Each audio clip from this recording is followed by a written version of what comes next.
Hey, Kala. Hi, Raidwing.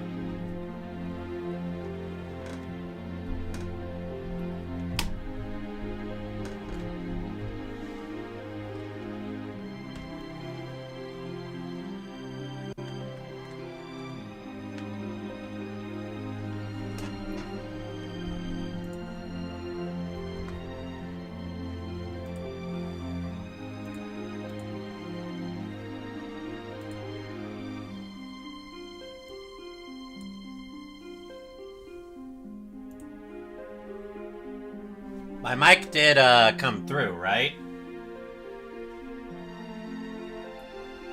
Okay, good. It did.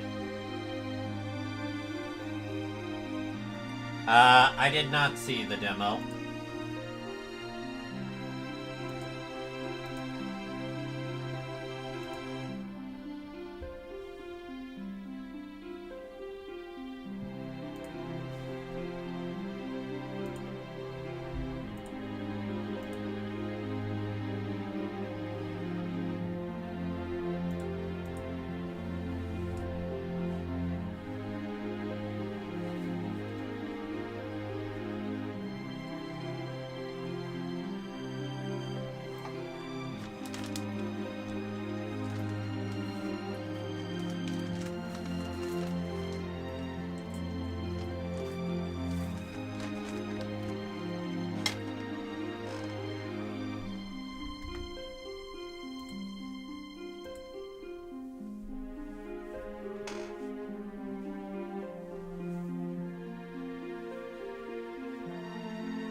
Just giving it a little more time before we start.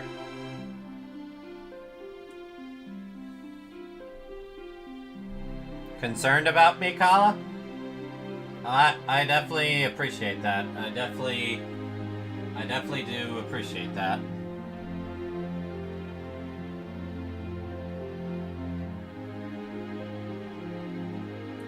How's life been? I'll kinda go into that once I actually start.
Hello, everyone! How are we all doing today? Let's make sure. I forgot to load the thing that shows the chat on stream. One momento.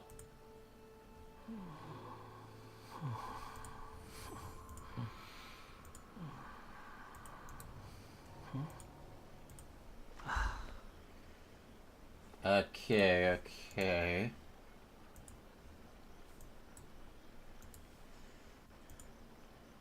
There we go. That fixed it.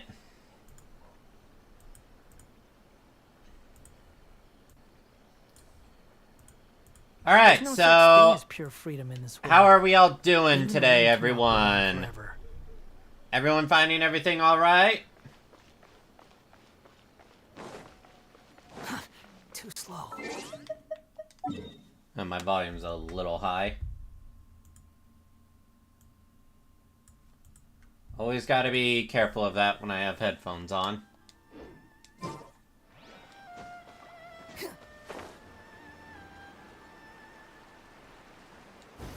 So, not gonna lie, the last few days have been, really, heavy for me.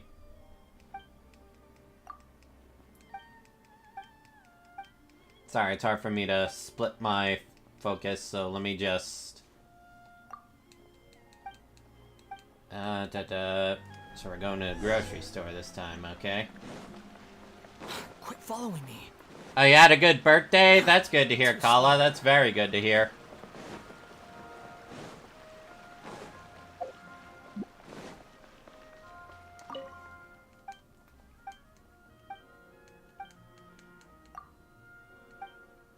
You know, I think I'll go into this situation a little later as more people, show up.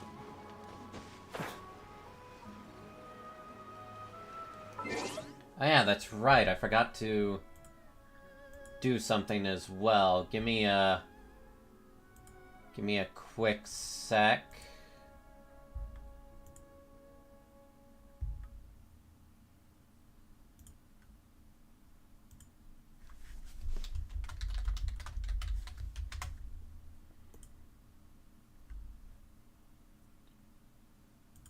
Okay, post that there.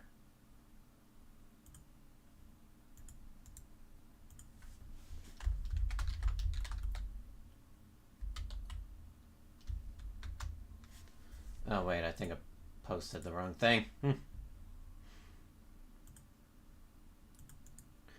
Apologies, I am Baka at times.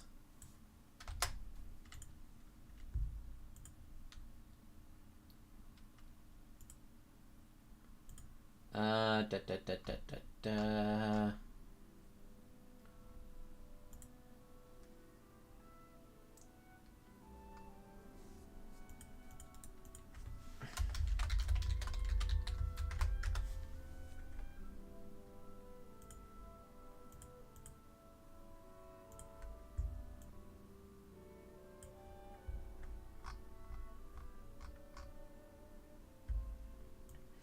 Oh my gosh, I'm an idiot. I forgot to make my now live announcement post on Twitter.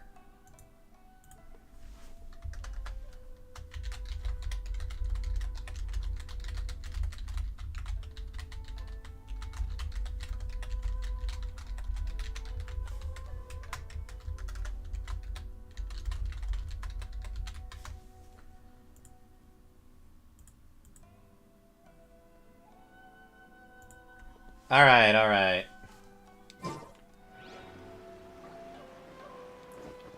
And happy birthday again, Kala. Oh, the new Windbloom event is live now.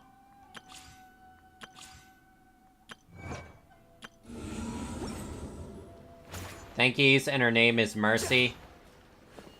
That was her original name.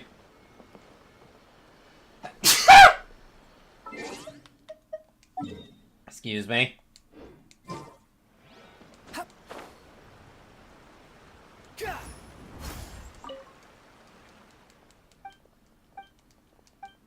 You know, I really hate doing this daily commission over and over and over again, but the Inazuma commissions are way faster to do than the Sumeru missions. Especially if I end up getting a Well, maybe not in that particular case. Or that one. I think I might have gotten really, really bad RNG. When it comes to my daily commissions.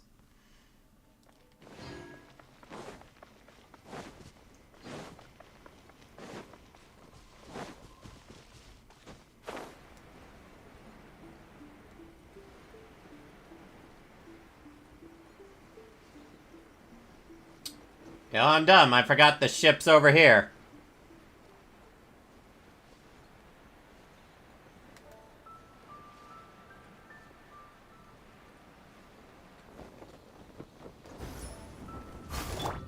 And now you die. Stabilize. Let me weave you a verse. Rain out. Busted. Game I almost got that last one.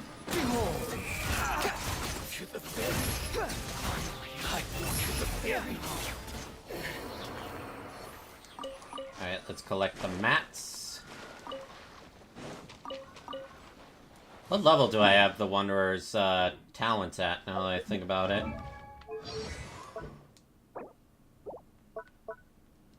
Huh. About as high as I can go without giving him a crown.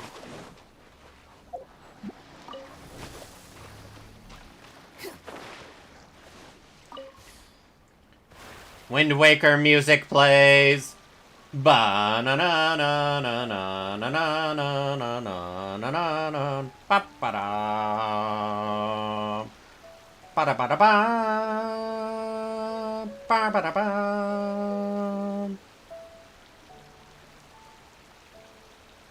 When Tears of the Kingdom and Final Fantasy 16 come out, can I stream some on your Discord channel?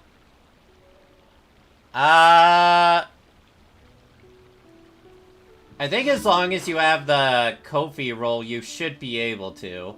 If not, then just remind me, and you should be able to. I'll be able to give you the permissions. Gather. Witness the power of Fuhua. Know my soul. Gotcha. Things are about to get dicey. The wind rises.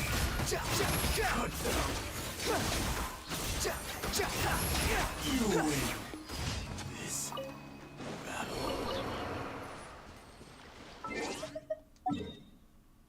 Okay, let's go wherever this one is. Hi, Lane! Do you not have work today?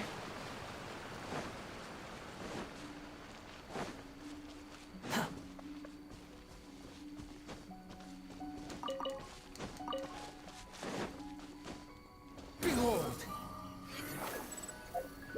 I actually forgot to log. Well, of course I log. I do, just popped in to say hi. Ah, you're on break.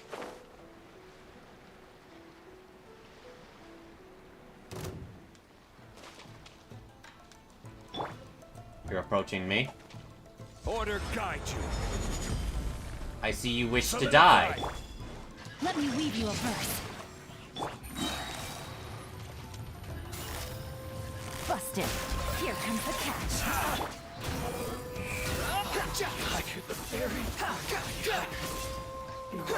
I didn't even see you there. You could have lived if you didn't show up. Well, your life is mine now.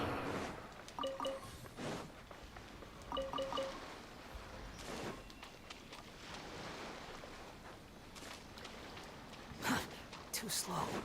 Alright, I think I'll say something that I want people to, clip after I do this battle here. What's one more? Just This one. is Huh. order.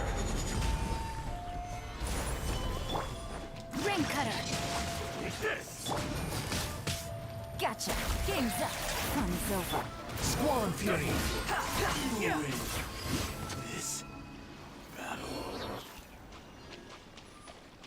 Alright, someone prepare to clip the start of this, but one of the reasons you haven't seen me for a few days when it comes to streaming. I originally was planning to stream Fate Grand Order's Valentine chocolate reactions. But then the whole thing with Pikami's graduation hit me like a brick of trucks, and the first day it kind of destroyed me, to put it lightly. Like, I could not cheer up in the slightest, no matter how hard I tried. A truck of bricks. Okay, that's what I meant to say. But yeah, it hit me really hard. For those that don't know, there was a point where I was a real-life streamer at one point. And there was also a point where I felt like giving up. Then I watched some of Pikami's videos, loved her energy, was heavily inspired by her, saw her VTuber model, and thought, yeah, that's what I want to be. I want to see that rather than my face.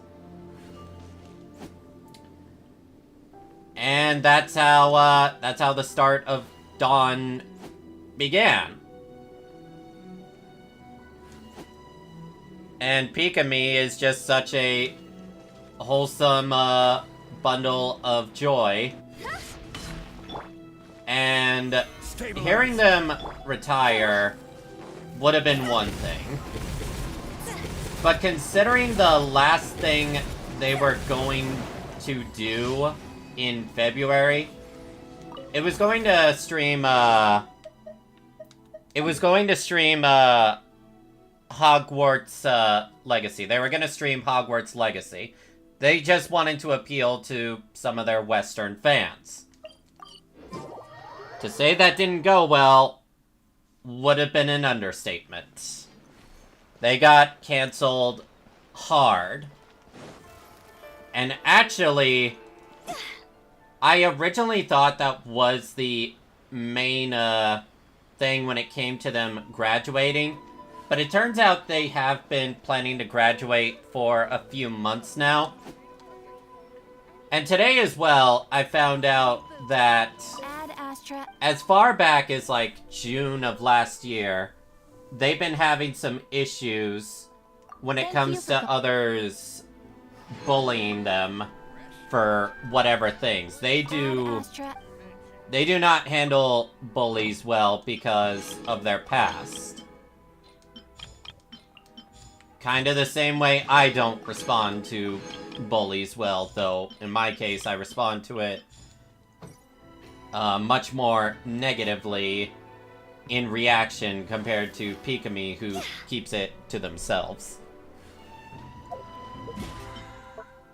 And on top of that, the first day of the announcement of Pikami's graduation was one thing.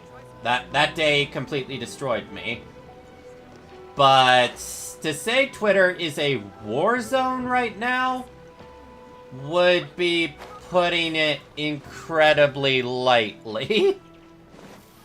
Like, we got disgusting people on both extremes when it comes to people that are unhappy that they wanted to play the game, and how people are reacting to the people that pushed Pikami to graduate faster. And make no mistakes, it's nasty on both fronts. There's a rumor on 4chan that a bunch of people that harassed Pikami have a lot of their information accessed and could be potentially doxed in multiple ways. Another such example Man, this is just... This is really hard to talk about without addressing the main elephant in the room. And that's the fact that this is all stemming from people's overwhelming hatred of, you know, J.K. Rowling, which... However you feel about them, that's up to you. But please don't bully people that just want to play the funny wizard game. It's just... It's just stupid. What happened to when people decided to play a game you don't like? You just decide to not watch them and wait for them to stream something else. Honestly, it's not even so much cancel culture as much as it's just kind of imperialist for these people to tell other people from even other countries what they can and can't do. I've even seen some Japanese artists and people from other countries just being like, man, these English-speaking people over Pikami are, like, disgusting, and I can't blame them. And, the worst part about all of this, regardless of my feelings, all of this is done in the name... All the bullying and harassment for Silvervale, for Pikami, for other people that just want to play Hogwarts Legacy. It's all done in the name of defending, like, the trans community and such, but I've seen actual trans people beg these people to stop speaking for them, and that they're just hurting their reputation. Because people just want to be accepted how they are. That's all they want. These people that aren't activists, that just want people to accept them how they are, to just be treated like everyone else, they're the one most getting hurt by this, and that is the biggest tragedy of all of this. There's a legit increase in hostility towards trans people because of this. And it's just disgusting. Because innocent trans people are getting hurt over this. And their life is already hard enough as is. They don't deserve this. They don't deserve to be lumped in with these kind of people. Give me a sec, and I will... There is a post I made that perfectly sums up my feelings on this, and I believe it was the first thing I found out when... it was the first thing I posted when I heard about what's going on with, Pikami. Give me a sec. Here it is. My heart goes out to trans people that are just living their lives, not attacking anyone. Pikami's graduation will definitely have backlash, and I hope innocents that had no involvement in this are not hurt. However, the people that did bully Silver and Pikami, they get what they deserve. Not the innocents, but the ones that have bullied, that have sent death threats. I'm sorry, but they get what they deserve. I have never been one to act more pure and kind than I actually am. What you see is what you get with me.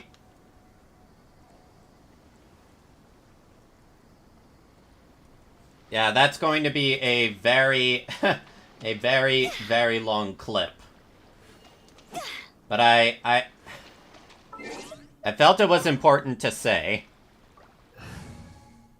Just cause,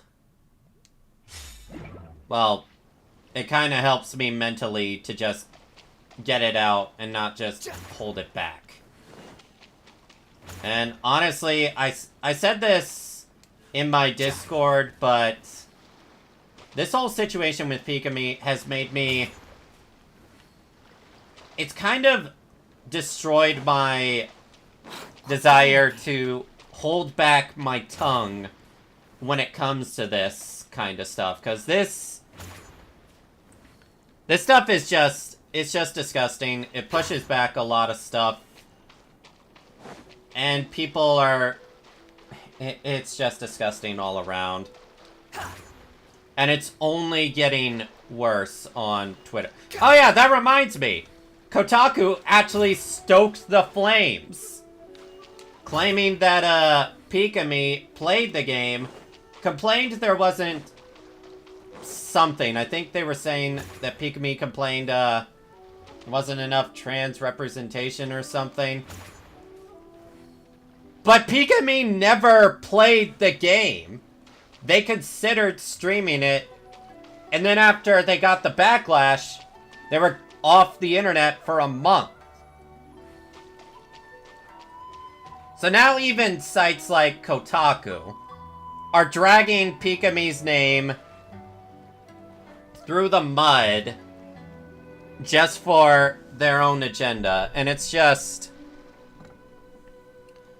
It's disgusting. And again, the people that are taking their anger too far, there are people that aren't directing their anger at just the activists, but the trans community as a whole, and I do not approve of that in the slightest.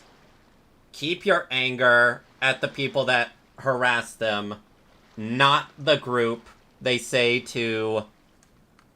Not the group they say they represent.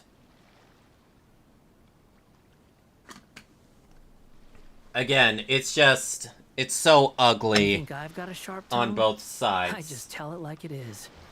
If someone can't handle it, maybe that's their problem.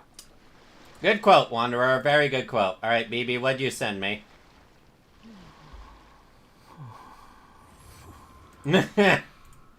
It's funny. But yeah, that was my very, very long rant about the Pikami situation. I've had time to gather my thoughts on what I wanted to say. Too slow. But regardless of all that, Pikami graduating, it definitely messed me up yesterday and the day before that.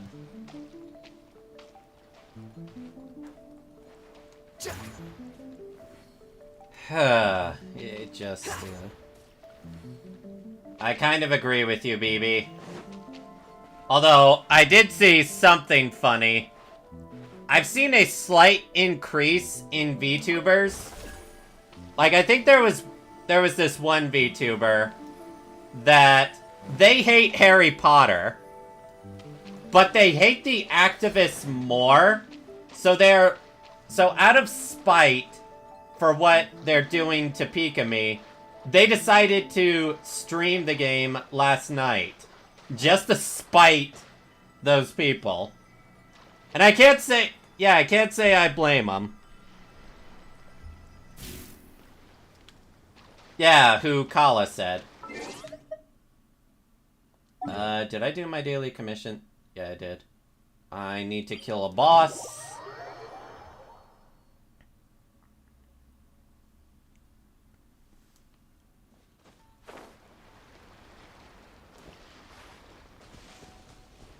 Yeah, I think that's the primary end of that rant. What do you guys think of what I said while I kill these motherfrickers? Rain outlines your fate. Let me weave you a My blade! Huh. Freeze! Quietly now. Here comes the catch.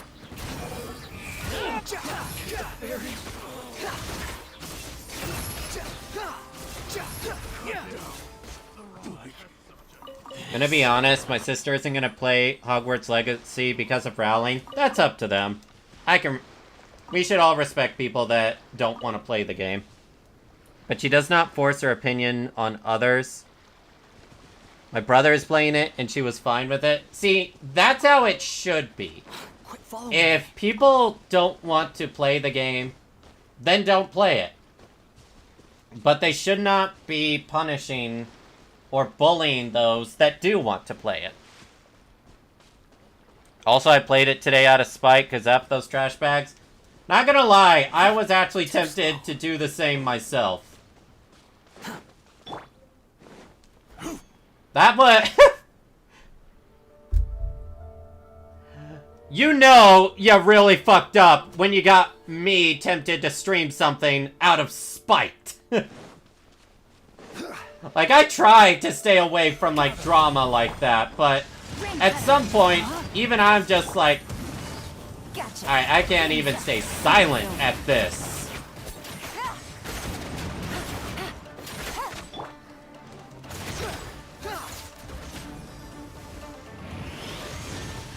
The wind rises. Come on, die, die, die, die, die. Yes! I'm probably carrying more vitriol for the cancel culture than you are, but then again, I'm paying way more attention to the culture war.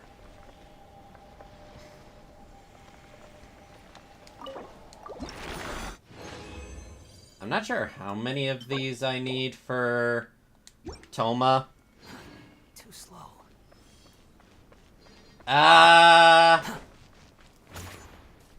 That's a little too much. I'm not gonna say what you sent me out loud, BB.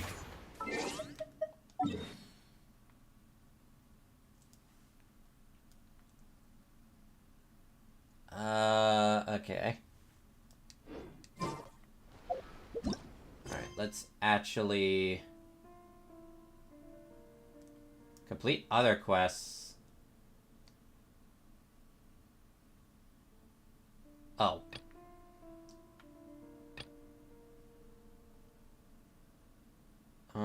Which one is it?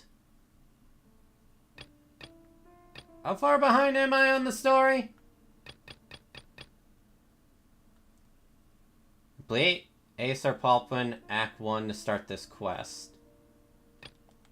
Wait, don't tell me that's a story quest.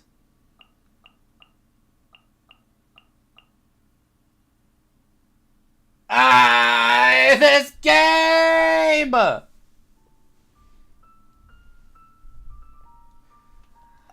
I should just stop unlocking these characters. Oh my gosh. I hate that they do that! I hate that so damn much! Someone clip that reaction. Someone clip that reaction. Quit following me. Okay, so I guess we gotta start, I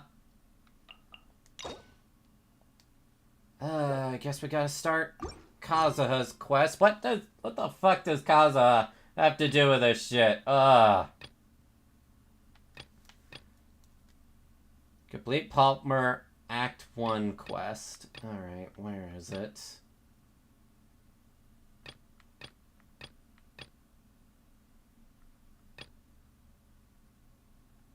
Where is it?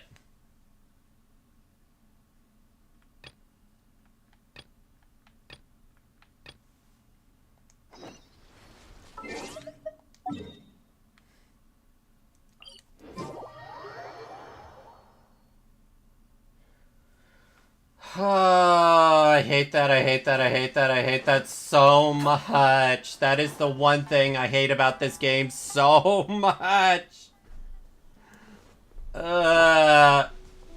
Why can't characters just be in two places? What difference does it make?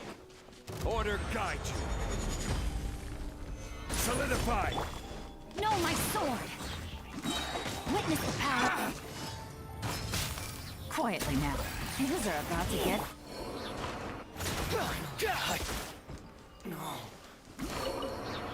Okay. Hopefully it'll just be one cutscene and then we can proceed. Since we first set foot on Inazuma. Not really. So many things have happened since then. Yeah, there are, like those hilly churls there. Yeah, we've definitely made some progress on our journey. So, where should we go today? Not here.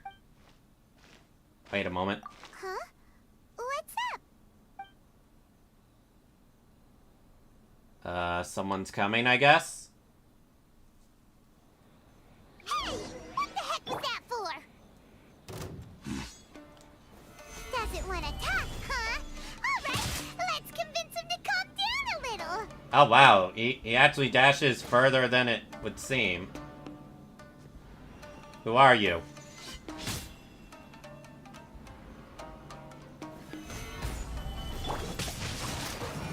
Whoever you are, you're a nobody, Busted.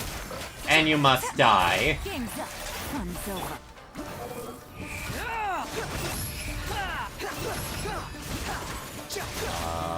Why you take no damage? Huh? So you don't have a vision after all. Seems like I've mistaken you for someone else. At the very least, you should make sure you've got the right person before you go attacking them. No, wait. Even when you've got the right person, you shouldn't go attacking them out of the blue. It's dangerous. That's a cool sword, though. I want that sword. Have you ever met someone by the name of Kaedahara Kazuha? He carries a sword just like you. I've also heard that he possesses an animal vision. And why are you looking for him? That's none of your business. You're the one that asked me! Never mind. You don't look like you know anything anyway. I'm wasting my time. What the heck is this guy's problem? Coming around here, waving that weird sword in our faces, and he didn't even apologize. Seems like a real nutcase. Well, one thing's for sure. No way are we telling him anything about Kazuha. Very smart. For once. Hey, don't be mean. I'm unsmart lots of the time. Anyway, just to be on the safe side, we should go fight Kazuha right away and tell him to watch his back. Actually, I have a hunch. Oh? What kind of hunch? I think this guy may have a special connection to Kazuha. A special connection? You mean beyond already knowing each other? I feel like their fighting styles are kind of similar. The hell they aren't! Yeah, maybe a little. But then again, most people look pretty much the same once they start fighting, so that doesn't really prove anything. Anyway, there's no time to lose. Let's go tell Kazuha so we won't get into any danger. Paimon heard that the Crux fleet is stocking up in Rito at the moment. Let's look for him there.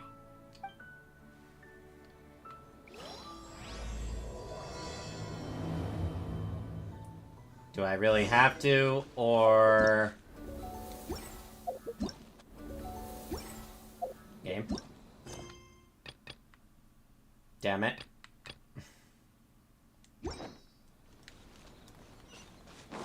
Behold!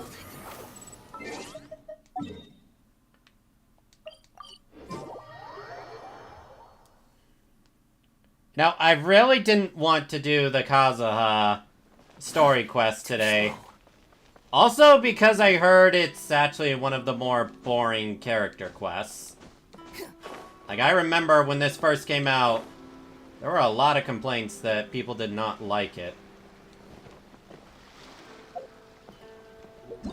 So, why does it keep doing that?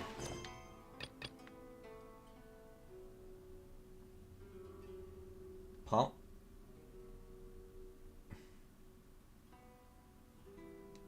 Hey! Hello? Do you know where Kazuha is? You're looking for Kazuha too, huh? Guess he must have done something impressive after all. I mean, he's one of the best characters in the game. Well, we took the small vessels into Rito on a routine supply run, only this time, as soon as we entered the harbor, we ran into a huge crowd of Inazumans, all of them wanting to know about Kazuha. I noticed your lips didn't move there, buddy. If it's because of that battle on Nizuchi Beach, Captain Beto had a great run there too, but I don't see her getting this kind of attention. Kazuha keeps to himself most of the time. In fact, there are times when he doesn't even listen to the captain, but she just laughs it off. Oh, so you still don't know what he did? I've heard bits and pieces. Something about him blocking the Raiden Shogun's Muso no Hitotachi. Is it really as big a deal as everyone's making it out to be? You do realize that's the sword that cut a mountain in two, right? Really? Wow. When you put it like that, it all makes sense. In that case, his newfound stardom is well deserved. He was called away earlier by some people from the Tenryou Commission. They said they had something important to discuss with him. I thought they'd come to arrest him at first. Turns out they couldn't have been friendlier to him. Seems like they really respect the guy. Just a little while ago, this would have been completely unimaginable. The Shogun probably wants to show some goodwill. Thank you. Guess we'll go pay a visit to the Tenryou Commission. All right then. I'll just stay here and carry on trying to fend off the crowd.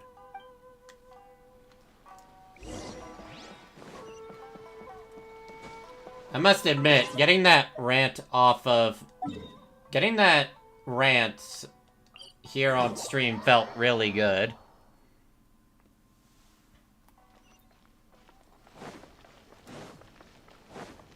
Squall and Fury.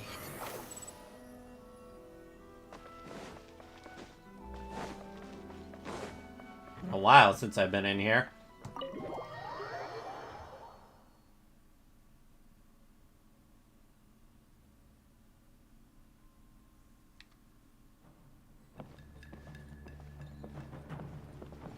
Oh, hey, it's this guy. The one that fought the Raiden Shogun and lived. Oh? It's you. Hi, Kazuha. Greetings. We were just discussing the repealing of the Vision Hunt Decree. Since you're here, you're very welcome to listen in on the conversation. What did you send me?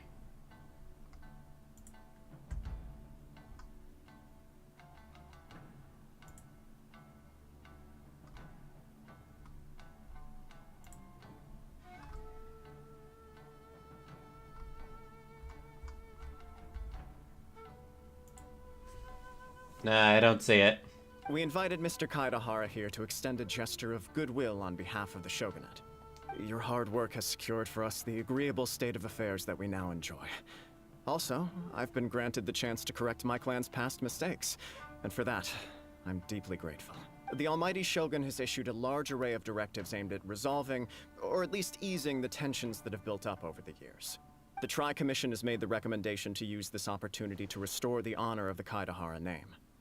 Regarding the history of the Kaidahara clan, I trust that you're already somewhat informed? I forgot.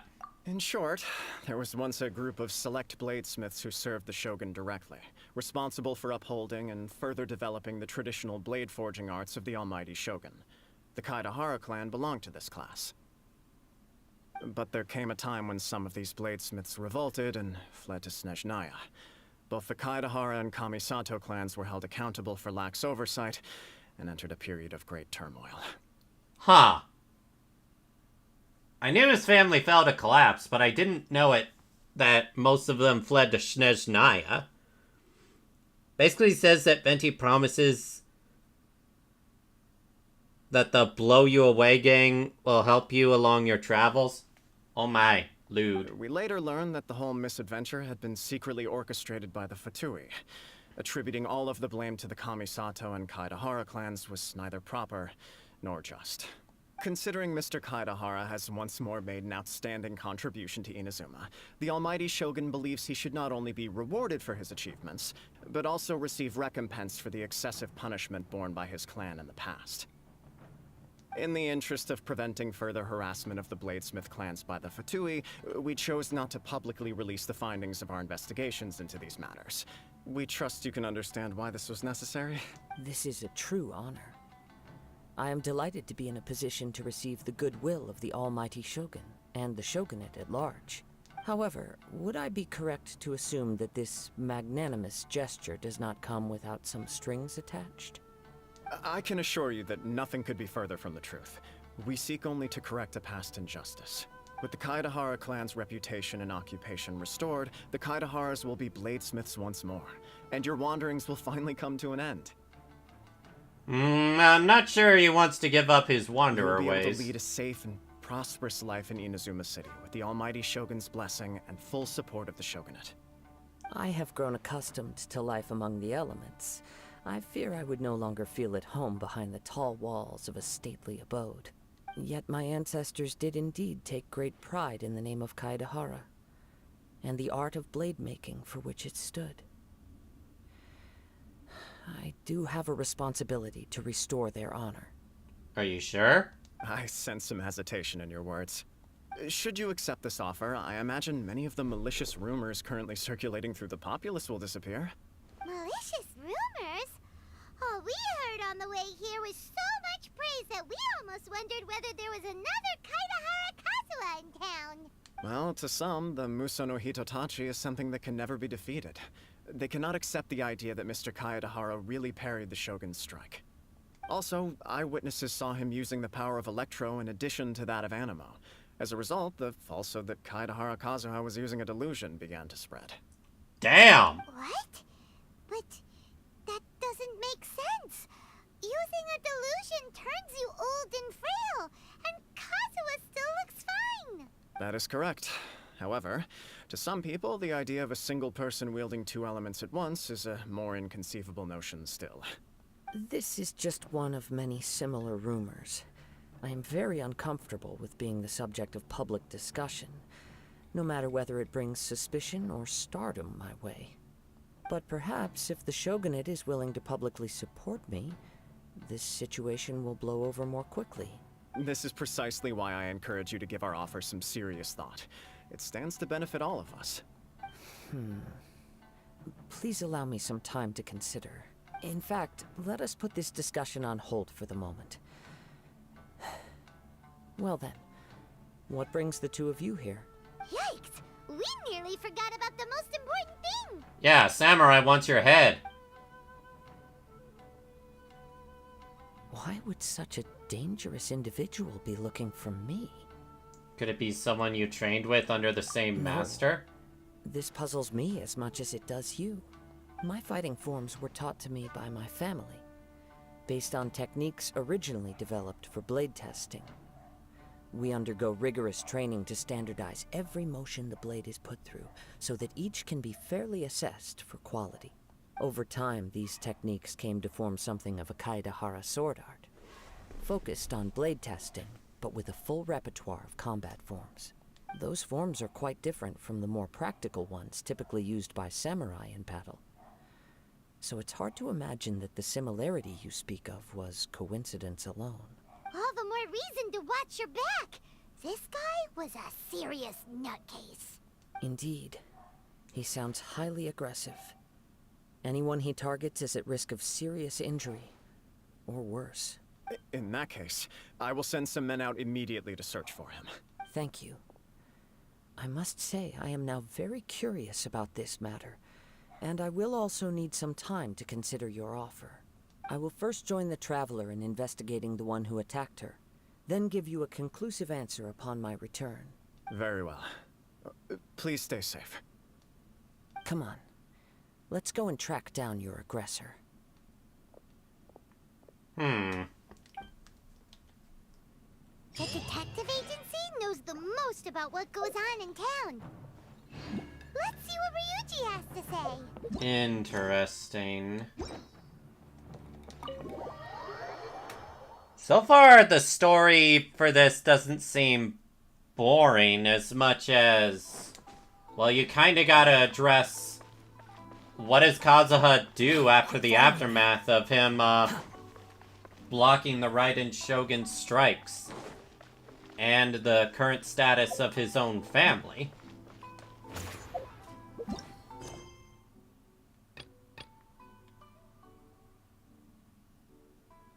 Oh, for the love of... And now this one's blocked!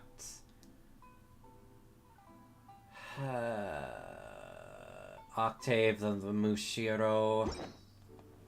Wait. No way.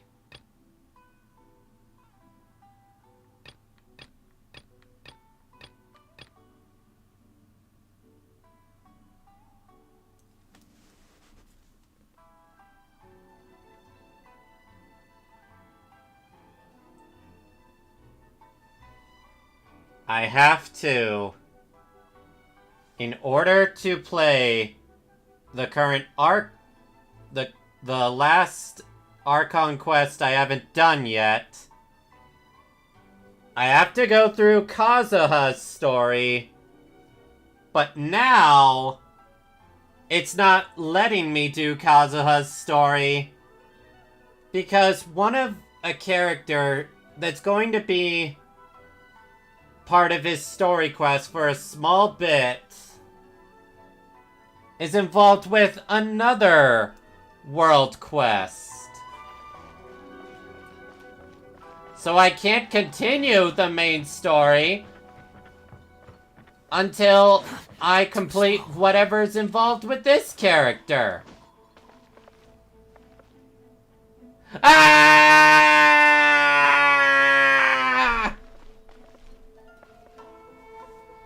Someone clip that. Oh, I hate that about Genshin so much! It's so damn stupid!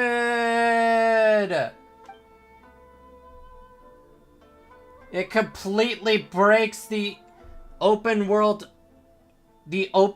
quest nature to do things as you wish. But these stupid NPCs that show up for like one cutscene, if they're involved in another quest you're already doing, nope, you gotta complete that one before you complete a quest that's far more fucking important!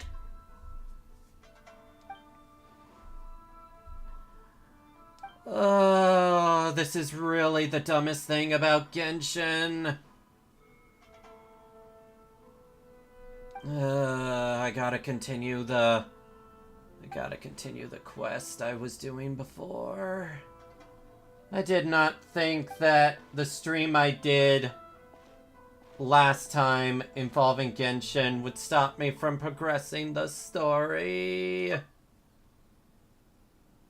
This is a fucking side quest.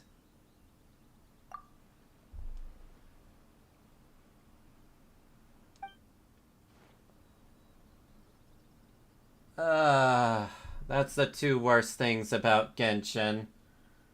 This stupid story NPC requirement and the artifact system.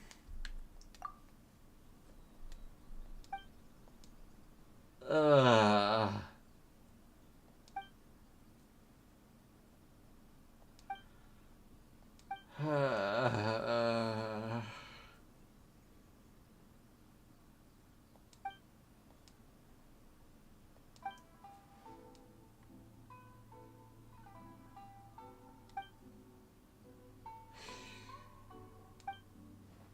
I realized that was a very angry rant, but I'm sorry. It just... Oh, it's so stupid. Isn't it stupid, guys?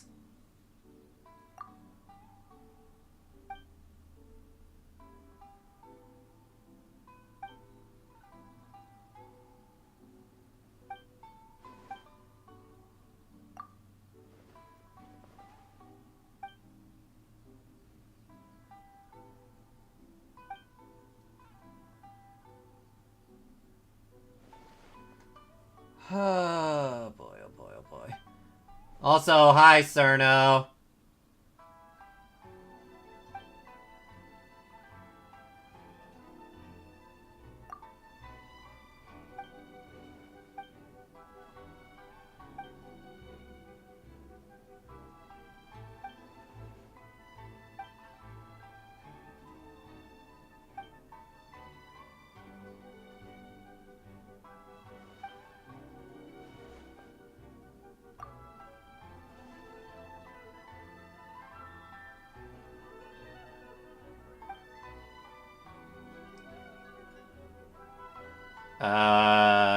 Is everything okay? I didn't scare everyone with my rant, did I?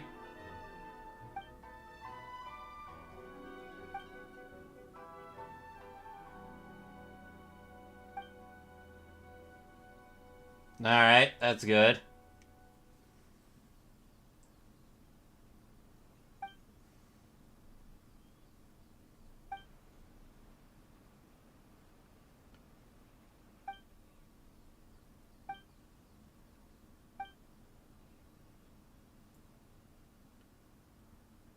Lore, which normally I'd actually be interested in, but I'm kind of wanting to rush through this so I can actually get to Kazuha's story and then get to the Wanderer's story.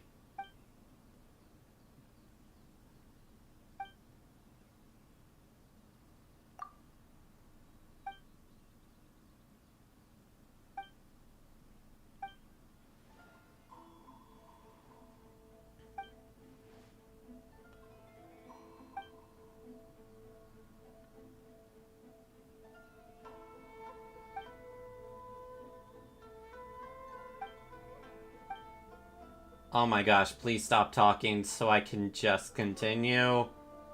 Normally I'd be interested, but I'm just so frustrated. Can you imagine that in an RPG that you can't continue the main quest because you started the involvement of a side quest?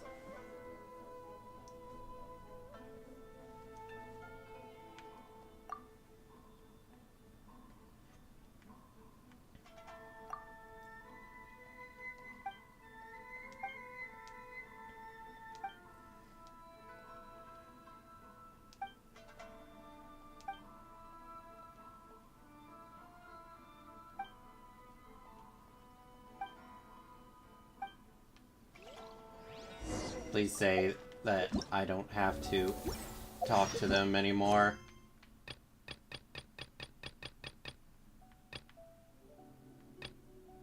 Okay, what was it called? Acer Polytom. Oh my gosh.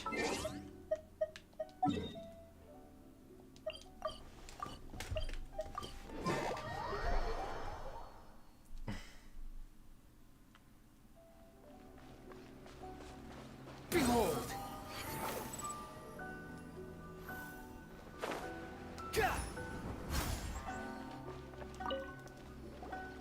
Hey there! We'd like to ask you a quick question. Do you know if anyone around here has been looking for him? For Kaidahara Kazuha, we mean. Aha! So this is the renowned Mr. Kaidehara. I've heard a lot about you. It is an honor to finally meet you today. You are too kind. We are currently investigating an assault and would appreciate any help you can offer. Oh? You were targeted in an assault? Let me think. I can't seem to recall anything of immediate interest. Mr. Kaidehara is currently the talk of the town, so there are always a lot of people looking for him. To be honest with you, our detective agency has recently been receiving many inquiries from people wishing to obtain Mr. Kaidehara's personal information. Some of them were offering us millions of mora just to gather the information they want. If these were more legitimate commissions, Sango would have snapped them up in an instant. Millions? Of mora? Whoa! Oh, wait. Even at that price, you probably still shouldn't. Please, accept my thanks for looking out for my privacy. Of course. No matter what, we only take on legitimate cases. We don't make our money by revealing details of other people's day-to-day life just for the sake of it. A number of internet people could learn from this I got guy. a little off topic. What I'm really trying to say is, it doesn't surprise me that a complete stranger is looking for Mr. Kaedehara. But I wouldn't know where to begin if we want to connect this with an assault. Then let's put that connection aside for now. Have there been any other attacks or similar incidents recently that stand out as particularly unusual? The Tenryou Commission had very few leads. I thought you might have some information from different sources. It's true that the commissioners aren't clued up about every little thing that goes on out in the streets. But typically, it's only the most trivial events that manage to escape their attention. If anyone had been out there attacking people, that would be assault, in which case the Tenryou Commission would absolutely get involved. That does make sense. Uh-oh. Looks like the trail's already run cold. I still find it difficult to believe that whoever attacked you hasn't been causing any trouble elsewhere. Few people possess your prowess in battle. So unless you were the first person he targeted, someone is certain to have been hurt by now. Is that your way of giving me praise? I am well aware of your talents. There is no need to be humble around me. In fact, I'm quite relieved that you were the one he targeted. It would cause me great grief to see someone become critically injured or lose their life because of me. For the poor victim, this would be a completely senseless crime. Don't worry, we'll find him. It seems you are every bit the selfless hero they make you out to be, Mr. Kaidehara.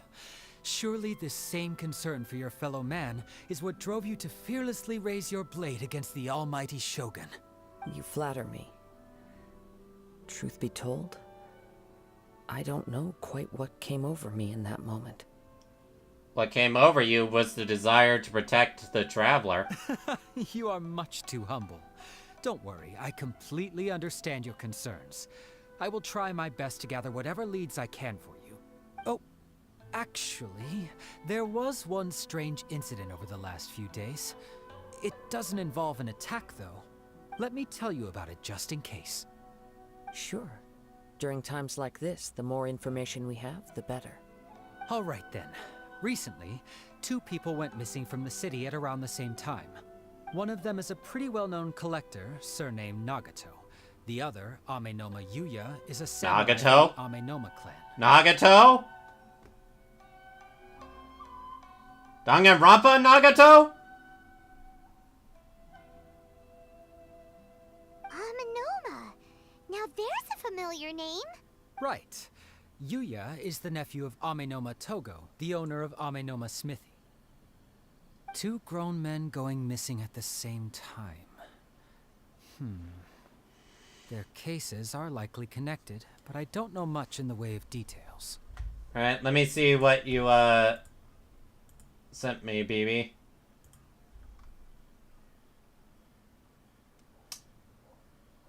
Video unavailable, at least on Discord.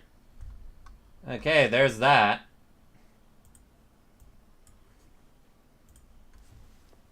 I recalled this because Amenoma Yuya is also an accomplished martial artist who is skilled with the blade. Perhaps he is the one you are looking for. Understood, though it seems highly unlikely to me. I neither know this man, nor do I have any idea why he may wish to attack me. Well, anyway, unless I'm going to show it on stream, I don't like to look at other videos, while I stream, because people can't see it, and they're just waiting for me, and that's kind of boring. We'll investigate both incidents. Can't hurt. We never know what we might find out along the way. Thank you, Ryuji. We'll start by making some inquiries at the Amenoma Smithy. Sounds good. All the best with your investigation. I'll get moving shortly myself. Alright.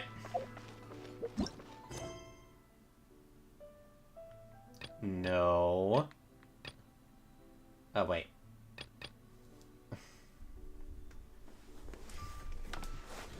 Yeah, give me just a quick sec. I just want to post this screenshot real quick.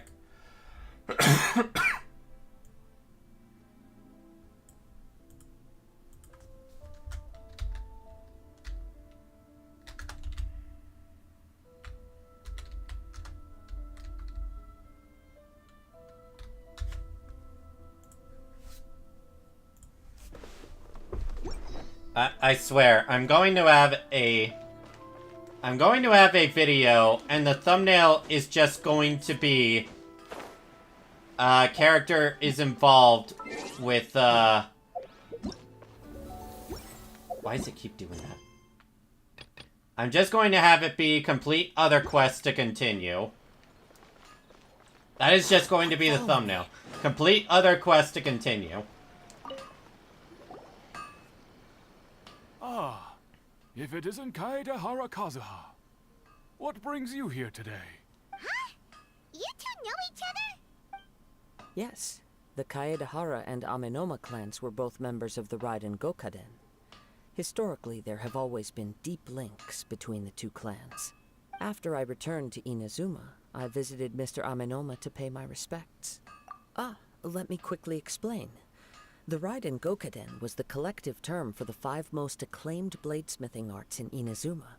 The techniques of blade making were personally bequeathed to the Raiden Gokaden by the almighty Shogun, and over time, further honed and enhanced by the most talented craftsmen.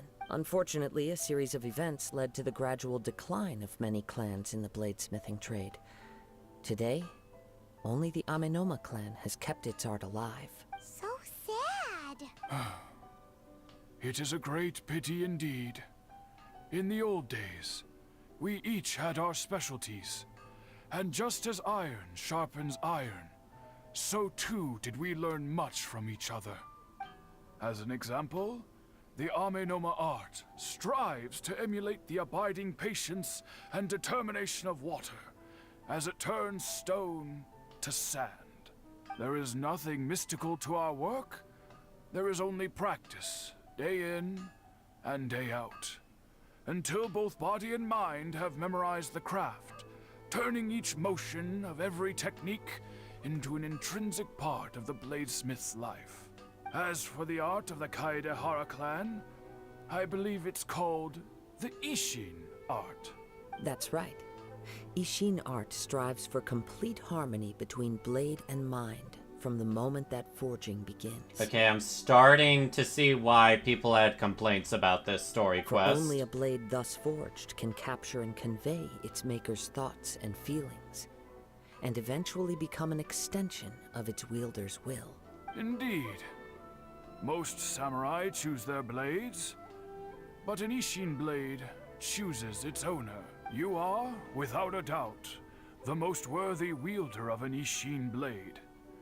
It gladdens my heart to see that although the Kaedehara clan has fallen on hard times, its ideals and virtues are alive and well. You overestimate me. My actions are guided by my own personal sentiments, not by any noble aspirations on behalf of my clan. But let's get back on topic. The purpose of our visit today is to gather some information on your missing nephew. I feel like that could be, that one sentence could be a number of issues with this quest. But let's get back on topic. We hope to assist with the investigation. It may turn out that this case is connected to another we are pursuing. Because the one thing I'm noticing about this story quest is it's throwing quite a lot of background info at you, more so than the main interest, which is the guy with the sword. I reported the case to the Tenryo Commission, but I haven't heard anything back so far. He didn't say a word before he left, which is very unlike him. I'm still completely at a loss on what to make of it, but I've done what I can so far. Worrying is futile. All I can do now is wait for the news from the Tenryo Commission. We heard that there was a collector involved in the disappearance too. Know anything about that? Yes. On the morning that Yuya went missing, he gave me a very cryptic look and said that he was going to give me a great gift. I believe he went to collect the item from Mr. Nagato after that. The next thing I heard was that a fire had broken out at the warehouse, and neither of them came back. A fire? Yes. Strange, isn't it? I wonder what could have caused it. Unfortunately, there was very little evidence left behind, so nobody knows what really happened. Do you have any thoughts on what Yuya may have wanted to give you? If I had to guess, it must have been some kind of rare weapon. Otherwise, there would have been no reason for him to get my hopes up. He's never been particularly interested in blade forging, but has always had a fondness for blade testing, and can sense even the most minute differences in blade quality. He is extraordinarily talented in martial arts, particularly when it comes to the art of the sword. Truth be told, we have some information that you may find to be objectionable. The person we are looking for, he attacked this friend of mine. Based on the evidence we have gathered so far, only Yuya seems to match the suspect's profile. What? No. Absolutely impossible. Yuya is not that kind of person. He is humble and kind. Even his training is done with the goal of calming his mind. He has never gotten into a fight before. Huh. Is that so? Yes. Perhaps the blade is If there's one cursed? thing I can say for certain, it's that Yuya would never draw his blade without a very good reason. But, with that said, it's equally out of character for him to just disappear, with neither farewell nor fair warning. I also cannot know what course of action he might be capable of if coerced, or otherwise compelled by circumstances unbeknownst to me. Anyway, should you find him, please let me know as soon as possible. Don't worry. You have our word. From the sound of that, Paimon doesn't think Yuya was the one who attacked us as well. Still need to get info from the Yes. Nagato family. It sounds as if something happened when the two men met each other. Let's pay a visit to the Nagato household.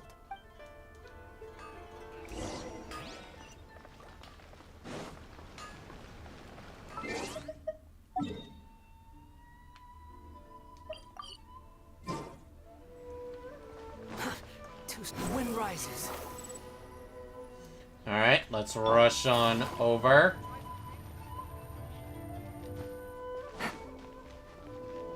Well, she looks, I'm very distressed. sorry, but we cannot afford to pay what we owe right now. A debt collector? My husband has gone missing, and I'm still trying to find him. No, you misunderstand us. We are here to help with the investigation. We'd like to ask you some questions about Mr. Nagato's disappearance, if we may. Ah, I see. I thought the debt collectors had come to visit again. I'm sorry you have to see me in this dreadful state. Has some new information come out? Do you know where he's gone? I'm afraid we don't have any new information at the moment. We're still trying to find out as much as we can to inform our search. With this in mind, can we perhaps ask some questions about your family's current situation? For example, Paimon's struggling to understand why a collector would be strapped for Mora. That's a long story. Ever since I've known him, he's been an avid collector of all sorts of things. He'd always get so animated when he was showing them to me. I knew nothing about the items myself, but seeing how enthusiastic and excited they made him, I was happy to believe that they were just extremely important to him. Everything was fine when we first got married, but as time went by, things changed for the worse. Uh-oh, what happened? I love how Paimon says that while smiling. He lost his sense of restraint. He started buying more and more things, and even resorted to borrowing money just so he could pay for them. Ah, so he fell into a mobile gotcha. I understand. Our expenses really spiraled out of control when he started getting interested in weapons. It was awful. There were days when he'd spend hours down at the warehouse, admiring his weapons even as debt collectors were descending upon our house. Yeah, 5-star weapons in Genshin are pretty expensive. He wouldn't sell them, wouldn't even touch them. Just sat there staring at them like he was in a trance. I'm happy he has a hobby, and I'm willing to support him. But making ends meet has to come first. I've tried talking to him about it so many times, but he never listens. On the last day that I saw him, I gave him an ultimatum. I said, if he refused to sell his collectibles and pay off his debts, I would divorce him and take the children with me. Whoa! Damn. and that led to an argument. Actually, it didn't. Generally, he's a quiet man who likes to go with the flow. On most things, he leaves the decision-making to me. You must understand, I never would have dreamed of threatening him with divorce if the debts hadn't pushed our family to the brink. After I said those words, he froze and was silent for a long time. When he finally spoke, he awkwardly mumbled that he would pick out a few items to sell. His voice was so meek and pitiful that I felt an urge to take everything back. But then what? If I didn't draw the line, what would happen to our family? You did the right thing. Had I not indulged his bad habits, we wouldn't have found ourselves in such a predicament. And I also don't know if he had actually come to his senses, or if he was simply angry with me. The next thing I heard was that our warehouse had caught fire, and both he and the buyer had gone missing. I see. I understand. Ame no Mayuya came to purchase a weapon from Mr. Nagato. During the sale, a fire broke out at the warehouse, and both men disappeared. At first, I assumed they must have gotten into an argument over the price. But my husband has never been one to negotiate. He never even haggles when he's out buying groceries, so it's hard to imagine him getting into a fierce argument. Maybe he was feeling the pressure from the debts? I don't know. He just disappeared after the warehouse burned down. Perhaps he's too afraid to come home now that all his collectibles have been lost in the fire, and he's got no way to pay off our debts. Even though I'm still a little mad at him, we're a family, and I want us to face our family's crisis together. As long as he's willing to turn over a new leaf, I know we can work things out. Please don't get upset. There could be more to this situation than meets the eye. If collecting things is a habit that Mr. Nagato had his whole life, it is quite unusual for this habit to change so drastically over a short period. But the information we gathered from the other side suggests Ame no Mayuya is also a mild-mannered man who would not be likely to start an argument. This situation is getting a little confusing. A little confusing? More like completely mystifying. Let's try a change of scenery and see if we can piece together what we've learned. Rest assured, we'll notify you if we find anything. Thank Well, you at least so the plot much. is finally moving I along. just want him to come home.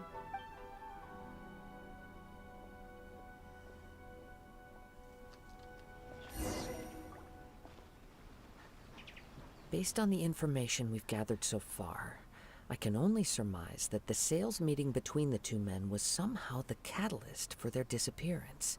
The fire at the warehouse likely played a part in how the situation unfolded, though its exact role is a mystery. Do you have any thoughts? Well, Paimon was thinking that maybe someone accidentally knocked over an oil lamp and, nope, never mind. Paimon's brain needs to rest for a while. Over to you. Perhaps the fire was used to deliberately hide the truth? Interesting explanation. I was also considering this possibility. Ame no Mayuya is an expert on swords. He could have noticed some problematic details about Mr. Nagato's collectibles. Maybe he recognized a blade as a fake, or a well-known stolen item. Either way, after arguing about it, the two men agreed to hide the truth of this matter. They thought a fire would destroy everything. But then the Tenryou Commission began investigating and uncovered some incriminating details, so they fled to protect their secrets. But it's a far-fetched theory. I can't imagine how they would have been able to reach an agreement. One fact that I keep coming back to is that Ame no Mayuya is polite and well-mannered, while Mr. Nagato is introverted and passive. Neither seems like the type of person who is inclined towards initiating conflict. Mr. Nagato, being heavily in debt, is also the only one of them with the potential motive to disappear after the fire. The more I ponder it, the more puzzling it becomes. Just what could have happened there? This also doesn't seem connected to the case of the attacker. Right. Although the time frame seems to broadly match, no other details that we've learned seem to link the two events together. Amenoma Yuya lacks a key distinguishing feature of the attacker, namely that he is principally a practitioner of the blade testing techniques of Amenoma art, not those of the combat-oriented Ishin art. Darn! We thought we could get two birds with one stone here, but at this rate, it's starting to look like a wild goose chase. Let's keep going, since we've come this far. If we can solve the case, both Mr. Amenoma and Mrs. Nagato will be able to get some closure. Okay, but where should we go now? Let's head out of the city and check out the warehouse. There's still a chance we may be able to find some shreds of evidence.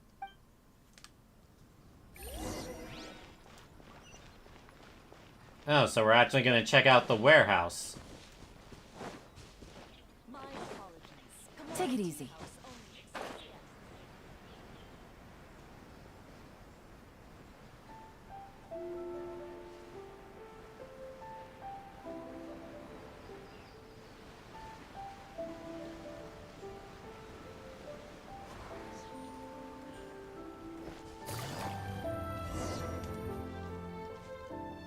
Wait. I hear something ominous in the wind. Nani? Oh! This must be another one of those sounds that only you can hear. As sketchy as that whole thing seems, you did put it to good use when we were chasing down that vision thief at Beto's tournament, so... Now I'm picking up a strong scent in addition to the sound. It's right around here somewhere. But there's nothing here. It's gone now, but I can still sense the direction it left in. It felt very much like that ancient presence in Inazuma. The remnants of the Tatarigami. Tatarigami, huh? Indeed. But this unexpected spring of inauspicious energy may prove to be of benefit to our investigation. We should remain vigilant and approach slowly. Huh. So it's an underground warehouse. The force is definitely coming from down below. I'm not the only one whose mind instantly went to... The force is strong with this one. The source of the Tatarigami energy has long since left this place, but the residue it left behind still hasn't dissipated completely. Judging from the concentration, I would have to conclude that the Tatarigami source resided here for a very long time. Mrs. Nagato said her husband used to hang around the warehouse by himself a lot. It could well be that he was already under the influence of Tatarigami energy at that time. From what I've been told, Tatarigami does not turn all upon whom it preys into violent monsters, but most will develop a stubborn streak upon being exposed to the Tatarigami's unfulfilled will. Their interests become fanatical obsessions. Mr. Nagato had an interest in collecting to begin with. The influence of Tatarigami could explain why he became an obsessive hoarder, amassing more and more possessions, even as he put himself in grave debt. So what should we do now? Go down and take a look?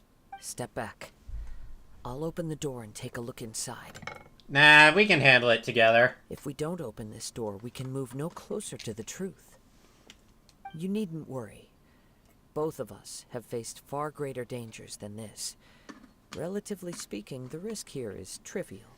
Yeah, compared to facing the Raiden Shogun, this is nothing.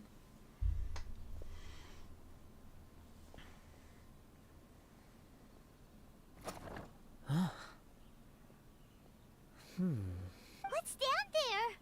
Everything's buried in debris. I can't see anything.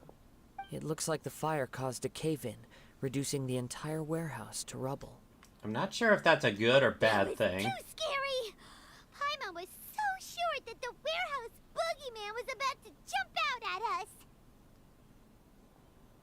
I wonder what that line would have been in Japanese, because I don't think there's a boogeyman in a Actually, I guess it'd be more fitting to say in the Chinese or Japanese language. All we can do now is keep searching in the direction that the Tatarigami energy source left this place.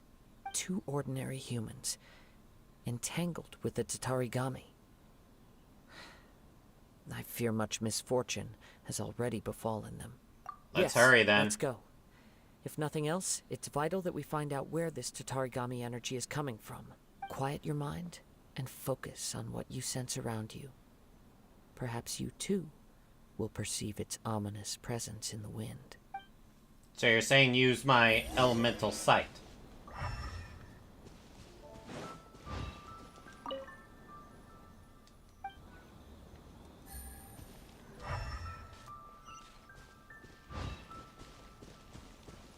Dang, that's some bad stink.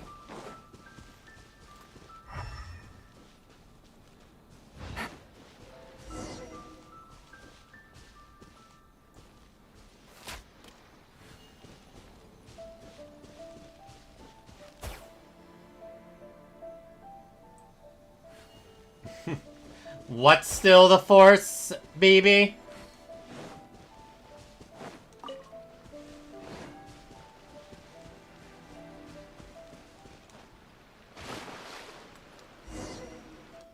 From this point, the trail appears to split into 2. The main source of the Tatarigami energy continued on into the distance, but a small portion remained here, and seems to be dissipating slowly. Ah, the detect.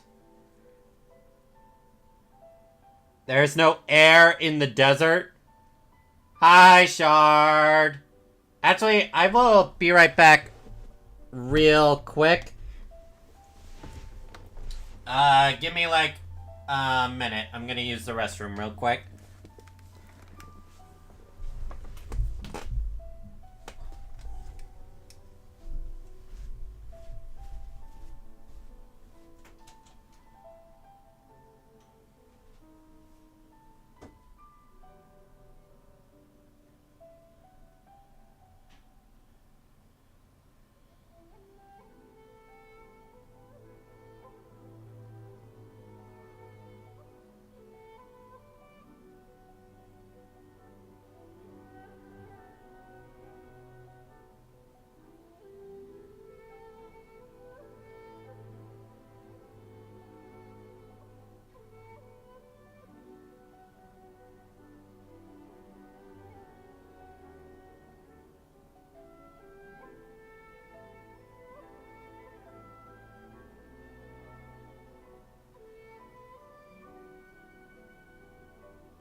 Alright, I'm back.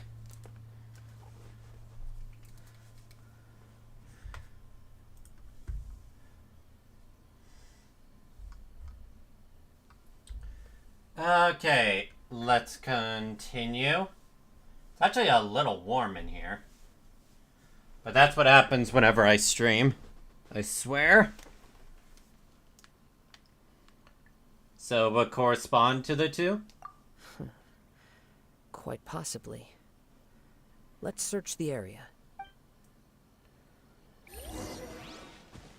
Whoa! Look at all those hilly churls! They're acting really strangely. Something seems to be drawing their attention. Let's take a closer look. I will have order. Solidify!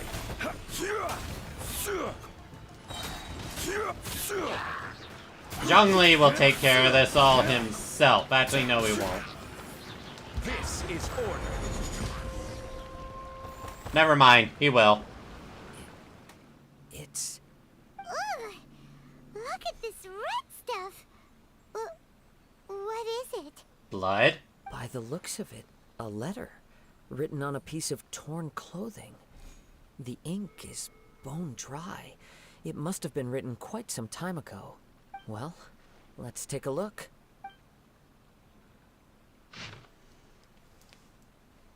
I am Nagato. I was wounded by Yuya. He took my most precious blade. I chased him but could not catch him. I lay down here to rest on account of my exhaustion. I thought that I might croak here. My stomach kept on bleeding. Seems that some strange power sustained me. Why did he steal that blade? I was going to sell it to him. He even burned my warehouse down.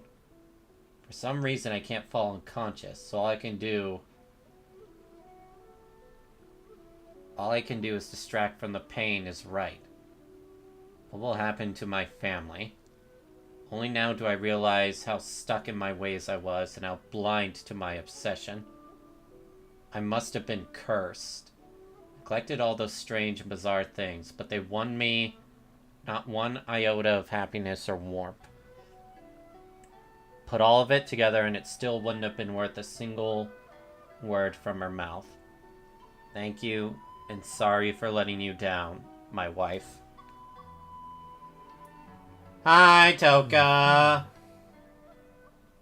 According to this letter, a conflict arose because Amenoma Yuya wanted to seize a blade belonging to Mr. Nagato. Yuya started the fire that destroyed the warehouse and wounded Mr. Nagato in the fight. Mr. Nagato kept chase as long as he could, eventually stopping here to write this letter when his strength gave out. So, where is he? He was not only mortally wounded, but also under the heavy influence of Tatarigami. Add to that the fact that its aura seems to have attracted a horde of monsters, and I'm afraid he may no longer be with us. Whatever traces there may have been of his fate beyond after this point, they've since been disturbed by the hilly churls. There's nothing more for us to find here. There are more important Yes. things right now. Right now, we need to uncover some more important truths. If Amenoma Yuya is attacking other people indiscriminately, then the longer we take to find him, the more people risk meeting the same tragic end. Right, so let's get moving. It's not as his nature. I wouldn't be surprised if he, too, fell prey to the influence of the Tatarigami. For a practitioner of the martial arts, the easiest desire to inflame would be their pursuit of further power and skill.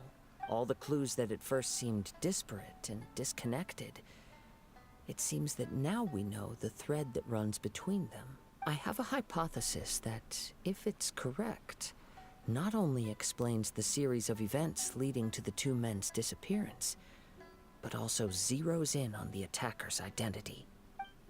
Wait, you figured it out? So these two cases are connected after all? I believe so. But it's something of an outlandish idea. I will only be able to confirm my suspicions once we've met him in person. On with the search. We must stay vigilant. At any point now, we may find ourselves in danger. Yeah, I've got Shang Li. I'll be fine.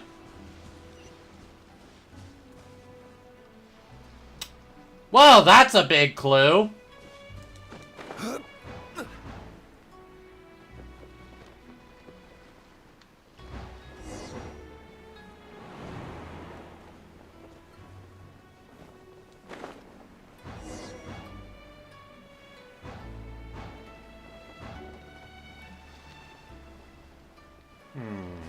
Have I even explored this island before? Actually, yes, I have.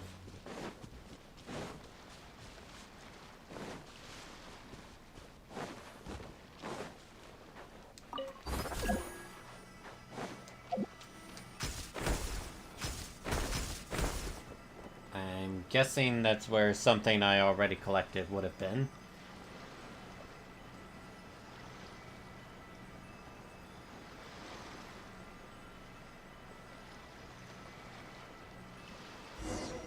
Boat? He seems to have stayed here for a long time. Why here? Is there anything special about this place? I'm not sure. But on closer examination, I sense that the aura may have lingered here at several different points in time. Show yourself! It's no use hiding anymore.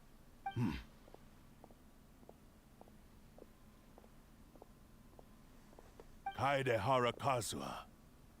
It's you, at last. Aha! So it is the same guy from before. Hi, Shima.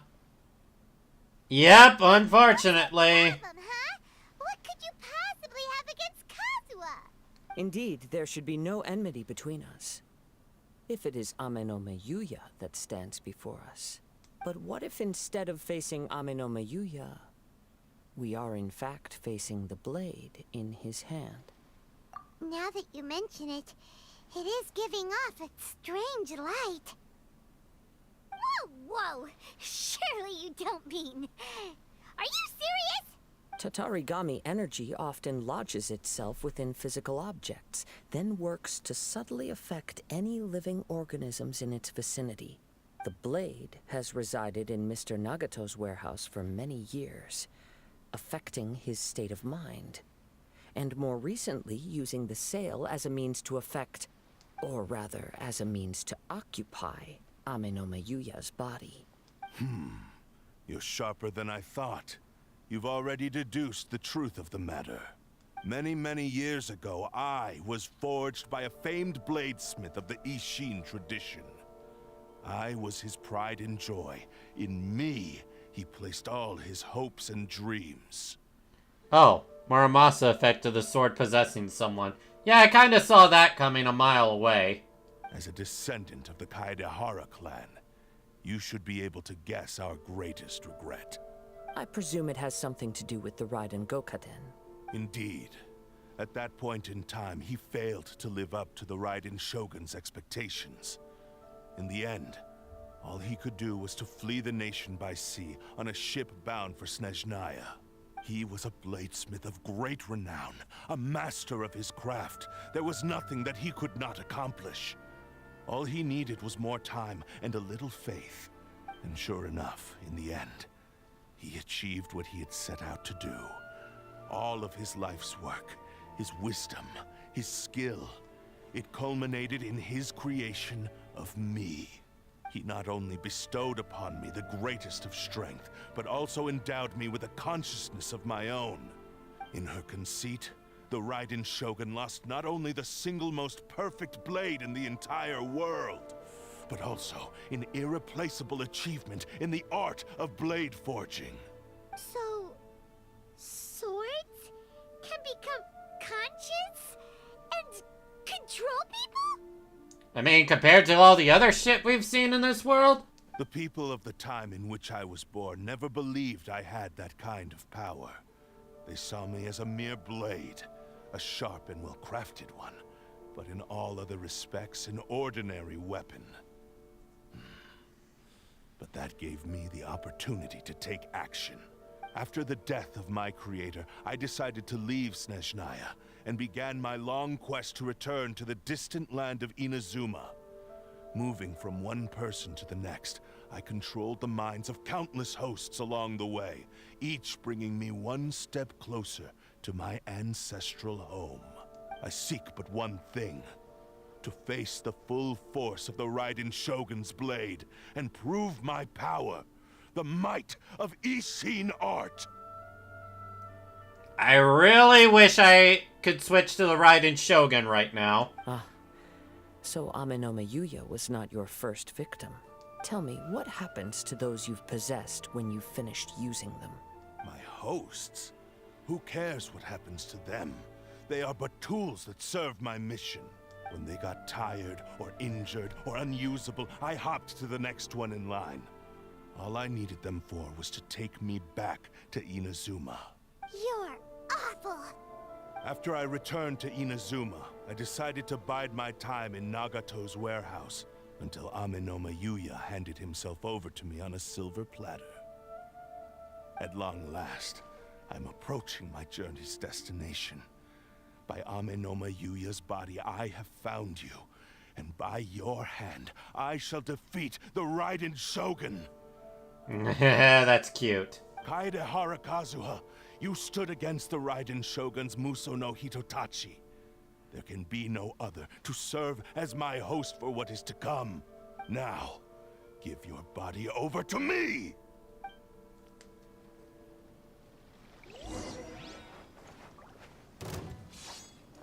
Time to go. We shall rewrite history. You know what? I'll fight you one-on-one. Sever that divine light. Oh, that's new. Time to go. Wait, that looks like a miniature version of Kazuha's own attack.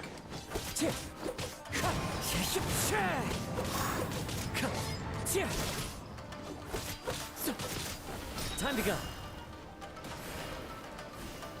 Submit to me.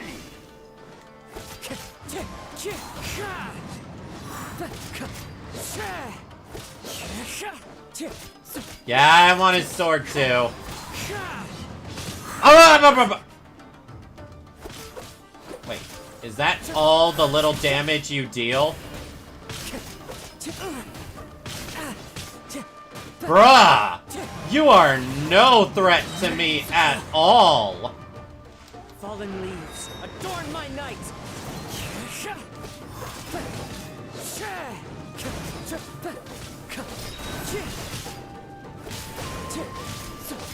That hurts! Wind strike! Do not stand in my way, or I will strike you down too! Your bluff's fooling no one. You've lost. Dude, you're a weakling. Lost? I can never lose. It is this body that has reached its limit, nothing more. Even if you defeat me here, the one who falls will not be me, but this man. He is but a puppet that can be replaced. I can take a new vessel at will. You know, we can always smash your The blade. end result is the same. I will end this wretch's life before you can lift a finger. And even if I were to lose my physical form, it is but a small setback. My consciousness shall endure.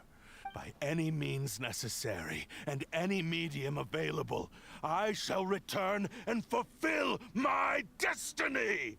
Your fighting style. It is indeed the forms of Ishin art. But from your movements, I sense only hatred and arrogance, as well as a thinly veiled mania and despair. Really? You can tell all that just from his moves? As I've mentioned before, the forms of Ishin art convey the user's thoughts and feelings. Since the blade is currently possessing Aminome Yuya's body, its movements express the innermost thoughts of the blade. If you ask me, the mania is probably due to your desperate, single-minded ambition. You believe I am your only hope. Are you trying to claim that I am helpless without you? On his deathbed, he passed to me all of Ishin Art's secrets. The little that you know barely scratches the surface. In that regard, why would I ever need your help? Because all of that is in the past.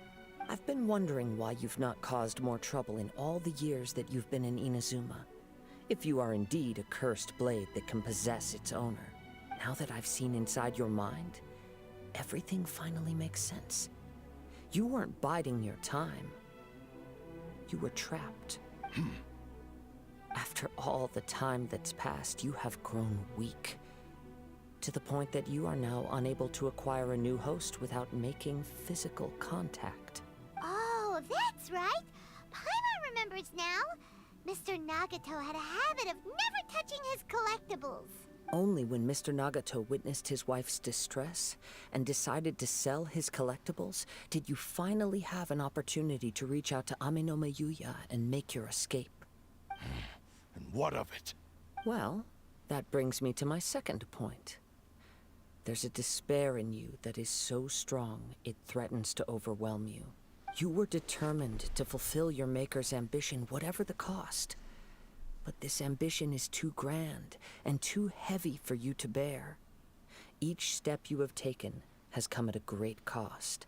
I think you realized your limitations long ago. The more you clenched your teeth and pressed forward, the greater your fear of losing everything you had achieved grew, and the more you wished to run from the truth. But the way I see it, what began as an ambition has long since become a delusional fantasy. Damn! I don't know about any of this. I'm just one step away from achieving my goal. You returned to Inazuma to prove the unparalleled brilliance of Ishin art. But to make this arduous journey, you committed countless atrocities and showed a blatant disregard for human life, even if you were to sever that divine light. Is this truly the outcome that your maker would have desired? You... Sure, you inherited the secrets of Ishin art. But even as you made your journey to honor this legacy, you treated the ones who wielded you as mere tools to do your bidding. How could you possibly unleash the full potential of Ishin art when you act in perfect discordance with the principle of harmony between a blade and its bearer? Silence, you blabbering fool! I must achieve my goal. This was his life's dream, and the very purpose for which I was brought into being. I will concede that you are most perceptive. You see my predicament clearly. But you also underestimate my resolve. And you should face reality. Easy for you to say. Facing reality offers me nothing. I have no need of anything that would stand in my way. Not hesitation, not self-reflection, and certainly not your so-called reality.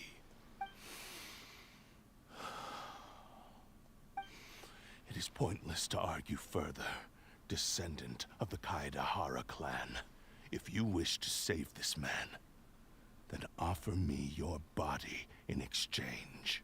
How stubbornly you stick to your wayward path. I do not believe for a second that you can challenge the almighty Shogun in your current state. So let us make a bet, and I will put your strength to the test. What? Surely you're not planning to agree to his demands. Very well. Then find yourself some enemies with whom you wish to cross blades. A taste of my power will more than convince you. Didn't I just beat your ass? Once we've dealt with them, we shall proceed to Tenshukaku. And as for your end of the bargain, if you lose, you must release Amenoma Yuya from your control. I accept. Don't do this, Kazuha! You're dealing with a cursed blade that can possess This is the people. only way to save Amenoma Yuya. If we don't do this, he'll forever be the blade's puppet. The cursed blade's strength is currently very weak, and I sense he's hesitating. This suggests his heart is still not completely devoid of honor. The power of the Tatarigami lies in intensifying existing obsessions. This is the reason Mr. Nagato and Amenoma Yuya fell prey to it. Since I don't have any similar kinds of obsessions, I should be able to put up some resistance for a while. But even so... Even if things take a turn for the worse, I still have you both here with me. We have a chance here to save an innocent victim. I am willing to accept the risks entailed. If you say so. Your disdain for me betrays your woeful ignorance. I agreed to this bet because there are things I wish to learn too. Now, take me in your hand.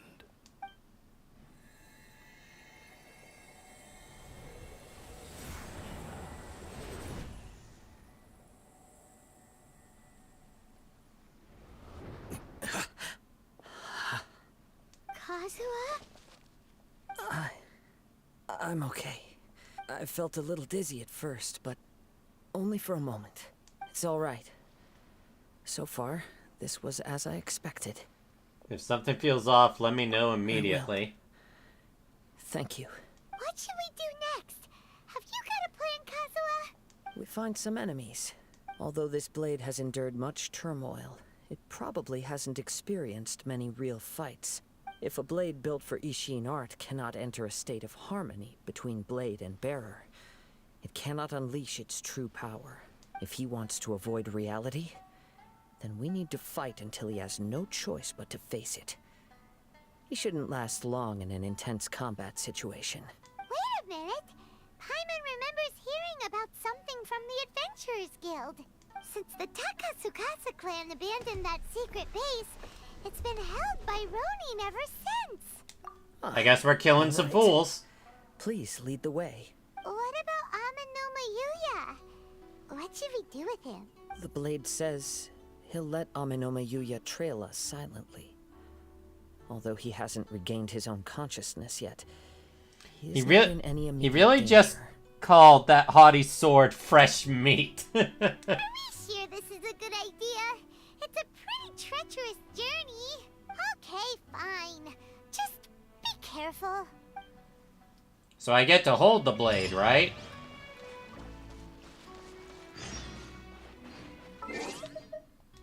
I don't get to hold the blade, do I? I don't get to hold the cool looking blade, do I?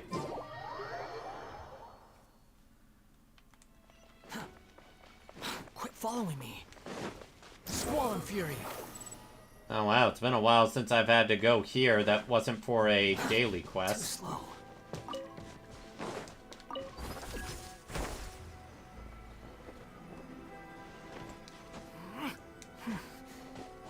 Behold.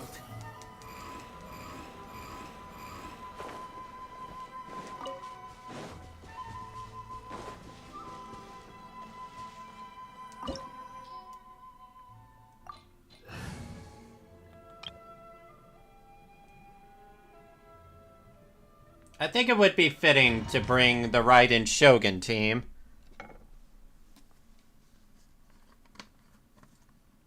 Something happened, Toka?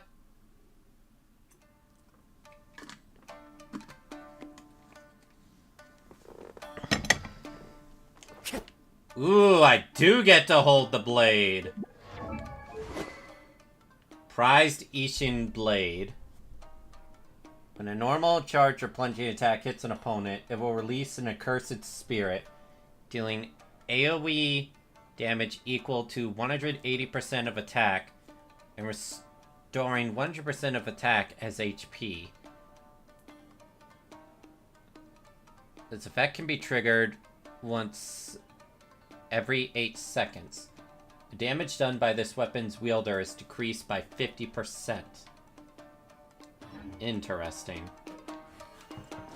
Leave everything on this journey to me.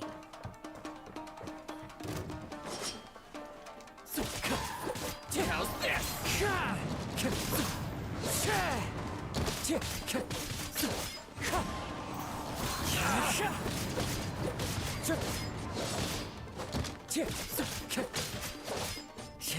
Wind Strider.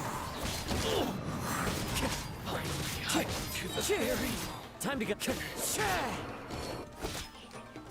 Finally, let's get down to business. One with nature. One with wind and cloud. The wind knows me. To the berry. Oh, that was quick. How are you feeling? You okay? I'm all right. The blade is performing largely as I expected. Having gone so long without proper use and maintenance, it's become very difficult to use. Though he's making every effort to persevere, I do not think he can last much longer. Something else on your mind? How strange. Rather than trying to control me, he is instead trying to match my fighting rhythm. Let's keep going.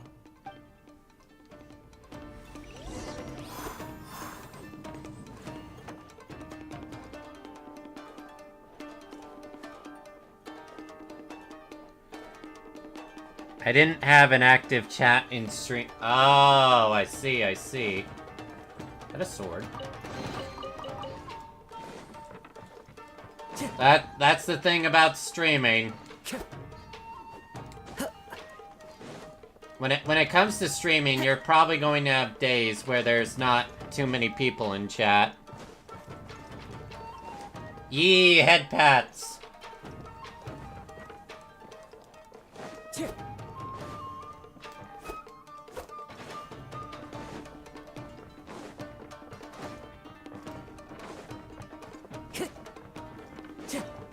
Hello, Ronin.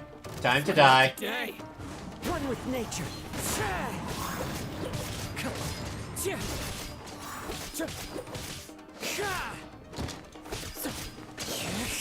Time to go. Into the wind. Berry. Let's get down to business. One with nature. Alright, let's get close to the fire. It's fine. Ow. Into the wind. Clouds high. The birds call. The wind knows me. Whoa! Something's up with the blade! It's growing dimmer? I can sense that his strength is slowly fading away. The blade is becoming more and more difficult for me to wield. He cannot hold out much longer. If he keeps persisting, he will likely break apart at any moment. But what would that do to Amanome Yuya? I will be careful with it. He also says he does not have any plans to give up easily. He's still trying to achieve his goal.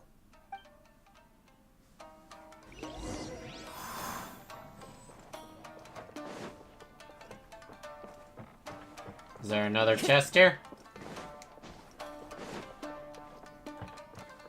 FGO Muramasa meets Kazuha.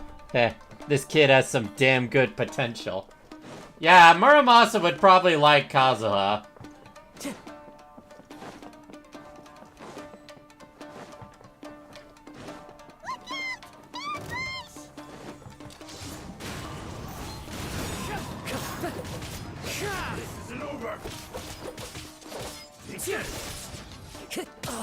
Ow.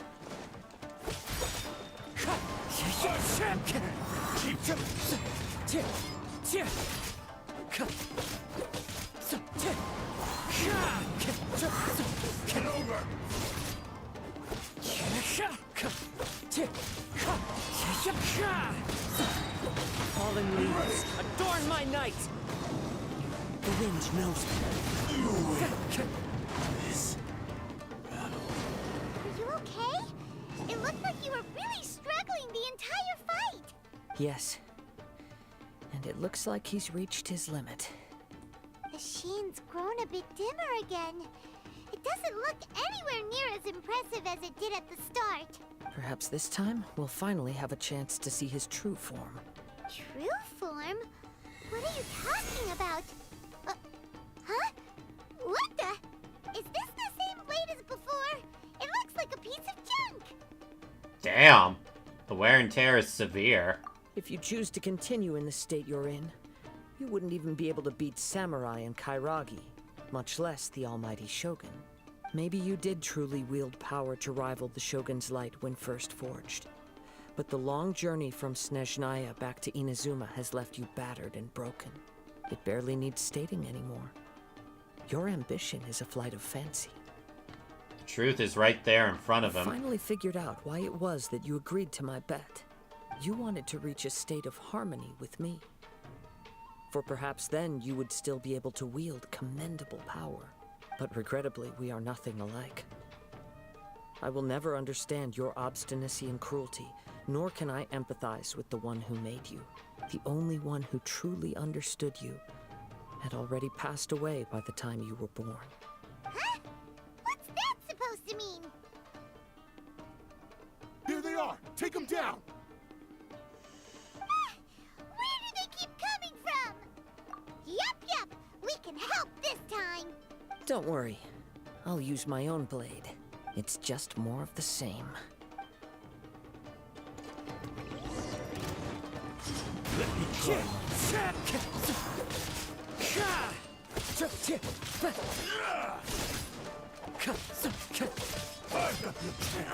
Ow. One with nature.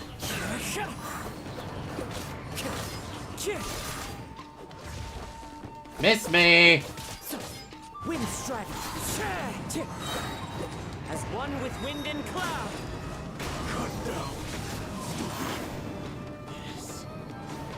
You fought way better with your own sword. You are a true Kaedehara in flesh and in spirit.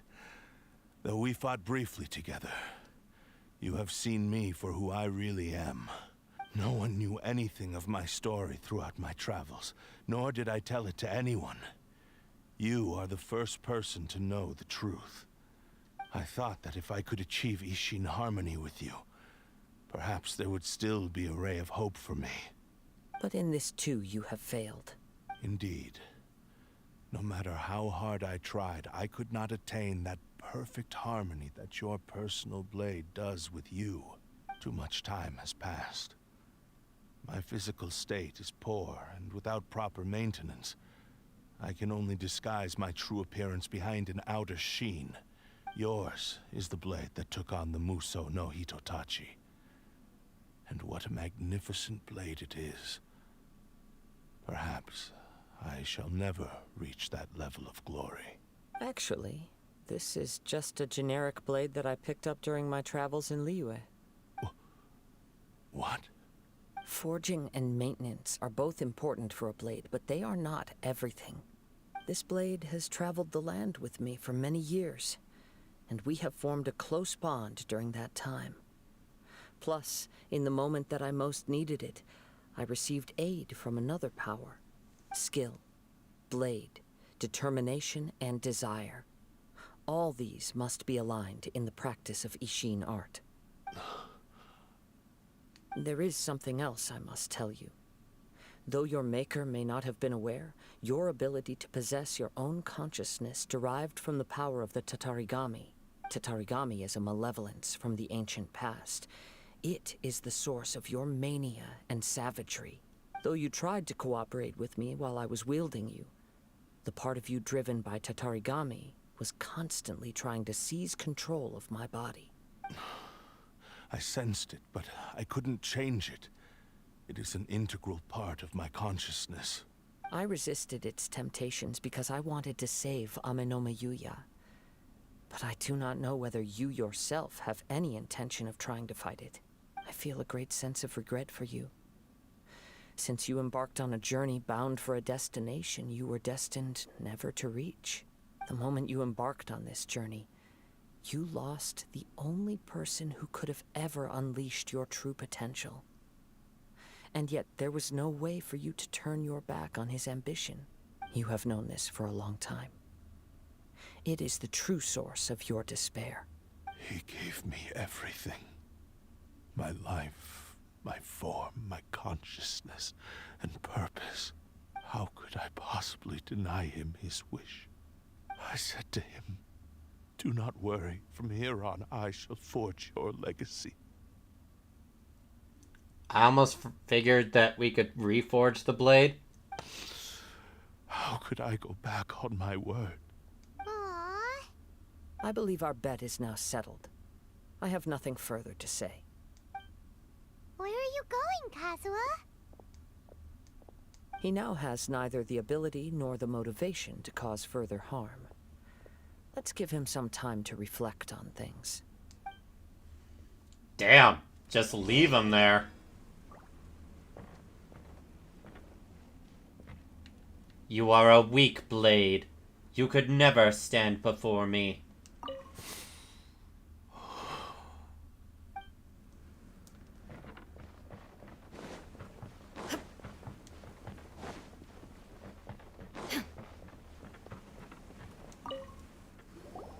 When I touched the hilt for the first time, it's as if I was transported Oh, there's a to chest there. strange dimension. It was somewhere I've never been. A bladesmith lay quietly on the bed, his frail face barely visible under the moonlight. His breaths were weak, and his life near its end. A newly forged blade lay by his side, listening attentively to his final words. Wow. That was the Blade's memory, wasn't it? Indeed. While in exile in Snezhnaya, the bladesmith eventually learned the truth behind everything that had happened. The Ishin art had been dealt a devastating blow by the desertion of its best smiths. He spent the rest of his life in the forge, not to vent his frustration and hatred, but to atone for his actions. He felt intense regret at being tricked by the Fatui, but he could never again return to his homeland. His sole wish was to one day return his single, proudest creation back to the land of his birth. So he instructed this sentient blade to find a way back to Inazuma, no matter how long or how hard the journey. But he never wished to rival the gods. All he wanted to show was that they once shone brilliantly as blade and smith, that they were still worthy of being trusted. So that's the true story. But after that, the blacksmith's intentions were worked by the Tatarigami, slowly turning his proud creation into the cursed blade of today. Right. I believe the bladesmith might never have known that the power he worked with was that of the Tatarigami. The hatred within that power is what sent the blade down its ill-fated path. This blade has committed unforgivable atrocities, but only because it lost its original master. No one was there to correct its errors when it was losing its way. Shame it's too late now. Yes, it is too late. Time would not wait or stop because of his determination. While the world moved on, his ambition remained stubbornly stuck at that fleeting moment at the dawn of his journey. He seems to have calmed down, though. Let's go and check in. But first things first, chest!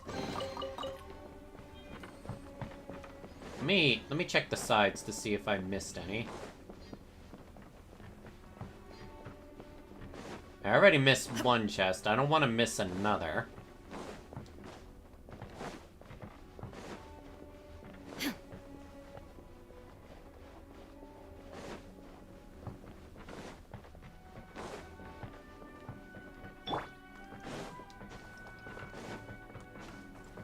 Alright, I think I got all the chests here. Time to go.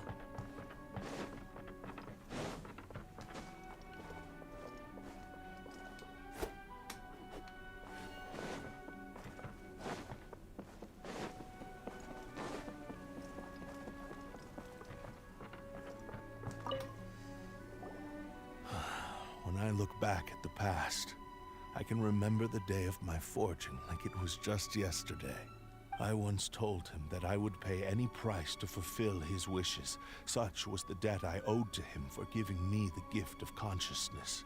But darkness and slaughter numb the mind. Over time, I lost sight of the difference between gratitude and grudge. Not only did I fail to fulfill his ambition, I also defiled it. You are finally seeing reality clearly. Since we agreed to the terms of the bet, I will honor the agreement and release Amenoma Yuya. But I still cannot bring myself to forsake his ambition. It is the entire purpose for my existence. So, may I ask you to help me fulfill the ambitions of myself and my creator? Hey! Now you're adding yours into the mix too? Jeez, don't push your luck, mister. It has to be done in this order. At least hear what I have to say. And if you don't agree, I will still release Amenoma Yuya as promised. Alright. My physical form, as well as the knowledge I possess, should still be of some value to you. His attitude has grown a lot milder. What do you think, Kazuha? Should we give him a chance? Let's hear it. Thank you all. When I was first forged, my maker was already terminally ill. He told me that he had wanted me to have the grandest opening battle. Alas, after that, he never rose from his sickbed again. Nor have I ever had the chance to prove myself in battle since. My fights were devoid of any noble meaning. They were merely the next step in my never-ending journey. The next in a long line of transgressions. You are a fine warrior. I would like to request your hand in battle and experience a true duel between samurai. Oh? And who would be the opponent? I will release Amenoma Yuya and restore his consciousness. Perhaps after that, you can convince him to commit to a fight with you. He must have plenty of reasons to both hate me and desire a good fight. Understood. Then let's start by waking him up and seeing if he has the stamina and will to fight. I see. He used my body to inflict harm on others. I utterly despise him and his actions. But since he stayed true to your agreement by releasing me, he must still have some remaining semblance of honor. If a duel can help to set this state of affairs in order, I am willing to put myself forward. I do not wish to be a mere victim in this story. There's no need to worry. We'll vouch for your innocence to the Tenryo Commission. Thanks for your help. Who knows how this would have ended without your intervention. Very bloody. All right, then let's move on. More Ronin could appear at any moment. We can't stay here. In any case, for a final duel, I think we should aim for a greater sense of ceremony. Chest!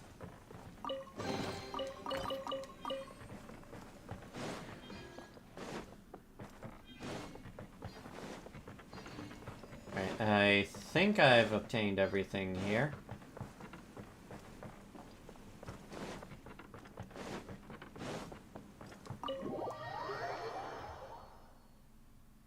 Nuzzle it, grope it, and squeeze it. Why did that just make me think of a treasure chest with boobs? Wait, what the community? Oh.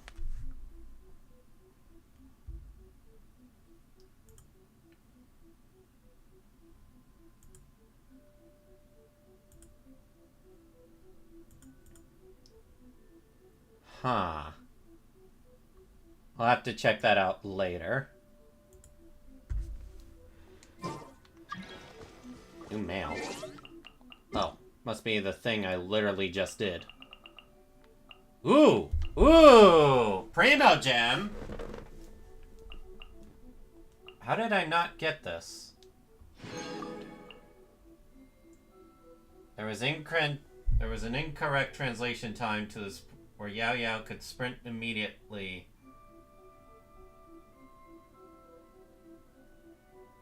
Led to abnormalities in the timing for holding Eula's elemental skill.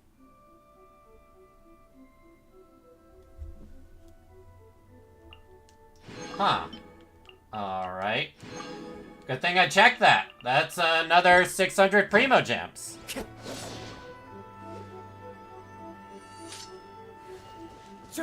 Not going to lie, this is an interesting quest. I don't see why people called it boring. I would definitely say the start of it was boring. And it was a little bit predictable in fairness.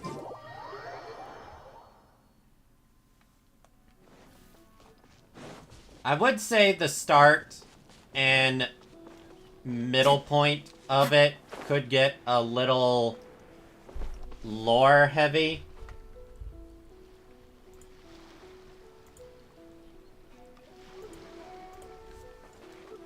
Alright, so we're gonna duel here? This reminds Paimon a bit of the Crux Clash. Yep, we still can't let our guard down. Even now, Paimon has a sneaking suspicion that Blade hasn't told us everything. Still, even if he's way past the point of redemption, it's hard not to feel a teensy bit sorry for him. Are you ready? Ready? Okay. All right then. Successor of Ishin art, Kaedahara Kazuha. Successor of Amenoma art, Amenome Yuya. Honored to cross blades with you. It is my honor also. One-on-one?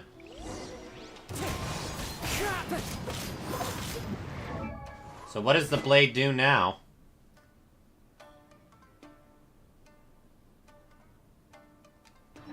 Oh, it still does the same thing. Fine. Oh, he has the same battle!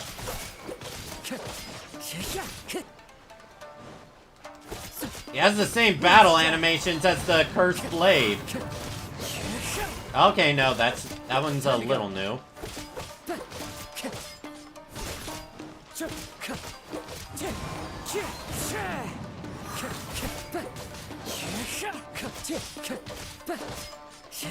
Wind strike.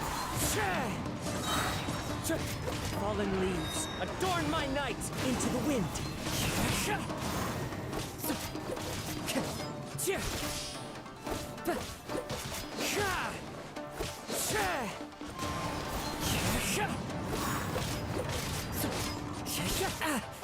Ow.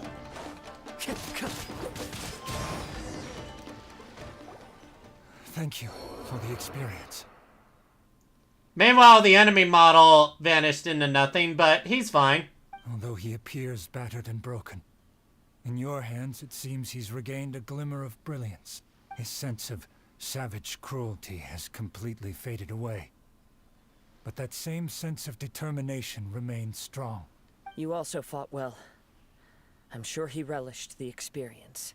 There are a few things that I shall leave him to tell you himself. I must apologize to you for all that has transpired. Huh. So he's able to speak without needing a host. You need not seek my forgiveness. Nor do I have the right to forgive you on your victim's behalf. It is too late for all of that. I do not wish for forgiveness. I only hope that you will see my transgressions as mine alone, and not let them stain the legacy of Ishin art. Okay, never mind. He's actually speaking through Kazuha. I strayed far from the straight and narrow path, but the Ishin art still has a worthy successor in Kaedehara Kazuha. I beseech you, please understand this. Yes. I too trust Mr. Kaedehara to do the right thing. Thank you, successor of Amenoma art. This blade has also told me that he has another wish. He would like to visit the Amenoma smithy. Maybe we can go back there together. What does he want to go there for? I'm not sure, but I think that all this is about to come to an end. So this is how I get that new blade that was teased like back in the summer event.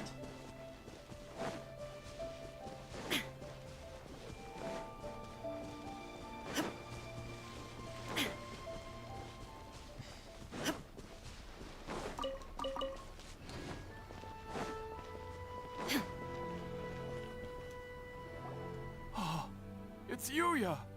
You have returned! I am sorry to have troubled you. It's all thanks to them that I was able to return safely. A prized Ishin blade, turned weapon that controls the human mind. Considering their forging philosophy, this was indeed within the realm of possibility. This is a great pity, but I have some good news as well. Ryuji, from the Bonton Sango Detective Agency, tells me that they've found the missing Mr. Nagato. Oh, I thought he died. Really? Is he okay? Yes, badly wounded, but he will live. And now that Yuya is back, it seems like the final ending to this story is a happy one after all. I think I know what you want to do. What's wrong, Kazuha? Is the blade whispering in your ear again? Yes. He said he wants to take control of me for a brief moment. What? No way! Hasn't it learned its lesson? He tells me that he's thought of another way to fulfill his maker's wish. And he assures me that he won't use my body for anything nefarious. I have decided to let him do it. But... Guess there's nothing we can say to change your mind, huh? I trust your judgment. Thank you. I will explain my reasons later. Okay. I am ready. Let us begin. Please, stay true to your promise.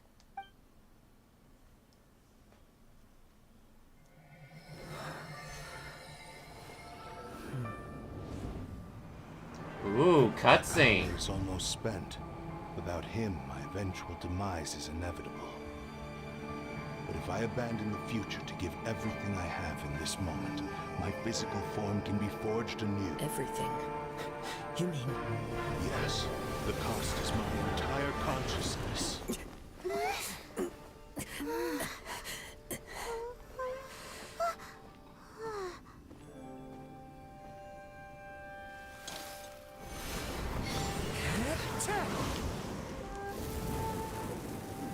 I don't think that's how it works. There's nothing that I can accomplish now. But there's still a chance for Ishin art. Once remade, I will be a valuable resource for your studies. Ishin lives on, and its finest hour is yet to come. Even if I am not the one to prove its might to the Shogun, as long as it is an Ishin blade, crafted by Kaedehara hands, it will still fulfill his final wish. Thank you, son of the Kaedehara clan. Over the years, my real name has been forgotten by all. I'm ashamed to utter it, yet it remains strong in my mind. Muramasa? Kagotsurube Ishin. This name is now yours to keep. Rest in peace. So that's the new sword.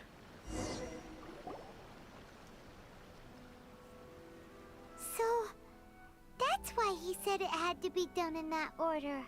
His consciousness will disappear forever after fulfilling the bladesmith's wish. Kagotsurube Ishin. It was the first time I ever heard his name. It seems like deep down he disapproved of his own actions, and thus chose to bury this name deep within his heart. Only in the final moments, before his consciousness faded, was he willing to entrust it to another. Seems like he really wanted to fulfill his maker's wish. The same fervent ambition that gave him the motivation to keep going forward also fueled the stubborn determination that blinded him to the path ahead. Speaking for myself, I'd rather see him recognize and atone for his mistakes than see him punished for them. The remnants of defeated gods are nothing to scoff I at. understand.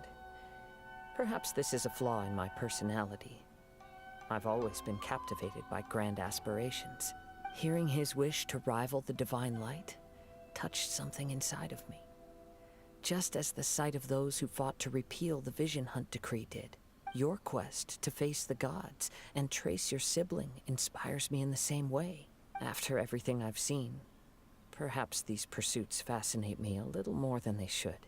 Oh, Kazuha. I will continue to support you from this point on. Know that you will have my assistance whenever you need it. Thank ya.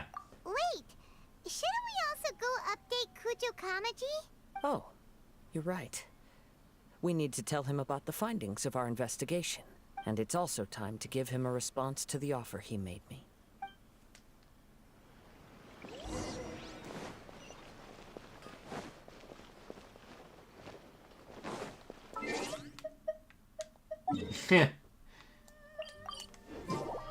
Ah, yes, the simple things. Good food, good drinks, good games, good friends, cursed anime swords, that kind of thing. Huh, didn't expect him to be all the way over here. Ah, you've returned. I hear that the issue has been resolved. Though this was a treacherous investigation indeed, we're most fortunate that no lives were lost. The Tenryou Commission has already attended to the danger at the warehouse. The investigation into Amanome Yuya should conclude soon. I do not believe he will be charged with any crime. That's good. Wow, you sure kept your ear to the ground. Then we needn't recount all the details again. Now, as to your earlier offer, I wish to give you my answer. Please take a look at this blade. What's this? Kagotsurube Ishin. A weapon crafted using a long-lost blade forging art of the Kaedehara clan. By means of a series of fortuitous events, I was able to recover and restore him. I also promised him that I will continue to study and pass on the secrets of Ishin art. And so, it looks like I will likely continue with my journey across the nations, learning more about this blade as I go. I see. I understand. The Kaedehara clan has always been a family of bladesmiths, so it is only proper for me to continue on this path. Were I to accept your goodwill, I may find myself embroiled in conflicts between the shogunate and Sangonomiya. That would not suit me. You misunderstand. That was most certainly not our intent. I am aware, but I still desire to continue walking my own path. Very well, I can understand. Then let's pretend this offer was never raised. However, if you should ever change your mind or find yourself in need of the Shogunate's assistance, please do not hesitate to inform me. Great. Thank you for your generosity. Where will you travel to next, Kazuha? Wherever the next event takes him. I'll probably take to the seas with Captain Beto again for now. As for my next destination, let's see where the wind takes me.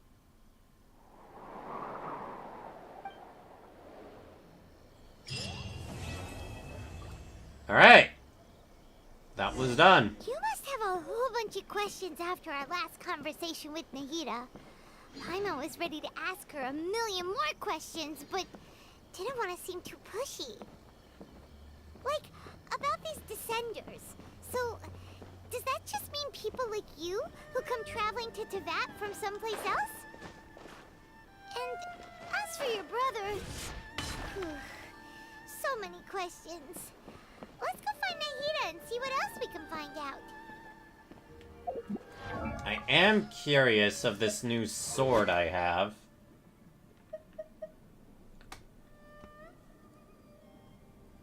When a normal charge or plunging attack hits an opponent, it will whip up a Healing Gale, dealing AoE damage equal to 180% of attack, and increasing attack by 15% for 8 seconds.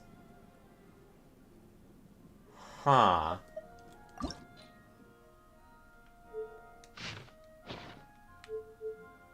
Max refinement level reached.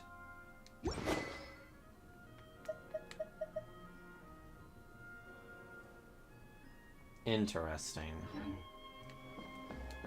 Not sure if it's better than the other sword I use, but... hey, we got something out of it.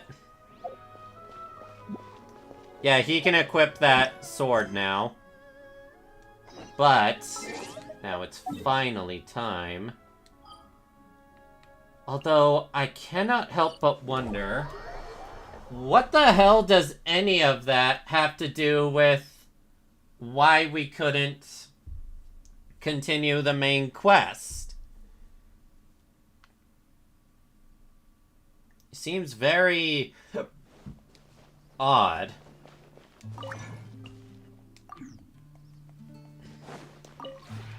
This realm is...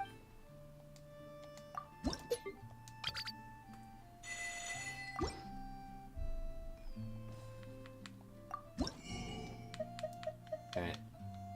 Let's buy some more Hero's Wit. What now? We continue on with the main quest. You know, the thing I was supposed to do at the start of the stream, but then the game's like, no, you need to do Kazuha's quest for whatever reason.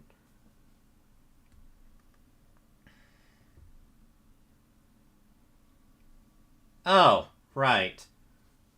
There was one other thing I wanted to make a clip of, but first I gotta beat this boss, and then I'll tell you guys when to start clipping.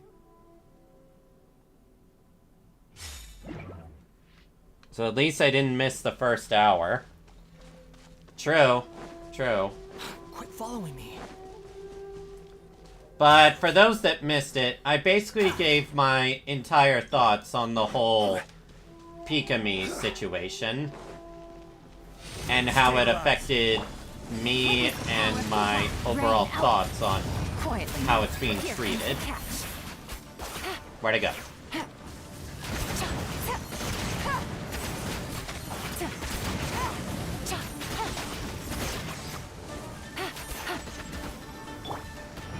Rises. I'm not gonna be able to kill it in time.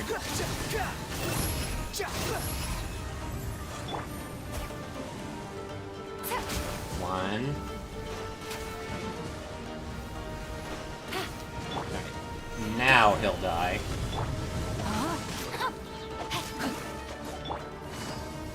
Busted.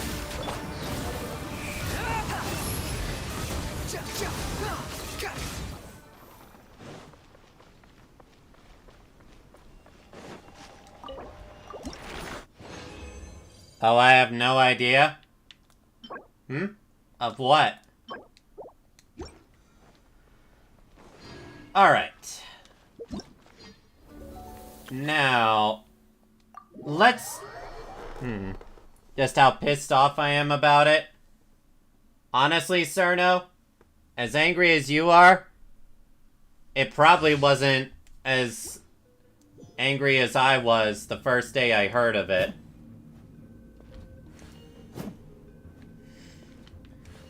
Like I said in my original rant, Pikami was a huge inspiration for me for becoming a VTuber in the first place. If it wasn't for them, I may not even be a VTuber. So, you guys can clip starting here. My overall thoughts on Diha here as a character. She's not good. She is definitely not that good. But see, there's one thing that makes me not care about that. And that's this ultimate that is so incredibly satisfying to do. If she was good, if she was actually good, I would actually be considering rolling for her. Because this ultimate is one of the best things in the game. But unfortunately, her kit is not that good. Because this skill here makes her transfers over damage your characters would take over to her, and for a good while makes them immune to staggering, but it also doesn't last the entire duration. Like, okay, let me, come on. Like, you see this field here, and you think, oh, from what you said, I should take no staggering, and he's gonna take a while. Dead go, buddy. Come on, man. Okay, I'll just punch the shit out of you. And prove it with the next person. Alright, see, look. I take no staggering here. And it looks like it should last as long as I'm on the field, right? Except the last few seconds... Ted, come in! Stupid enemies.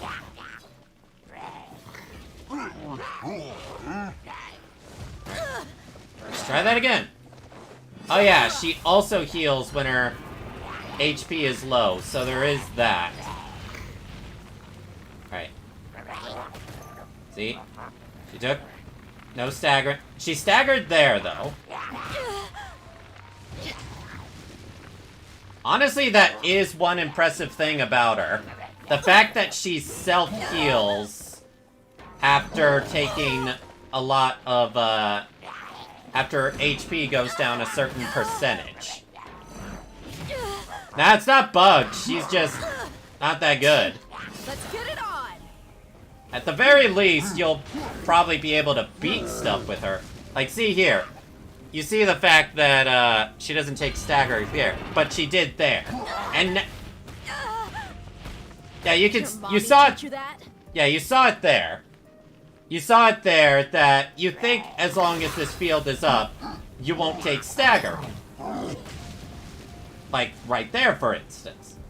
But as you can see, it doesn't last the entire time the field is up. Which is stupid. You ain't messing around. Buckle up. The same applies to other characters. Look, no real staggering. And the damage I take while the field is up transfers over to Diha. But again, she heals everything. So in thought, she should be an amazing tank. You're dead meat. She should be an amazing tank. But the thing is, that's really not valued when it comes to the Spiral Abyss. You want to kill things as fast as possible. Buckle up. It is definitely possible to make her work, granted, but it requires a lot more effort compared to other 5 stars. And also the fact she can spook you from if you fail a 50-50 when rolling for a character. So I cannot, in good consciousness, recommend rolling for this character unless you really, really like her and her playstyle and are willing to put up with it. Although I have heard she's really good if you use Nilo with her.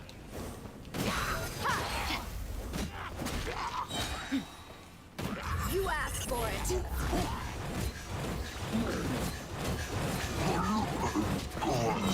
And it's really such a tragedy because she is easily one of the most satisfying characters to use because, again, this ultimate. You just punch some mother frickers in the face and then do a dive kick towards them. That's incredibly satisfying. Yeah, she definitely lacks compared to other characters. But in terms of how good she feels to play, even if she's not dishing out the damage you want, yeah, I can't deny how good it feels.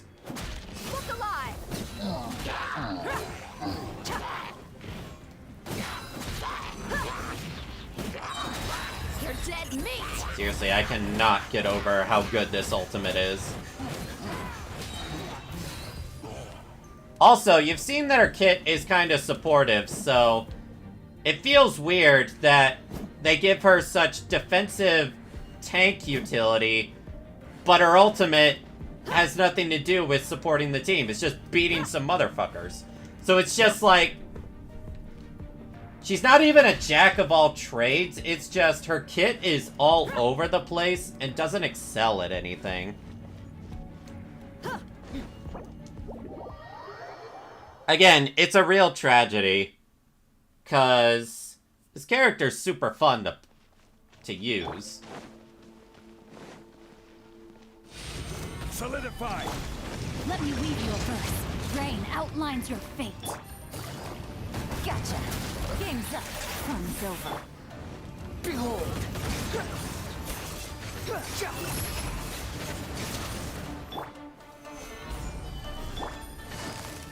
Quietly now. Wretched vermin!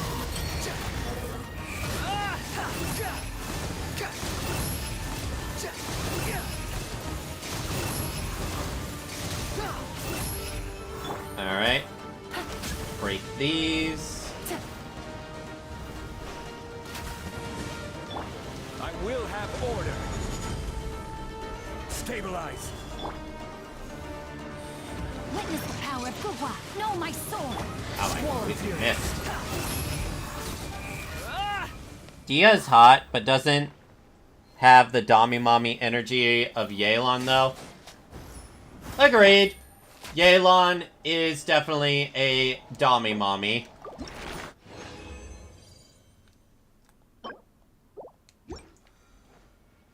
Alright, now we can actually proceed with the main quest. Hopefully we won't get any stupid interruptions there.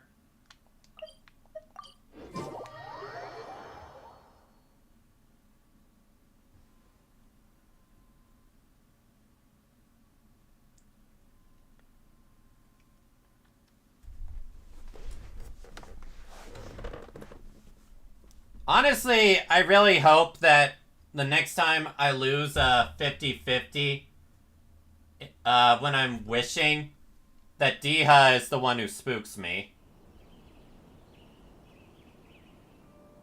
Either Diha or, not Tartaglia, I'm not Tainari. trying to write a thriller here.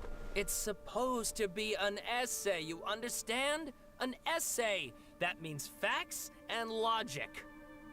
Well, if it's facts and logic you're after, you shot yourself in the foot with your choice of research topic, didn't you? The Tatara Suna mystery. When so much remains unexplained, there's little to be objective about. Unless, of course, you restrict yourself to textual criticism. What kind of accent is that? Yeah, well, this is my teacher's area of research. I can't change that.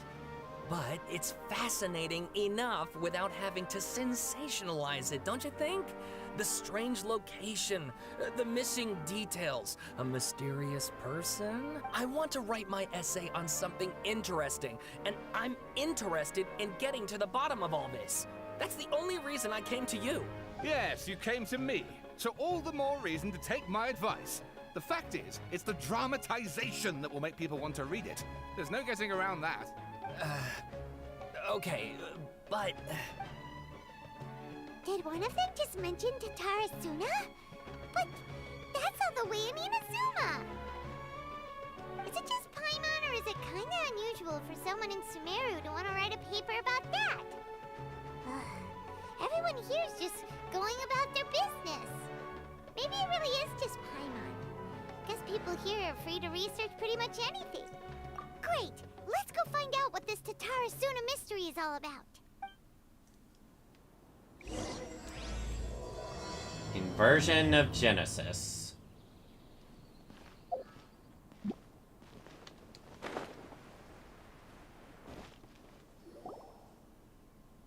Alright, I guess I'll go with my textual criticism and your editorial direction for the first draft. I have a feeling that the missing Kabuki Mono will end up being the main focus of this paper. If only we knew where to find that traveler. From what they say about her, this seems like the kind of thing she'd know about. Looking for me? Oh, you're the traveler, you say? Hey, what's with that face? Don't believe us? If you don't believe me, I'll go. No, of course I believe you. Actually, I first heard about your great exploits when I was still in Inazuma. This is my first time coming face to face with you and your mysterious silver-haired companion. I couldn't believe my luck, and out of force of habit, I started, examining the evidence. Sorry. Speak of the Donzi, and she will come. Oh, Sawada, for the love of... Sorry, we don't get out much, so our social skills are kinda lacking. Isn't that basically every college student here in Sumeru? Traveler, I hear you've helped many people a great deal and been to many places. Would you be able to tell us about Tatara Suna? Actually, we don't know much about that place either. In fact, we only came over here because we heard you talking about it and wanted to learn more. I see. Sorry, I can't My help. teacher chose this area of research as a personal challenge. He said it's difficult to get into because even Inazumans don't know much about Tatara Suna's past. But who'd have thought that... If you don't mind, I'd love to show you all my outline for the book I'm writing about Tatara Suna. Hold on, Sawada. Don't you think that's a bit of a deep dive for a first read? Well, fair point. In that case, please ease yourselves in gently by taking a look at Akaba's latest essay draft. Let me give you some background. This all started with the discovery of some records in Tatara Suna. The writings mentioned someone by the name of Mikoshi Nagamasa, who crafted a fine blade.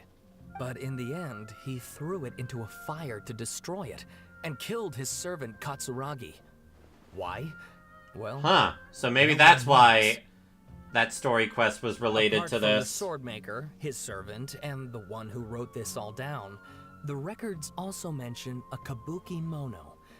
This seems to be an Inazuman word for an eccentric stranger, someone who dresses funny or acts in an unusual way. That's right. Akaba's teacher has spent quite some time researching these events on the ground. This Kabuki Mono lived in Tatara Suna for a while before disappearing without a trace. And shortly afterwards, as Akaba mentioned, things got pretty ugly. So first this strange person goes missing, then a murder happens? Seems kinda fishy to Paimon. Yes, my thoughts exactly. So I helped out too. I asked everyone I could think of if they knew anything about what happened back then. And wow, did I get lucky! Stop shouting! Was about to say. This part's important. I just wanted to make it stand out. It just so happens that a friend of mine works at the government records office. He looked into it for me, and I can now confirm that all the aforementioned individuals did, in fact, live in Inazuma over 400 years ago. Even back then, Tatara Suna was already at the center of Inazuma's smelting industry. The man in charge was a government official named Niwa. Curiously enough, it seems like he went missing too. Could it be... Wait, so there are 2 missing people in the story now? That's right! What's more, Niwa is a name with a lot of history to it. Have you ever heard of the great swordsmith clans of Inazuma? Oh, the swordsmiths? Yeah, like Ishin art and so on? Wow, yes. You really know your stuff. It's almost like I just did it. So basically, this Niwa was a distant relative of the Kaidahara clan, the last practitioners of Ishin art. Something then seems to have happened in the Kaidahara clan, leading to their downfall. I don't know the details, but taken in light of everything else going on around that time, it makes you wonder whether it's all connected somehow. The Kaidahara clan? Sawada, you left out the biggest detail of all. There's more? Oh, yes, of course. How could I forget? Brace your minds, ladies and gents, for they are about to be blown. Or maybe you won't believe your ears. I wouldn't blame you, of course, because in all my years as a writer, this is by far the most... Get to the point! Get to the point, for Pete's sake.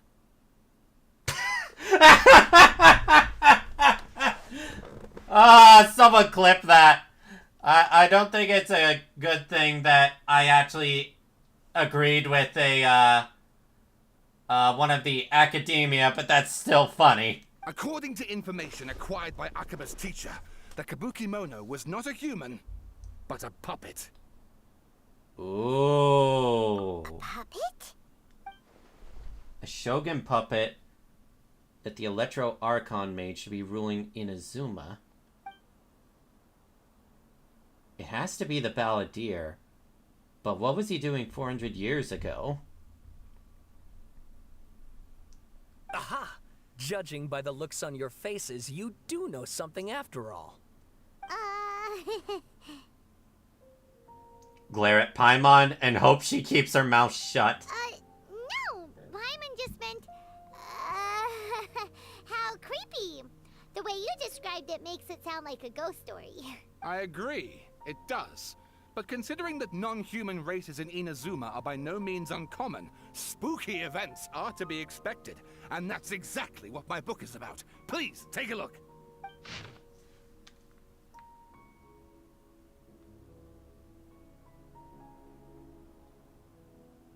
Bruh, I ain't reading all that! Oh, and please read my essay draft as well.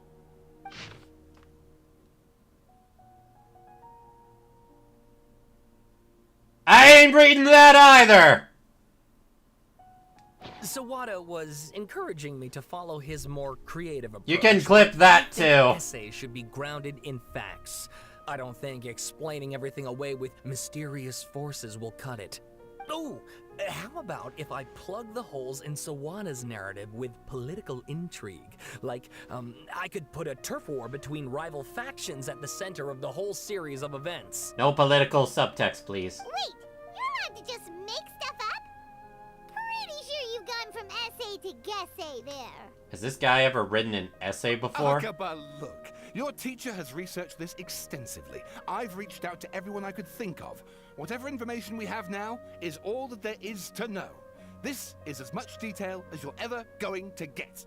Besides, if there really was a political power struggle going on at anything like the level you seem to be suggesting, what hope would we ever have of finding out the truth? Good point. Okay, back to the drawing board, I guess. Give me some time. I am curious, guys. If you were playing this, would you actually have bothered to read all that? Because I'm just like, nah. If I read that on stream, we'd be here for like 10 minutes. We have some other stuff to do, so we'll have to say goodbye for now. Good luck with your essay. All right, thank you. If you find out any more info about all this, please do let me know. Thanks so much. Goodbye. Hey, so that thing they were talking about, it has to do with the balladeer, doesn't it? Yes, it does. Okay, then even if we did know something about it, we probably couldn't share it with them, huh? After all, we kicked his butt and got him locked up. Information about people like that is usually super confidential, isn't it? I'm a nerd that likes lore. I like lore too, but that is too much to read at once. If you ask Paimon, Akaba should just pick a different topic. There must be as many essay topics as there are trees in the forest. There's no point in... Hello? Hey, did you see that? He literally just went by, over there.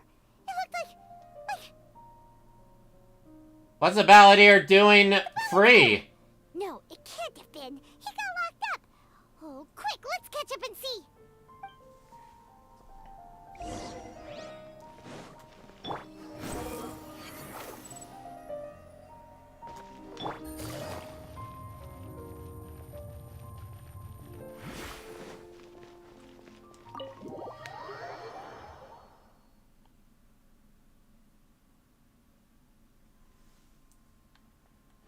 Nahida, we're here! Take it easy.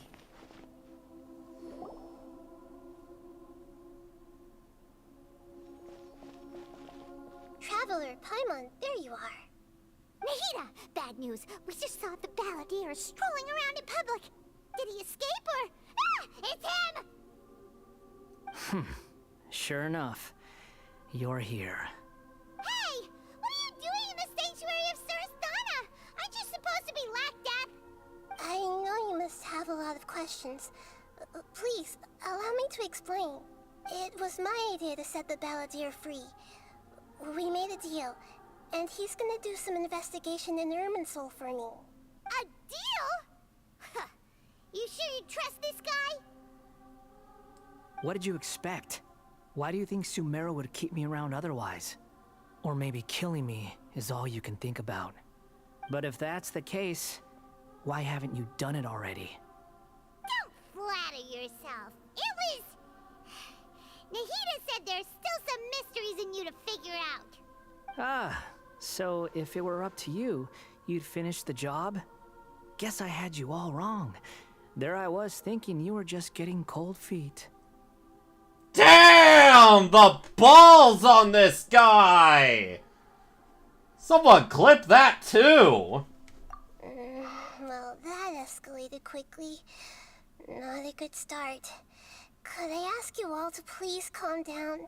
But Paimon's worried about you, Nahida. Don't let him trick you. It's not every day you see people questioning the God of Wisdom's judgment. Just when you think you've seen it all. Damn, this guy is an asshole! Don't you dare try to drive a wedge between us! As long as the terms are reasonable, I don't think there's a problem in making a deal. Even with the balladeer. Well, I for one have no reason to doubt you. Considering you even struck a deal with the doctor. Yes, one in which I gained valuable information. You'll come to understand more about that in the fullness of time. The balladeer's power was all but completely spent after your battle.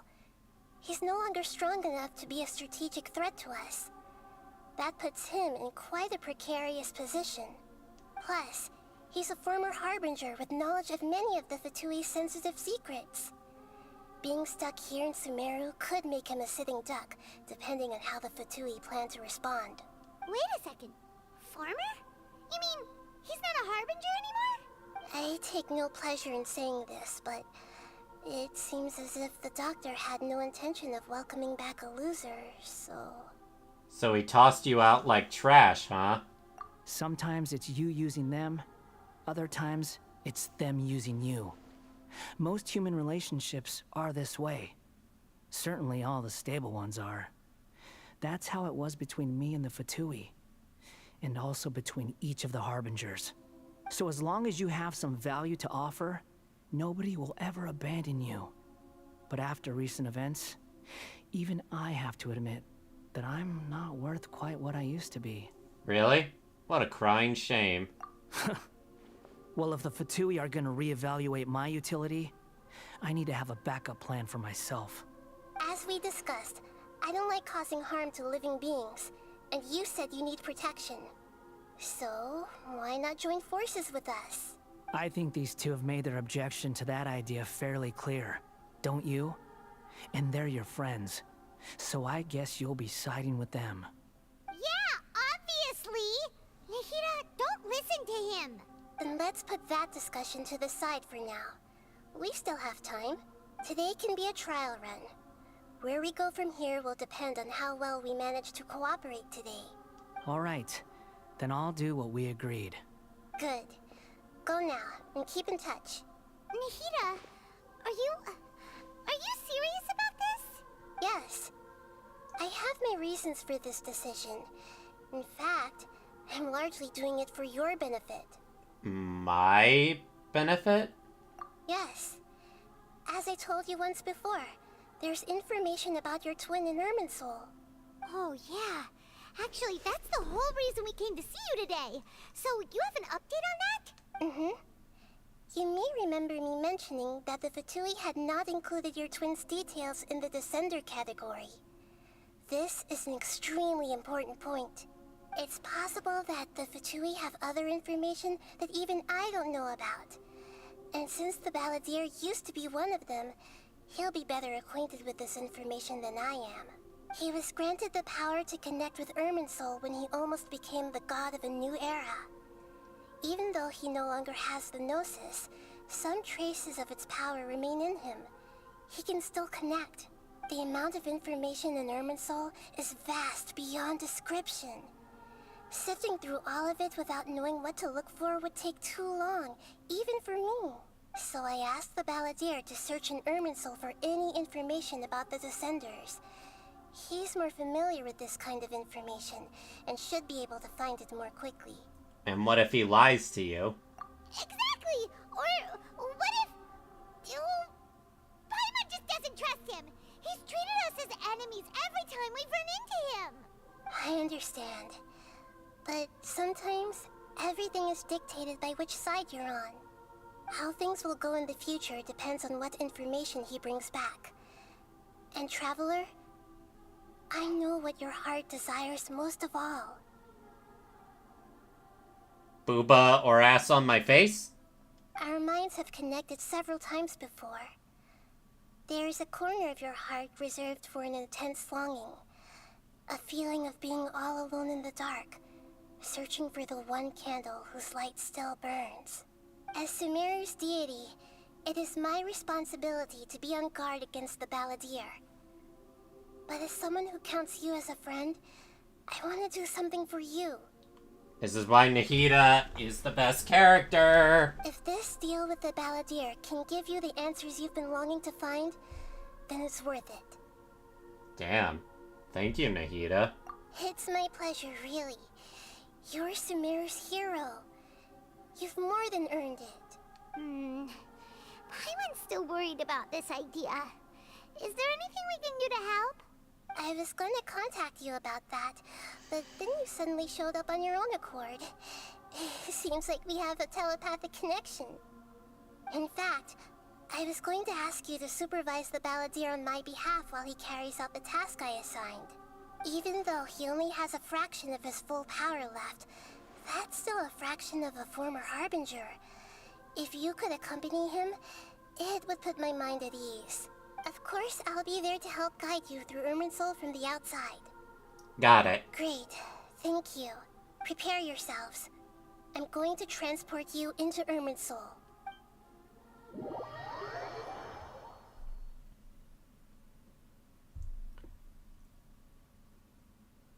Wow. It looks pretty different here compared to last time. The colors are gentler.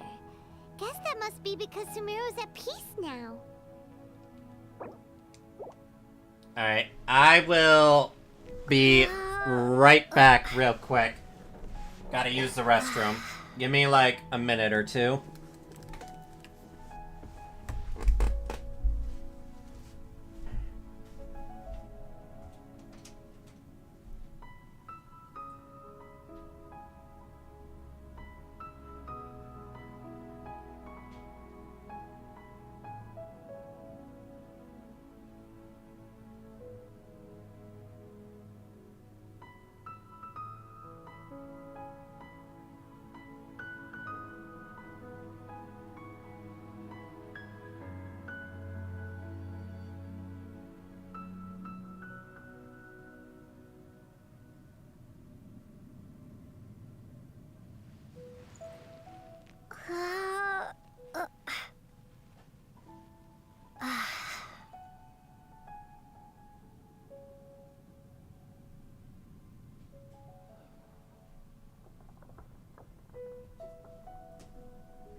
Alright, I'm back. Someone want to quote the holy hand grenade? Holy hand grenade, what?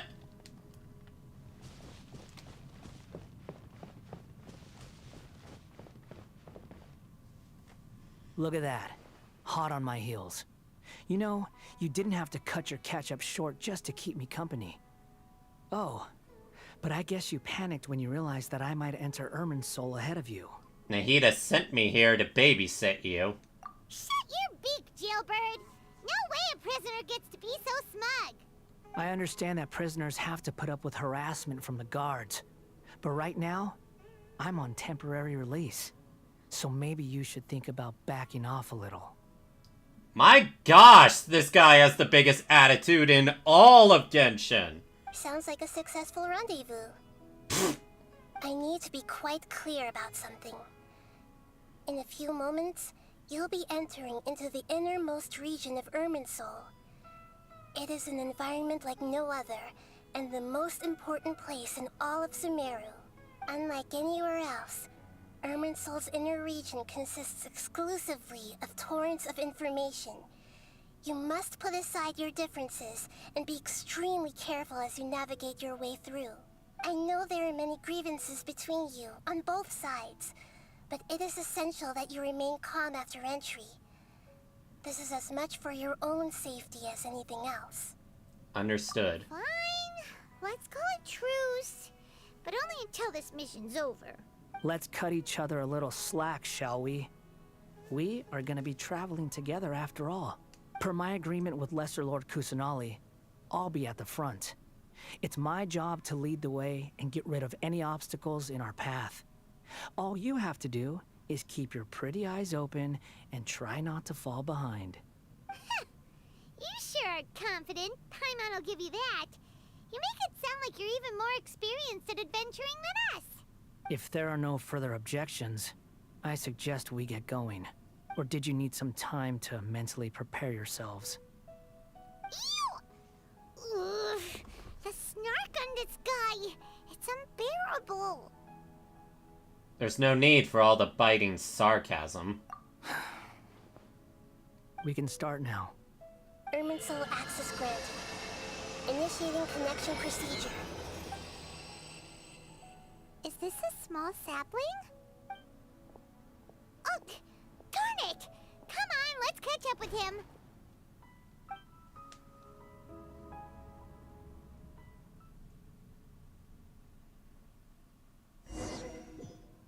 I wonder what we will see. Wow. Whoa! So this is the inside of Irminsul. Definitely different from what I imagined. Ooh. Whoa! I've never seen anything like this.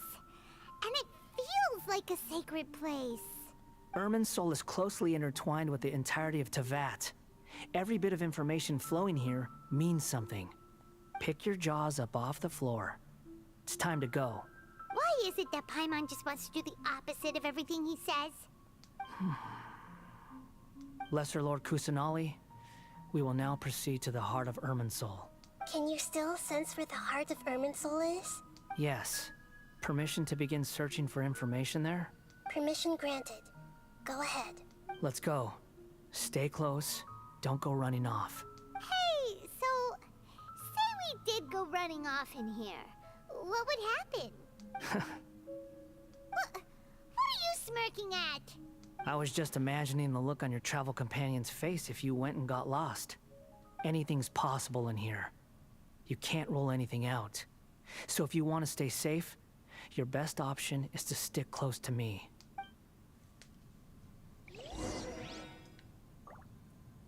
So about that... Oh.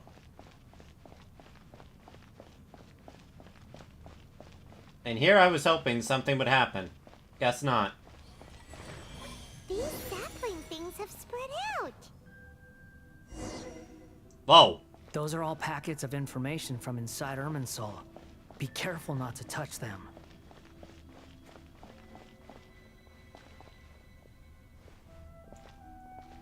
I'm a rebel.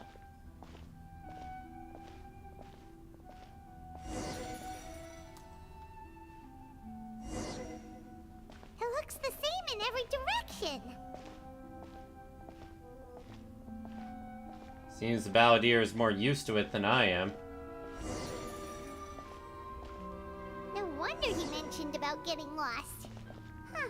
What do you know? He was actually telling the truth. Is he mocking me again? What is it this time?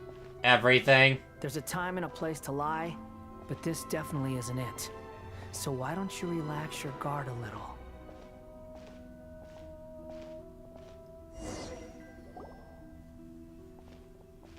We're here. What a huge tree!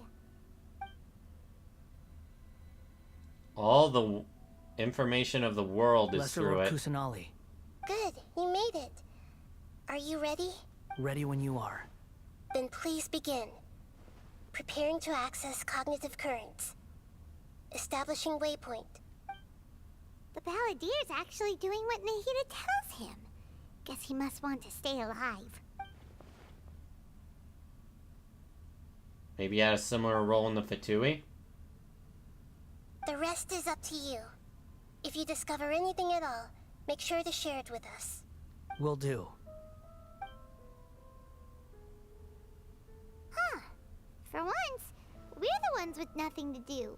Traveler, Paimon, would you like to talk? Yes, I've also invited Paimon to join. Huh? What the? We can talk to each other inside our heads? I'm guessing you don't want us to disturb the Balladeer? That's part of it. Plus, we're all friends. There's nothing wrong with us talking like this once in a while. Paimon's never tried this before. This is great! So, Paimon's been wanting to ask you something. Don't you think the Balladier's a bit of a walking contradiction? He's always talking back, but he seems to listen to what you say. I wonder why that is. As I've told you before, there are still some mysteries for him to resolve. Things that are clear as day to me, but that he has yet to understand. Perhaps today will be the day that he finds some answers. The Fate franchise would be frothing to find something like this place. Yeah, they would probably equate this to The Root. Well done. Smart and attentive as always.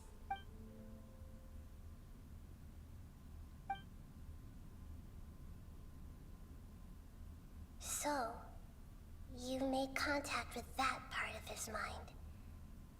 Well, it's true. Betrayal turned the Balladeer into the person he is today. Huh. Paimon thought nothing could get under that guy's skin. Turns out, he can get hurt and angry just like anyone else. How do you think people become villains, Paimon? Everyone has a history, Paimon. Even if you're a puppet created by the Electro Archon. Speaking of puppets, we ran into two people at the Academia today talking about an essay. Turns out their topic was about the Tatarasuna incident. Nahida, do you know anything about that? If you mean the mysterious events, the Kabuki Mono and so on, yes. I know about all of that. Really? Because from what they were saying, it sounded like lots of Tatarasuna's history is still unexplained. And most of the information we have now is just from people filling the gaps with their imagination. At least that's what they thought. Oh? How interesting. Those two managed to deduce quite a lot through guesswork alone. So the Gesse got it right? Well, they guessed right about one thing. Tatarasuna was sabotaged. Must be a riveting conversation you three are having. Funny how all the good ones happen when I'm not involved. Wait, can you tell? What makes you think we're talking to each other? Don't insult me. You're having a private conversation without me. Obviously, I must be the topic of said conversation. You have every right to keep certain things confidential. Of course you do. You can't have your prisoner knowing too much. So, have you found anything yet? Still looking. Don't get your hopes up, though. You and your twin come from outside this world. It wouldn't surprise me if there was nothing on either of you in Irminsul at all. Wait, how did you know about that? Did Nahida tell you? It's not like we've never met before. And anyway, you're world famous. It'd be more surprising if I didn't know a few things about you. Your attitude is better than I thought. Right now, we have to keep the peace. I'm not interested in creating more misery for myself. And making cordial conversation is something I can manage. Huh? Wait. Huh? This light. It looks similar to those saplings. What could it be? Anonymous data. Hey, don't you forget the agreement. You have to share it with us. Shh. Just wait. Mr. Niwa, are you certain this is worth the risk? We are talking about Tatara Suna's furnace, after all. It may not pay to act rashly. There's no one else who can enter the furnace. It has to be me. Is that so? Well, since you insist. It's... Niwa was the man in charge. He belongs to the lineage of Ishin art.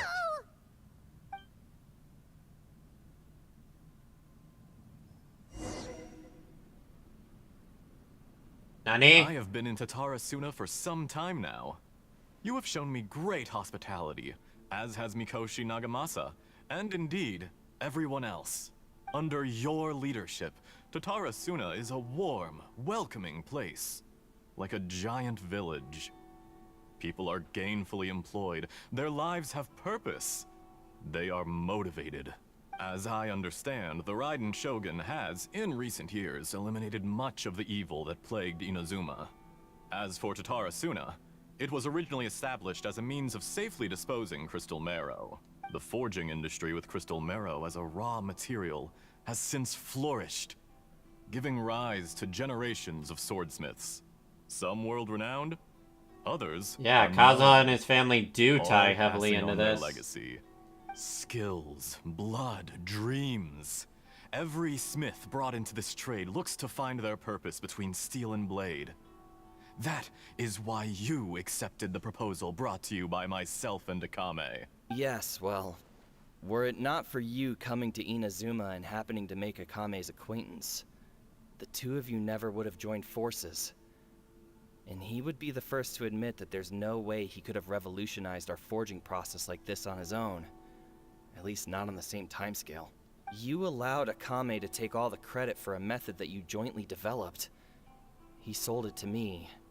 And now, every piece of ore here is smelted using the new technique.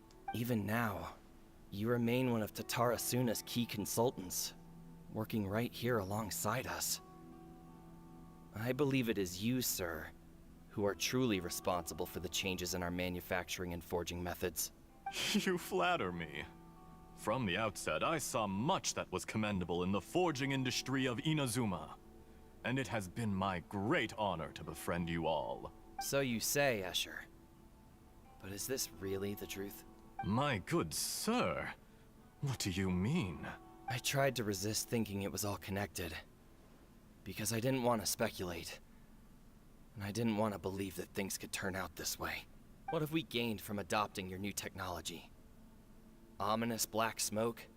Mounting production problems? Worker fatigue and casualties are up and continuing to rise at an alarming rate. And recently, as you well know, someone died because of that strange filth inside the furnace. We've kept the truth from spreading outside, but still, I suspect you understand it better than I do. None of the people who went out to get help have come back. Now, our mutual friend, the Kabuki Mono, is taking the Golden Feather to Narukami Island to seek an audience with Shogun. This is our last hope, but that doesn't faze you, does it, Escher? Nothing does. Otherwise, why would you still be standing there with that smile on your face? Ooh. I'm just surprised that you finally chose to be so sincere. I'm sure you've been harboring these suspicions for quite some time. Mikoshi Nagamasa may have noticed that there was one common denominator among all these events. Namely you, Escher. But Mr. Mikoshi is more cautious than I. He does things by the book. After all, Nagamasa is the adopted son of Mikoshi Torichio, the yokai struck down by the Shogun's own hand. If he truly seeks to redeem his family's honor, an abundance of caution is well advised. You're well informed on the subtleties of his situation for a mechanic all the way from Fontaine. Are you sure you're not a little overqualified? Why, Mr. Niwa, are you suggesting I find a job as a diplomat? Sadly, I am so very attached to my craft. Enough, Escher. I'm here because an evil force is raging inside the furnace. And someone needs to take your new device inside the high-risk zone so we can absorb it and put an end to the problem. I'm in charge here. And I'm about to take some responsibility and head inside. Probably to my death. But what about you? What are you still doing here? Judging from the look in your eyes, you don't seem to trust me. Drop the act. We're past that now. Whoever you are, it looks like your plan to destroy Tatarasuna has worked. I just want to know what you're still doing here. What's left? Don't you have all your answers by now? Honestly, I'm just waiting for the right moment. Oh dear. A moment like this, where you finish talking and I stop you from entering the furnace. You...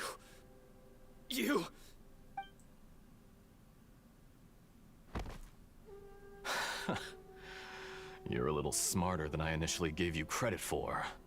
I thought I'd disguised myself exceptionally well, at least for the first few days.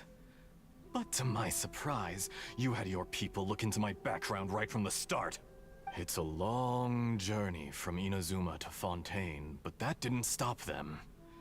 Eventually, they managed to confirm that Escher was an alias, and that I was not from Fontaine at all. So who are you? And yet, despite all of that, you still fail to realize my true identity, and what I seek in Tatarasuna. Did you really think you would be able to see through my plan? If you kill me, there's no one who can get inside the furnace. So you're really going to destroy this place? Is that it? Oh, but you're quite wrong. There is one other person. Wait. You're Some talking may the not same tone see as the him a doctor. person, but you told him yourself. You're not a puppet. You're a human. You're just missing a heart. Whoever you're working for won't get away with this. They'll be found out. But this makes no sense. What are you really trying to accomplish by all this? Why go to all this trouble? It's no trouble at all. Patience is a virtue which I have in abundance. This is all part of a carefully controlled experiment. If you must know, I'm happy to divulge my true identity. I'm a Fatui Harbinger. Call me the Doctor. The Fatui? Who? What do you want? Just to create a minor inconvenience for your nation.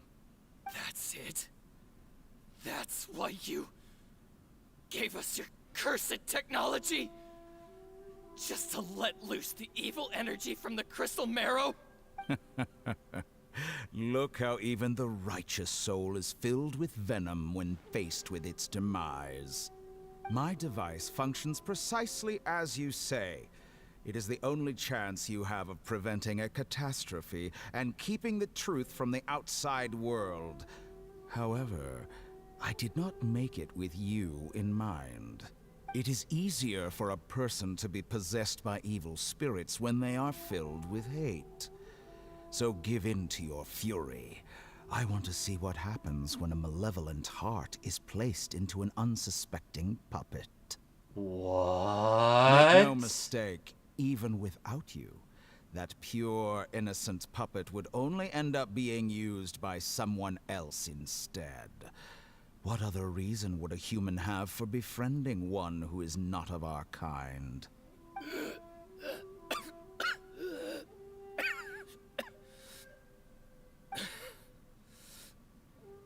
If you give him my heart, tell him that both Nagamasa and I see him as one of us. He has nothing to prove to anyone. Because not everyone just wants to use other people. The only ones who think like that are people like you. What a beautiful way to see the world. It almost makes me feel a little guilty. Then out of respect for you, I shall redefine myself. Think of me as a monster or a demon, if you wish. At least this way your death is not a consequence of your own folly turning you into an easy target. You simply lost to something more powerful than you could ever hope to defeat. God. I say, Mr. Niwa, let's see what happens. Will your puppet friend become a human? No, that will prove quite impossible. Mr. Niwa? Already dead. What a pity. Jester, I have completed the task you gave me. Creating a gap and infiltrating Inazuma's inner workings. What fun it was. I'd like to introduce a puppet to you. If he proves useful, let's make him our newest comrade. And if not, let's turn him to dust.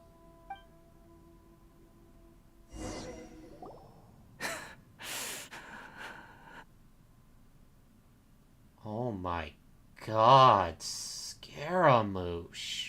Hey, are you alright? Dottore.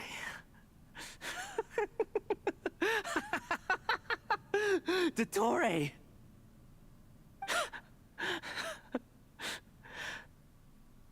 Good. Good.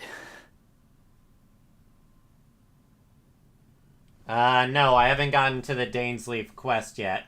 I'm doing Scaramouche's story quest. Was that the doctor? Did he turn into a mechanic from Fontaine? He was the one behind the incident. But why did we see things from his perspective? When I touched the doctor to confirm whether he'd eliminated all his segments, I read this memory in his mind. You have to admit, it must be the truth. Maybe so, but it means nothing. Does it? But this memory shows that Niwa didn't betray you. He never meant for you to be the one to take the device into the furnace. You know very well what that means. Even more so than I.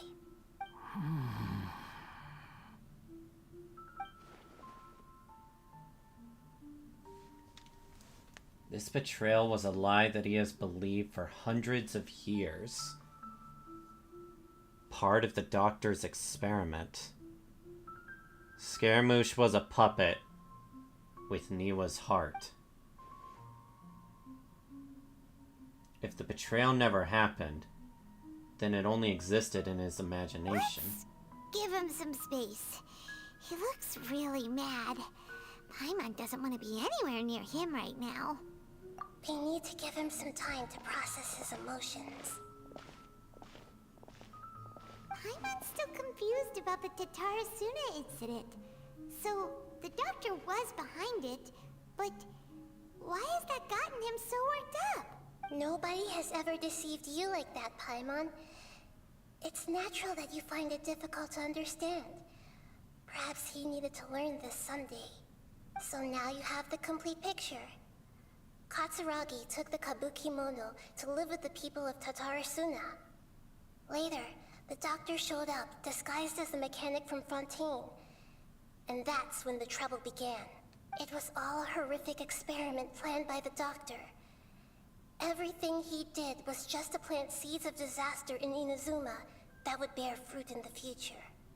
Of all the unwitting participants in the doctor's experiment, the balladeer became the main test subject. Good gosh. After the events you just saw in that memory, the doctor put Niwa's heart into the device and handed it to the balladeer. Then, he instructed him to enter the furnace and absorb all the filth caused by the smelting process. The load was far beyond what he expected, but the balladeer survived. He left the furnace in sheer exhaustion and said to the mechanic, "This device seems to have protected me. What's in it?" The mechanic answered, "Niwa fled this place for fear of punishment, but he left you a gift. He said it's the one thing that you've been looking for." He took it straight from the chest of one of his innocent servants. The mechanic removed the withered heart from the device as he spoke. The balladeer was stunned that such unthinkable cruelty had brought him the thing he'd been longing for his entire life. A heart acquired through cold-blooded murder is a cursed thing, but it had protected him from the filth. He thought Niwa had completely betrayed him, and yet this very betrayal had ensured his survival.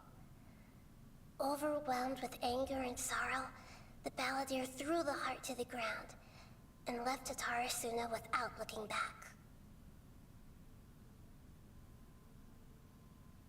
I am literally speechless. Holy moly. So the doctor killed an innocent man and pinned everything on the victim? That's terrible. Now we know what was behind his decision to take revenge. Doesn't mean vengeance was the right decision. Only if he understands this can he choose a new path forward. Tottori, you brazen-faced... Niwa didn't run from justice. You killed him.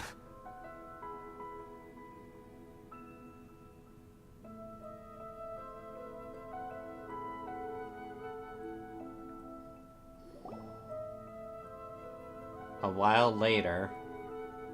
Shall we see how he's doing? Hey, you alright? That's a scary expression. Are you worried about me? If we didn't have such a history, I'd almost think that qualifies me to be your friend.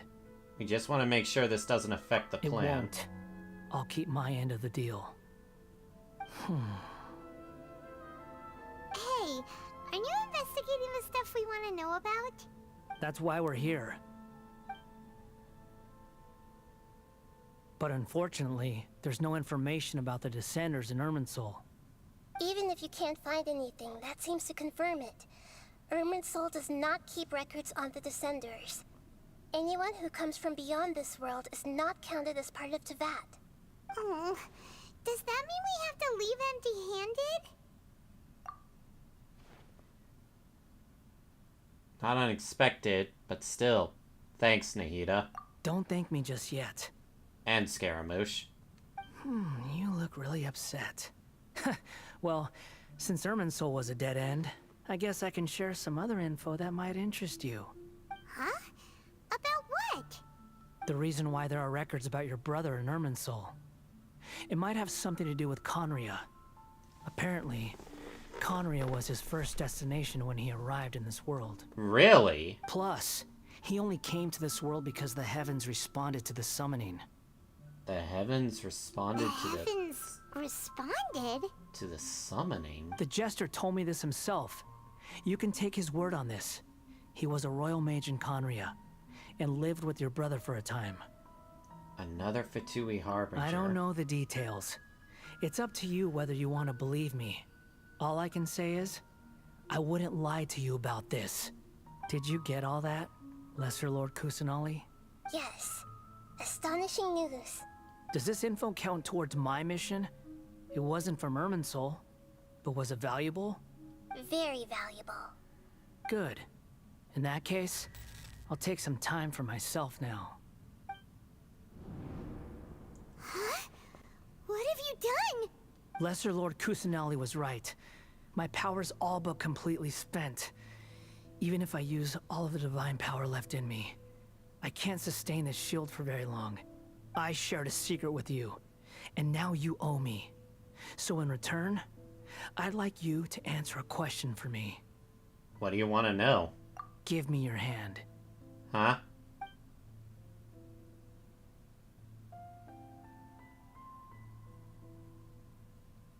Can you hear my voice inside your head?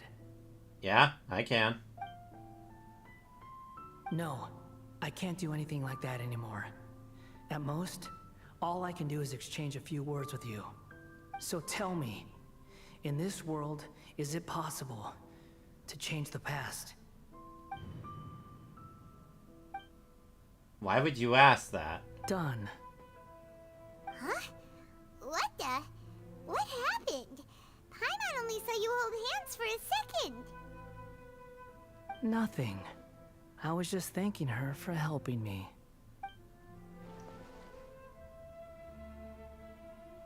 But that was because I knew about Greater Lord Ruka Devata. So long.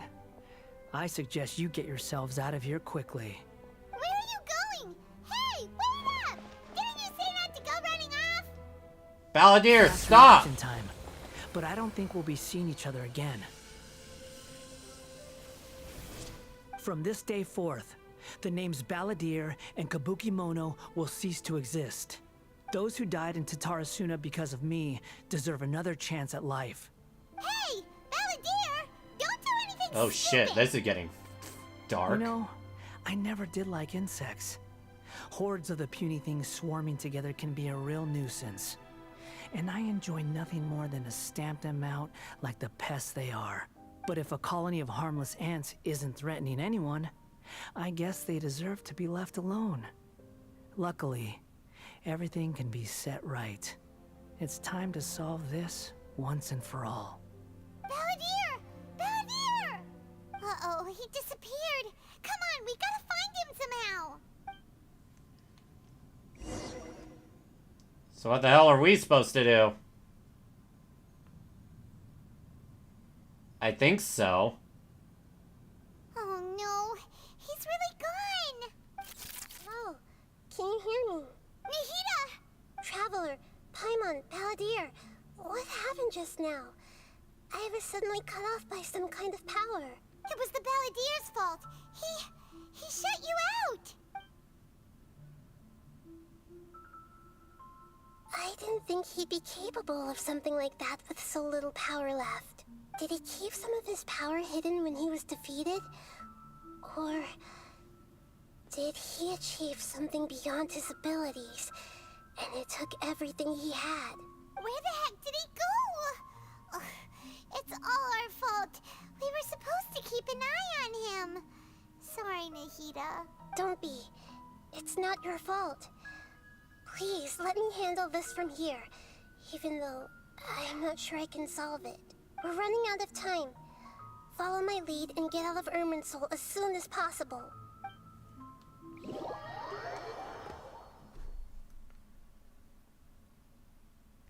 I think the Balladeer is trying to Sudoku himself. Sudoku his existence. We're out! And we're at, an inn or something? This is an emergency. I'll have to ask you to stay here for now. Everything's arranged, and nobody will disturb you. But I want to help you! I'm sorry, but this isn't something I need your help with. Leave this one to me. An emergency? How bad is it? Nahida, will you be okay? Don't worry. If my assessment is correct, though there may be some minor disturbances, it won't lead to a disaster. Please rest and recover your strength here until I say it's Not safe. surprised he's super pissed off with this. Living a lie for centuries and basing your entire view of the world of that lie. Her voice has gone. Paimon can't shake the feeling that something really big has happened. What do you think the Balladeer meant? And why did he suddenly grab onto you before? Paimon doesn't remember Ruka Devata. And the Balladier's question was a strange one. And the truth might be distressing for Paimon.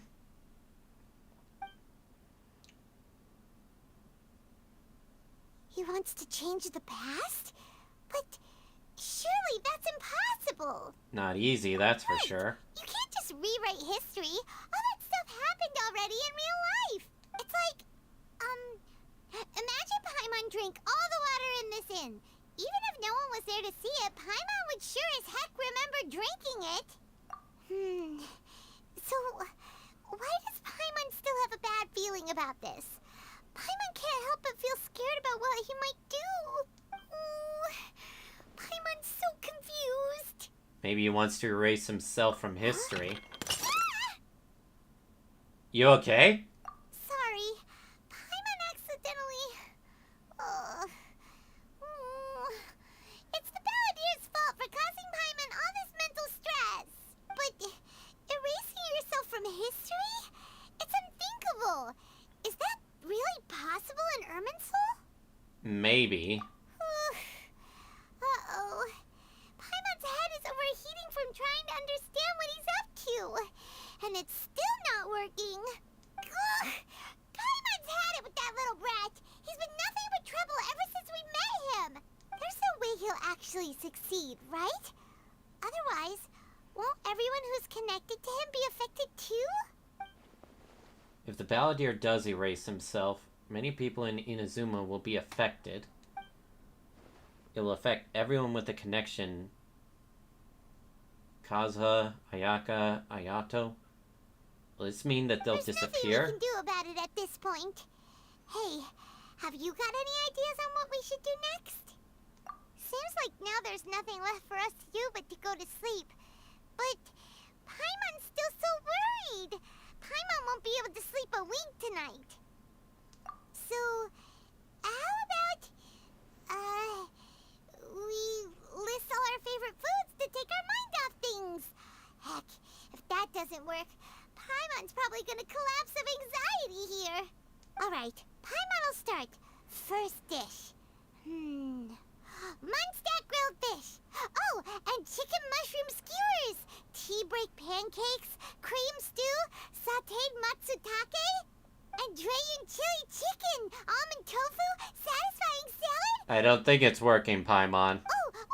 Also, Adeptus Temptation, golden shrimp balls, triple layered consomme, lotus seed and bird egg soup, and...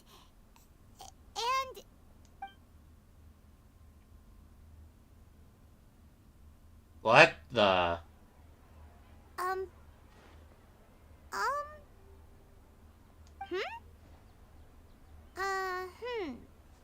What's wrong, Paimon? What was Paimon supposed to be doing just now? Paimon was, talking? Huh. Paimon suddenly can't remember what she was talking about. What was it again? You were getting so worried about the situation that you started listing foods. The Balladeer? Is that a food too? Huh. Weird name, though. Oh shit, it's already happened. What's wrong? Your eyes are like saucers. Was it something Paimon said?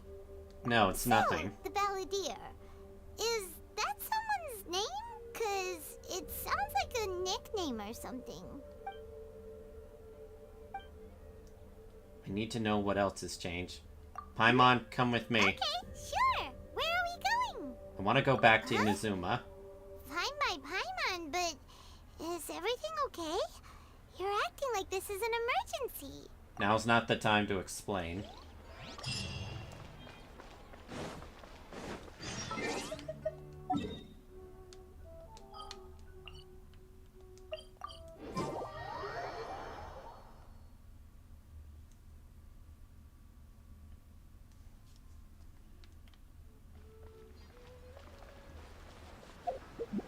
Actually,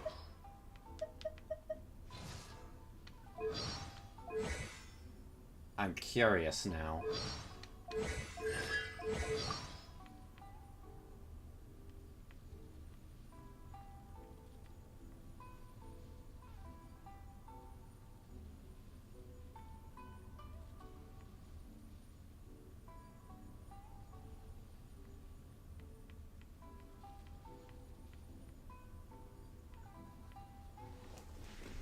Wait a minute.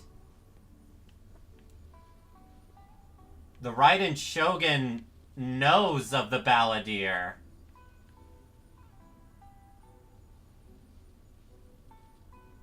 But there's no line here about the Balladeer.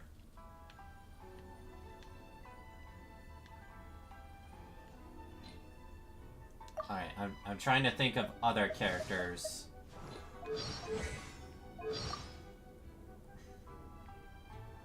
Tartaglia.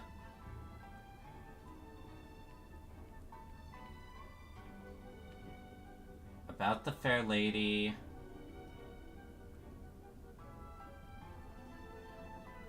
About the Rooster.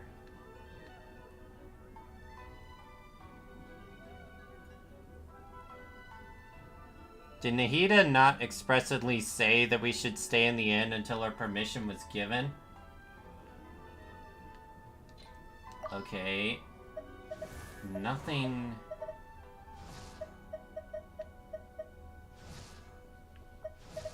Wow, it's true.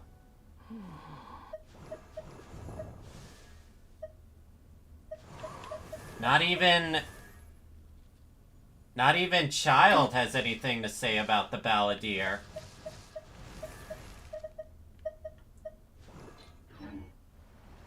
They really went the extra mile with this detail in the story. Any mention of him The wind rises. is gone, even in character profiles. I don't know. Nahida would probably be the only one that might know.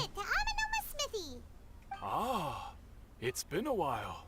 I'd like to ask a question, if I may. Of course. Go ahead. About the Raiden Gokuden. Oh. Now there's a question I wasn't expecting. Very well. I'll tell you what I know once more. The once renowned Raiden Gokuden, comprised of 5 branches. Amenoma, Futsu, Ishin, Hyakume, and Senju. The art of forging practiced by these 5 clans was first taught to them personally by the almighty Shogun. Over time, the 5 branches diverged from one another as generations of bladesmiths honed and perfected their craft until they became 5 distinct traditions. Most of the great swordsmith clans of old have since fallen into decline, and for a long time, only the Amenoma branch kept its art alive. But fortunately, Kaedehara Kazuha recently returned to Inazuma and took up the mantle of the Ishin art. Now, 2 clans remain of the original Gokuden 5. If my memory serves me right, you yourself were present when he forged the Ishin blade. Oh, yeah, we were! Paimon remembers that now. One sec.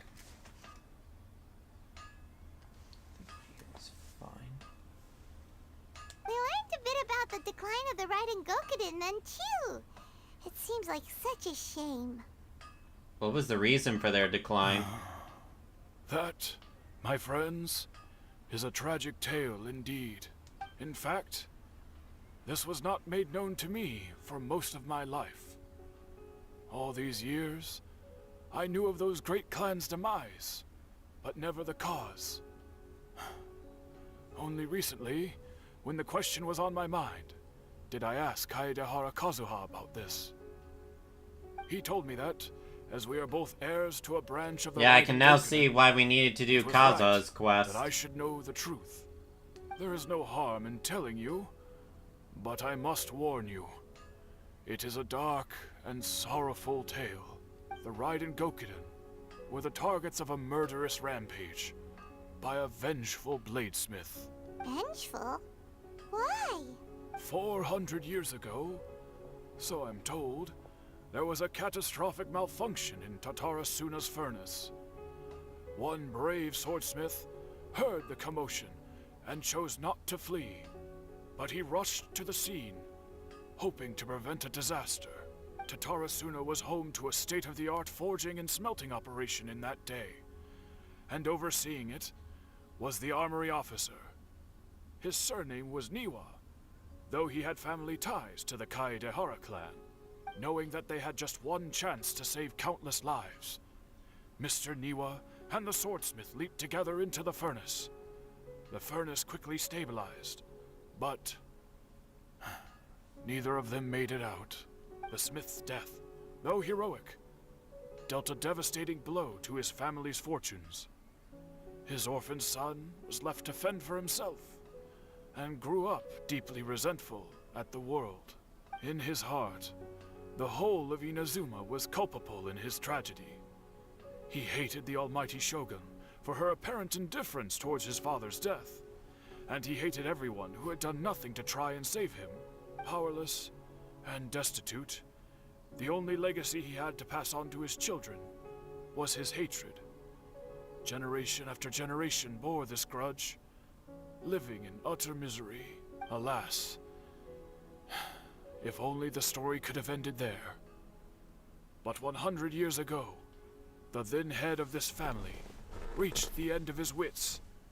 He could bear their fate no longer, and yet he could do nothing to change it.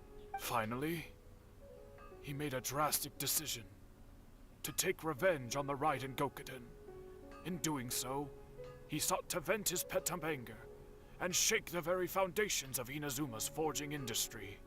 In his fury, he murdered indiscriminately, killing even bladesmiths from the Hyakume clan which he belonged to. His goal was absolute, the devastation of all of the Raiden Gokuden. But when he came to the Kaedehara and Kamisato clans, his killing spree came to an abrupt end. He failed to catch them unawares. They fought back fiercely, and they did not spare his life. That is why the Kaedehara clan and their Ishin art survived that day. I suppose they were the lucky ones, under the dire circumstances. Someone else attacked the swordsmiths. Seems Niwa still died. Was there anything else you wanted to ask? Have you seen Kazuha Kazuha? recently? Why, yes. Just yesterday, in fact. We spoke for a while over some tea. He seemed well. My pleasure. Don't tell Paimon. There are other places you want to visit too, right? Your expression says it all. You can't hide anything from Paimon. On to the next stop. Lead the way, traveler. Paimon will be right behind you. Seems history didn't change too much. Quit following. Let's head to the Yashiro Commission.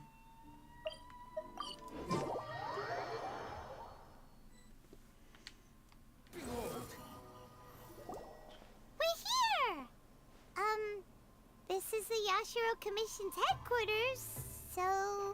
Traveler, it's been a while. Hello.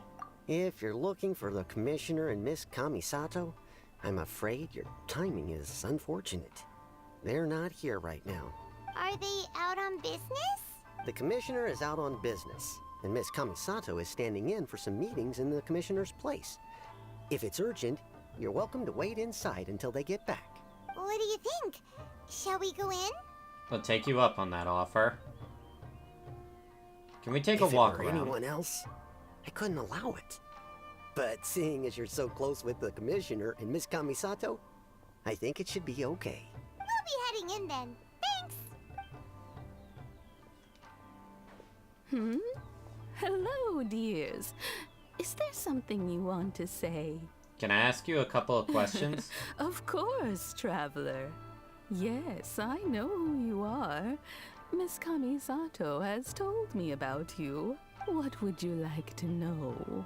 How are the Commissioner and Miss Kamisato these days? They're both very well indeed. Lately, Miss Kamisato has been rather busy attending all kinds of meetings and occasionally paying visits to some local organizations on the Commissioner's behalf. As for the Commissioner himself, well, you know, busy as ever. That much hasn't changed. Although, he does seem to be in a rather good mood these days. So pretty much business as usual in the Yashiro Commission, huh? Very much so.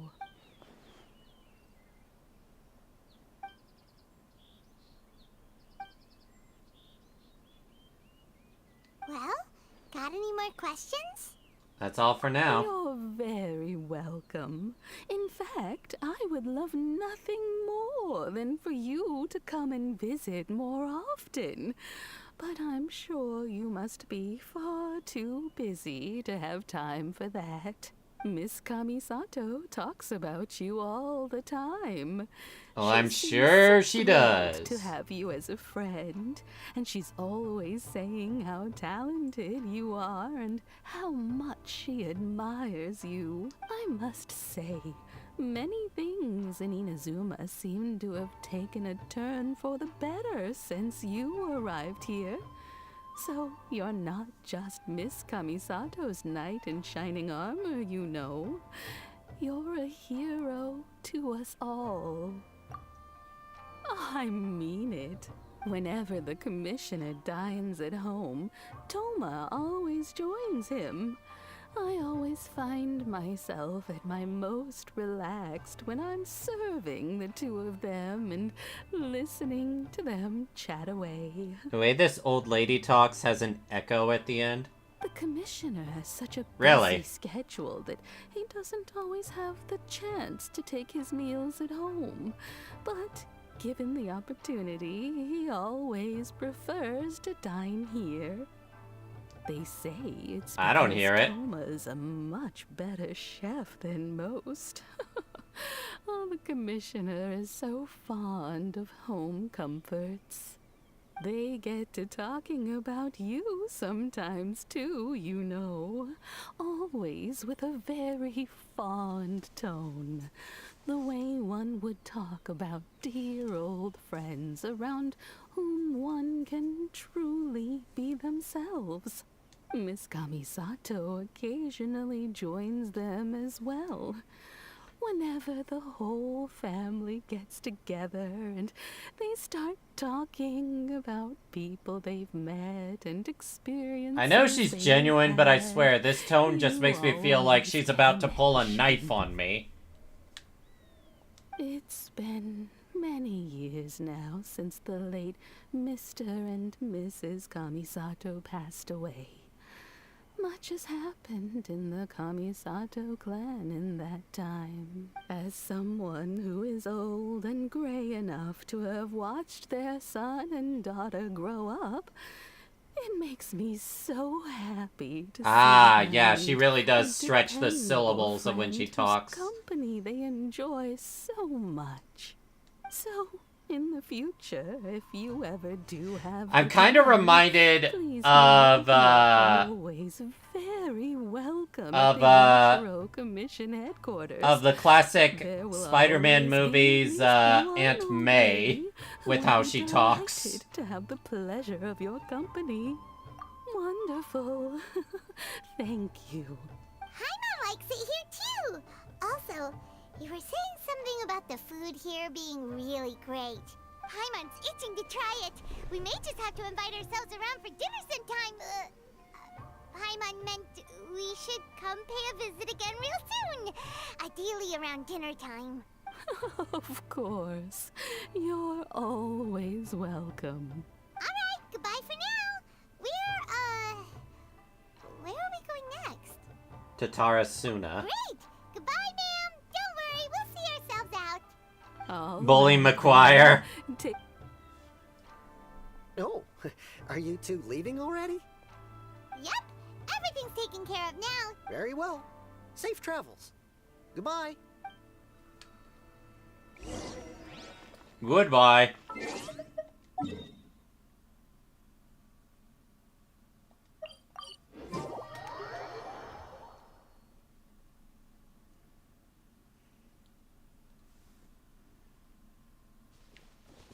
Squall and Fury.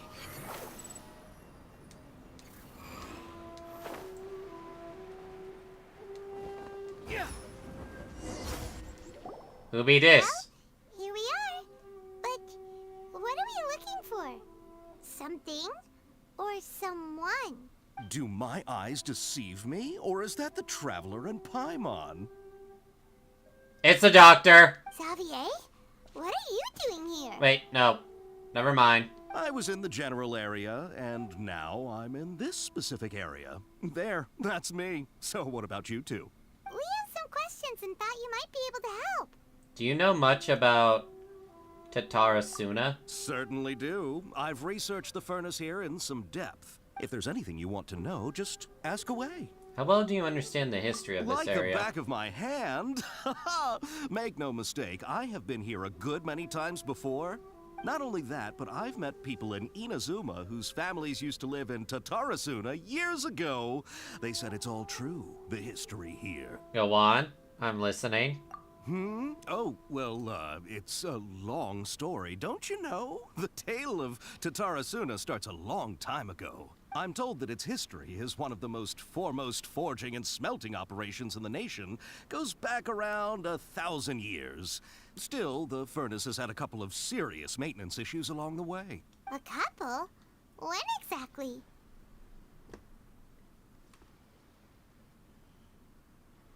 One was just in the last few years, the other was several hundred years ago. A fun fact, I'm not the first Fontaine tech guy to come and work on it either. There was a guy back then too. They say he was a mechanic who consulted on a technology upgrade. It seems like the technological collaboration between our two nations goes back a long way. How about that? Looks like the doctor still sabotaged the furnace. Hey, weren't you gonna ask Xavier something about Tatarasuna? Come on, ask already. Oh, I didn't realize you two were here for a history lesson. Me neither. Paimon doesn't know what's gotten into this one today. Feels like we've been preparing for a history exam or something. What brought this on? Did you just wake up today with a sudden burning desire for historical knowledge? Pretty much. So can I ask one more question? Go ahead. Have you ever heard of Kabuki Mono connected to it? A Kabuki Mono? No, I can't say that I have. I do know the word. Inazuman for those eccentric types who always go around dressed to the nines. Just the sort of person that I'd like to meet, actually. But sadly, I've never had the pleasure, nor have I come across anything to do with a Kabuki Mono where Tatarasuna is Kabuki Mono, concerned. that's how you say it.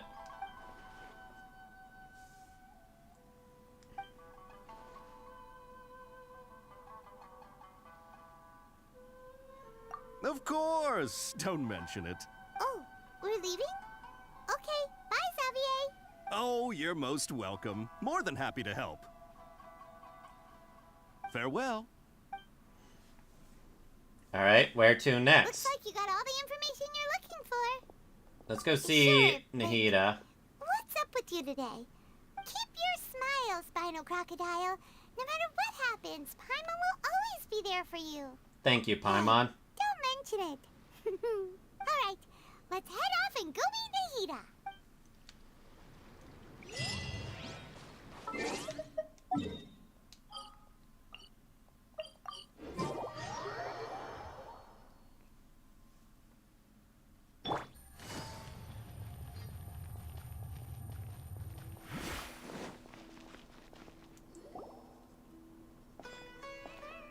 Hey, it's them. Huh?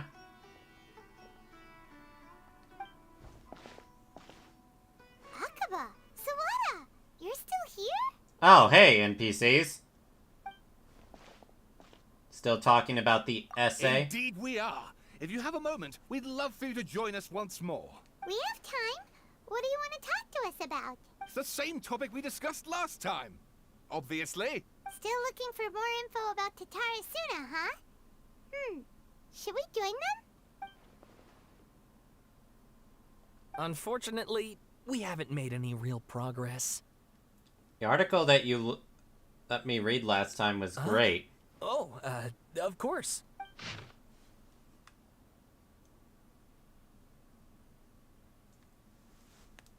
Ah, I think they highlighted the differences here.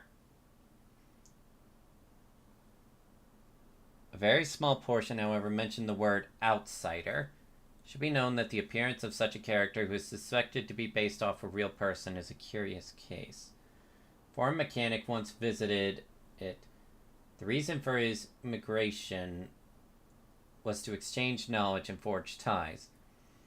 Mechanics seemed to behave suspiciously, often wandering around restricted areas. It would earn incomprehensible mumbles from his lips. Mechanic often stared into the furnace, seemingly to check on its condition. He also spent a substantial amount of time watching the local residents. Judging from the era, it was not uncommon to see cross-cultural exchanges for technical knowledge in places such as the place. Foreign experts being welcome in the region was not unreasonable either. Calamity came not long after this exchange of knowledge. Some current residents believe that these assumptions were merely the mechanic. Long have I delved through many texts and documents, but I was ultimately unable to decipher even a specter of a clue of his background. Still, mentions of the mechanic grew scarcer in the aftermath. Instead of the mechanic possibly being a figure woven from overripe imaginations, it actually did exist and perhaps even had a hand in the events that took place. I presume you'll want to read mine as well. Here. Upon hearing this, Niwa released the lizard from his hand into Katsuragi's palm. But just as more words were to be exchanged, someone came walking nearby. Steady and confident. The head that appeared by the door was that one from aboard. The newcomer placed some lunchboxes to one side, nodded, and made to leave. Katsuragi called out after him, "Sir, what about your meal? Are you not hungry?" Man smiled upon hearing Katsuragi's words. "I already ate. I hope that you, my lords, will be able to find time to..."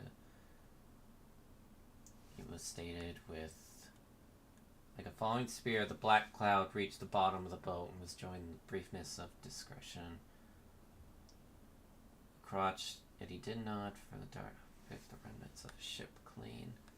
And a second ship was sent, followed by a third and a fourth.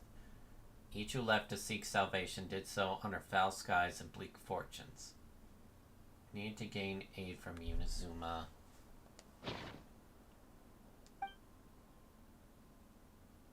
So some things have changed.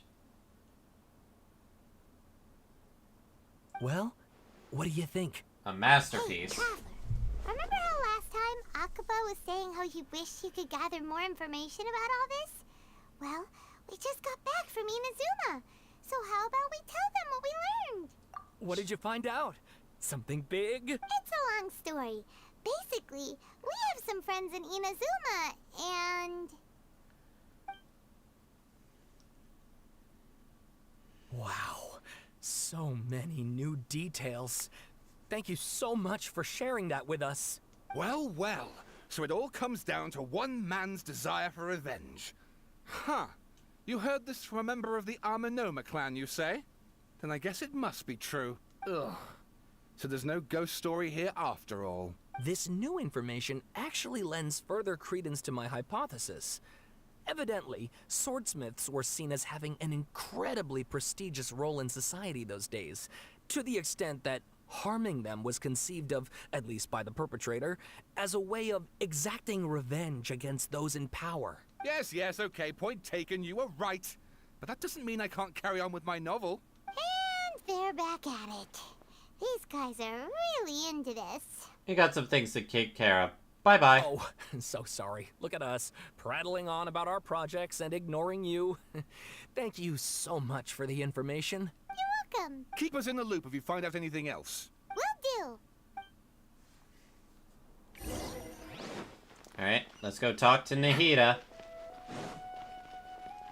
I wonder if she's at all familiar with what happened.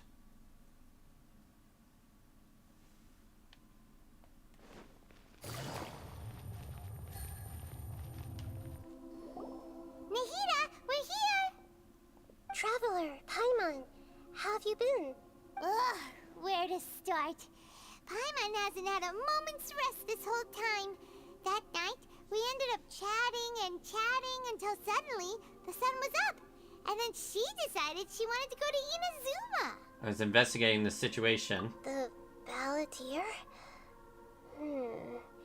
So she doesn't remember either. You look troubled. Is there something you need to tell me?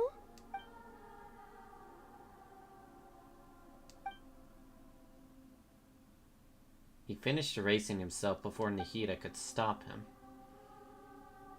I am the record keeper. Hey, what's wrong?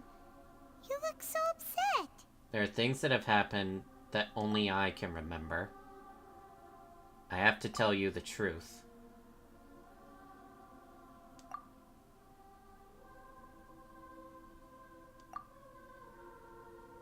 Thinking he had been thrice betrayed, left Inazuma to roam the world beyond. With no trust for humans and only loathing for the gods, he bore his grudge for years as he grew in strength and then returned to Inazuma to take his revenge.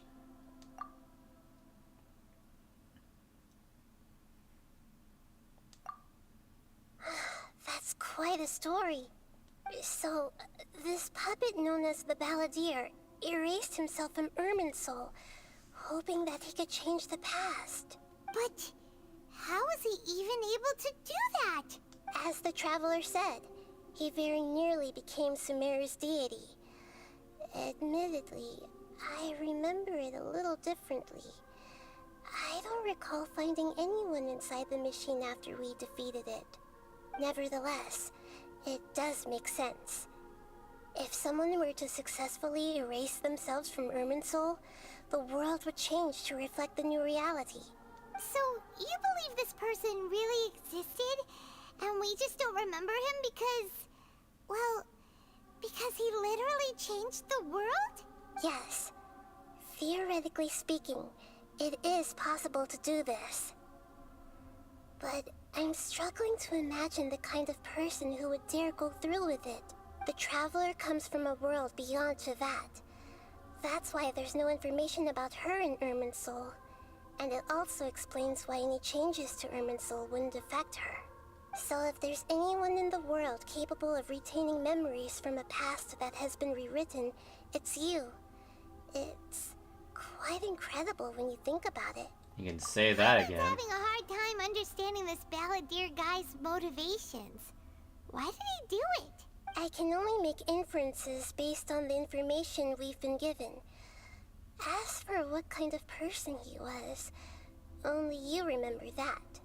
I'm really not sure.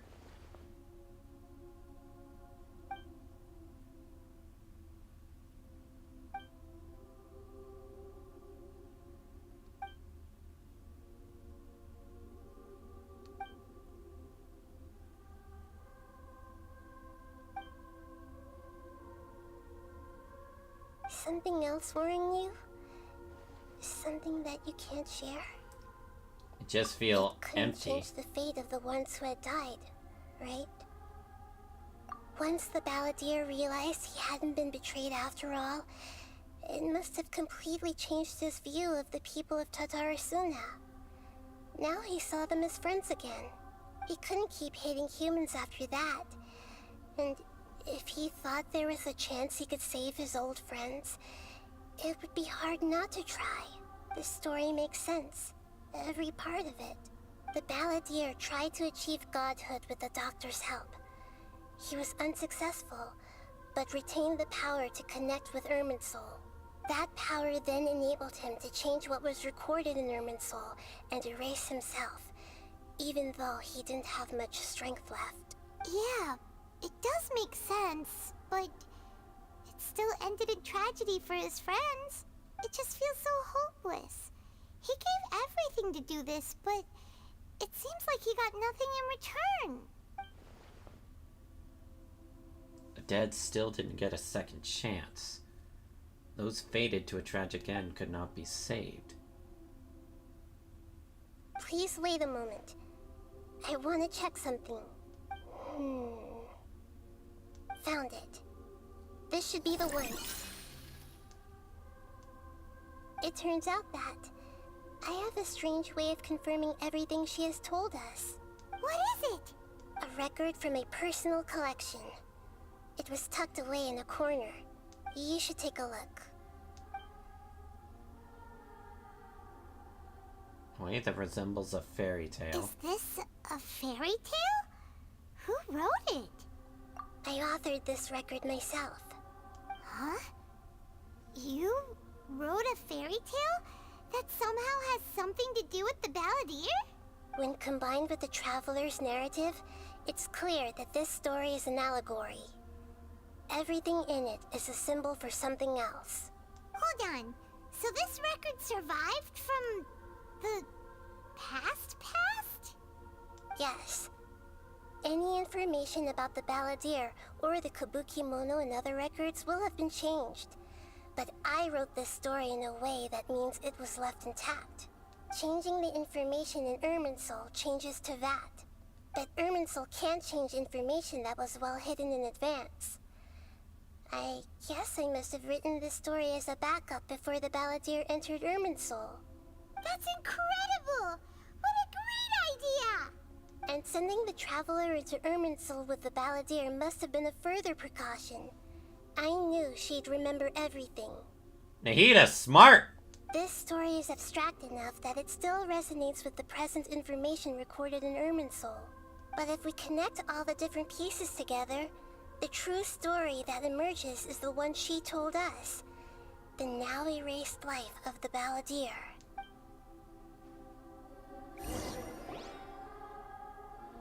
There was once a lone monster draped in fox fur. The monster found a family of foxes, joined them, and they became friends. The monster lived with the family day and night, and everyone treated it as one of their own. Oh, this is unexpected. Once in a while, the monster would take off its fox fur at night, and lament to itself as it gazed at its reflection in the water. I am a monstrosity, yet they are too foolish to see it. I pity them. But the monster soon found solace when another came to live among the foxes who was not their kin. A kitten, carved from the wood of a white tree, who had been abandoned by the humans. The kitten too wished to become a fox, but its tail was too slender, and it could not grow a coat of richly colored fur. Yet when the other foxes saw this, they spoke words of comfort to the kitten. Even without a tail and fur like ours, you are still one of us. Furious at this happy resolution, the monster lit a fire on the mountain. The terrified animals panicked as the fire spread. The only way to extinguish the flames was to make a sacrifice. A gray fox stood up and addressed the monster. It said, "You are the cleverest among us. Surely you can help us find a way to solve this." The monster smiled, led the fox toward the fire, and murdered it. The gray fox's heart was turned into a beautiful drop of water, clear, spotless, and pure. The monster gave the heart of water to the kitten, telling him, "The foxes have decided. You are the one who must be sacrificed. Take this, quench the flames, and die for your fox kin." The fuck? The fire was extinguished, but the kitten lived. It left that side of the mountain and found a little bird who had a broken wing. The monster's the doctor, and the kitten is Scaramouche. I didn't even connect that. The two promised they would spend their whole lives together, but the little bird did not have long left to live. It passed away soon after. After burying the bird, the kitten left the mountain for good. Never again would it cherish a single creature, nor a single blade of grass that stood on that mountain. The kitten spent the nights wandering aimlessly, gnashing its teeth at the moon. How it wished to swallow the moon and devour the moonlight.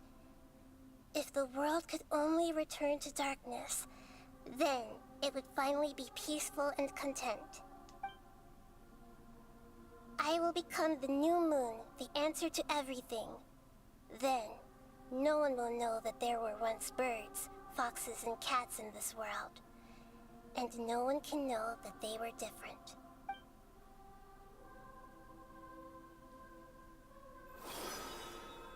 We solved it!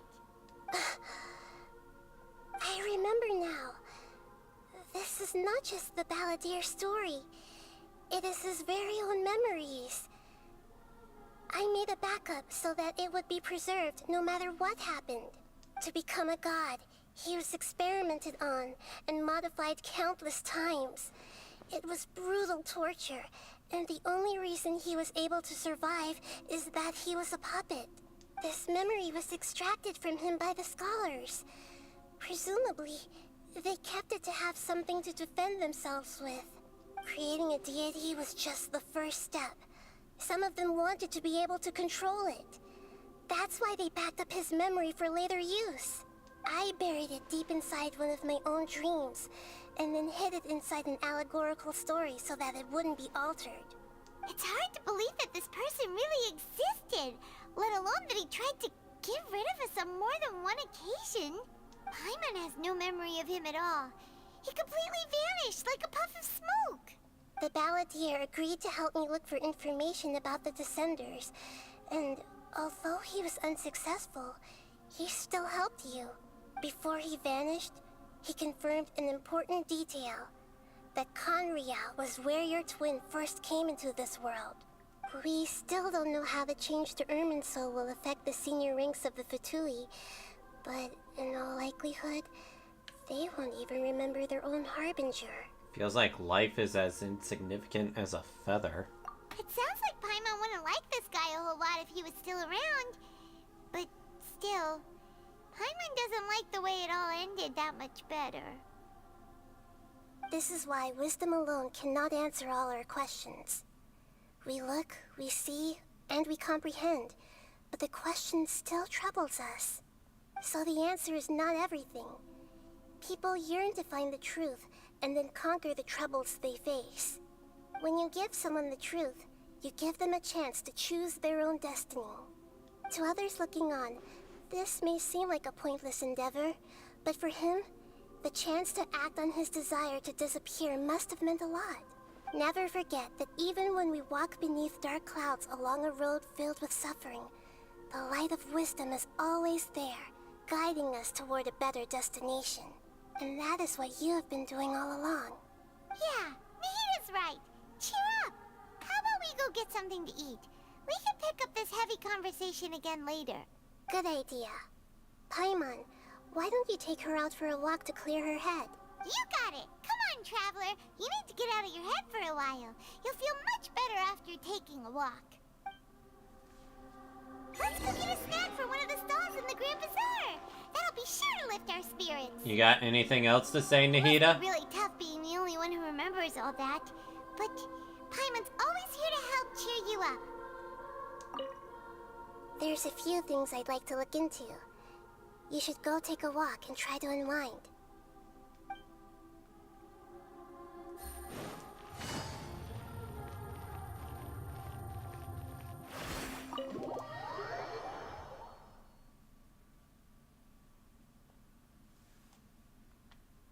Take it easy.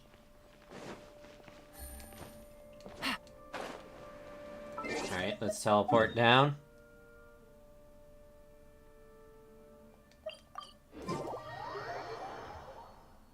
Yeah, this is pretty messed up.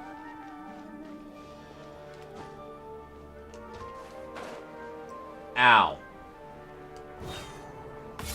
Rain outlines your fate. I accidentally hurt myself.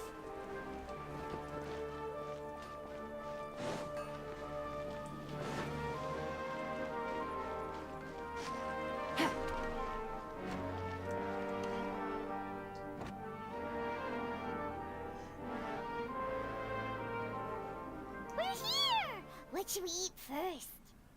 Why'd the music stop? Hey, are you gonna answer or what? Give me a minute, I'm still processing. Alright, whatever you want. Well, Paimon will be right here when you figured stuff out. Then we can get something to eat.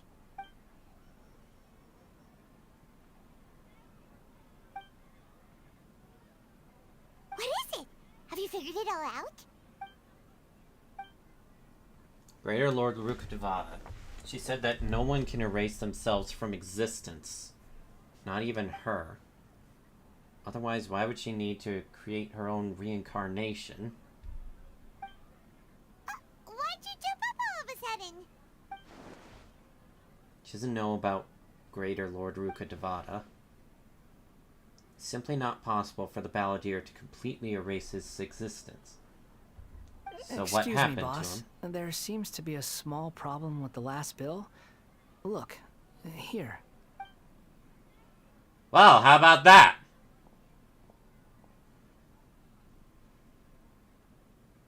Hey! Hey, wait! Hmm? You mean me? No, not you. That kid! Didn't you see? Little rascal grabbed my last 2 fresh Sunsettias and ran off. Look, if you're gonna help out here, you can't keep spacing out, okay? What is it? The work's too boring for you? Or has the big city got too many distractions? I wasn't paying close enough attention. Sorry, boss. I think you're right. Maybe it's the city. It's so exciting. It can be hard to focus. Who's that guy? You know him or something? That guy is the Balladeer. Who? You're a strange one, kiddo. You say you don't want any money for helping out here, and then when I actually give you some work to do, you keep letting yourself get distracted.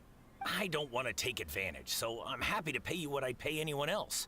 But if you keep acting like this, pretty soon I won't be able to afford to. No, please. I mean it. You don't need to pay me anything. I'm just so thankful you agreed to take on an outsider like me. You're welcome, I guess. But I got bigger things to worry about. Look, we're all out of Sunsettias, and I promised the lady down the street I'd deliver a fruit bowl this evening. Leave it to me. I'll find some more. Just a moment. I'll be right back. Wow, he seems so different. I'm gonna level with you, kiddo. I've never met a worker who said they didn't want a wage before. And at first, I got greedy. Couldn't believe my luck. But I figured you'd start asking for something in return eventually. You don't want money. You don't take days off. And in your free time, all I see you do is wander around, taking in the sights. Are you a drifter or something? That's right, I am. We can talk more about that later. First, let me get those fruits you needed. Sunsettias, was it? I'll be right back. Hey, what do we do now? Let's follow him. Stay out of sight. Don't let him see you.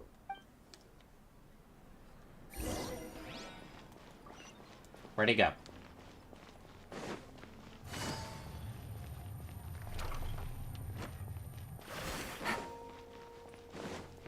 Wanderer, chase yourself!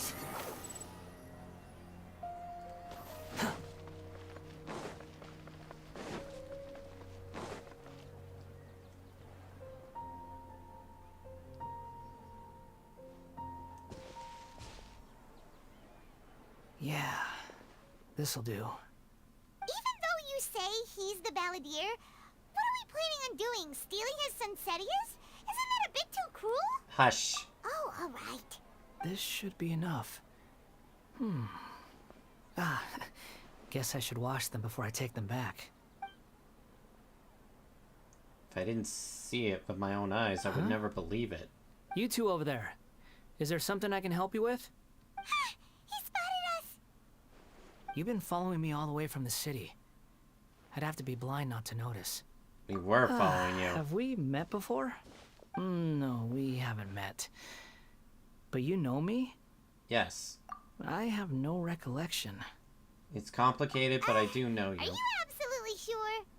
Sorry, but I just can't take your word for it. I can prove it. You're a puppet. A puppet?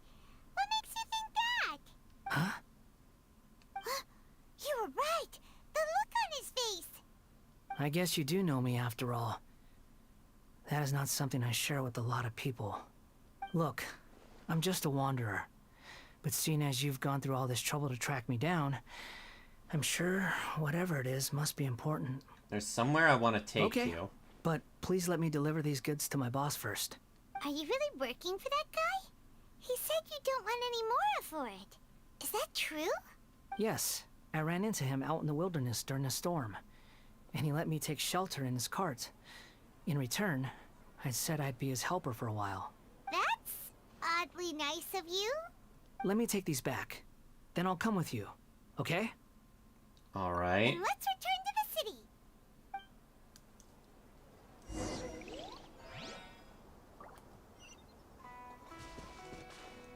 Squall and Fury. Wow, that's bizarre. So he succeeded, I guess, in changing. I'm not even sure.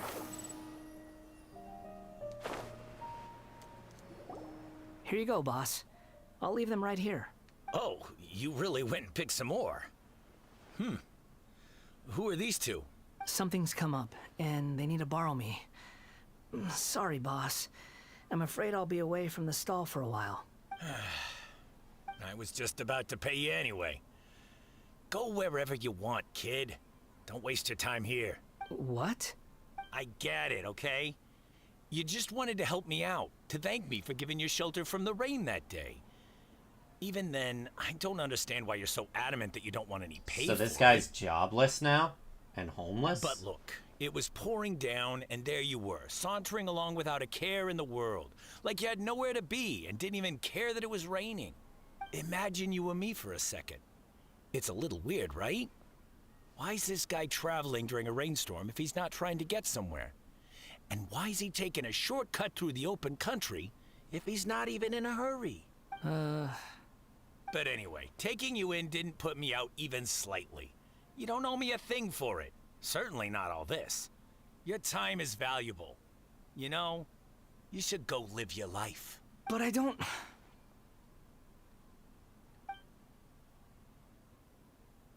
No, you're right. Then I suppose this is where we say goodbye. Thank you again for taking me into the city. Don't mention it, kiddo. I've run into all kinds of characters over the years. I just hope you find your path. Thank you. All right, done. Thanks for waiting for me. We can go now.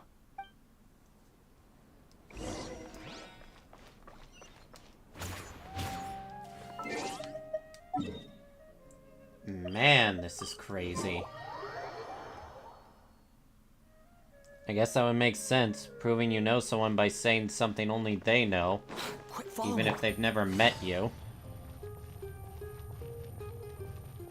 Take it easy.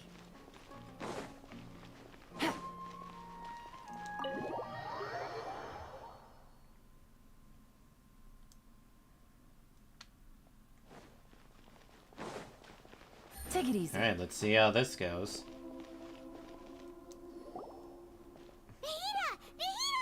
What's that portal? What's wrong? Huh? Are you? Hello. I do apologize for the sudden intrusion. We found this guy in the street, but he doesn't seem to remember anything. So, yeah, quite an eventful walk.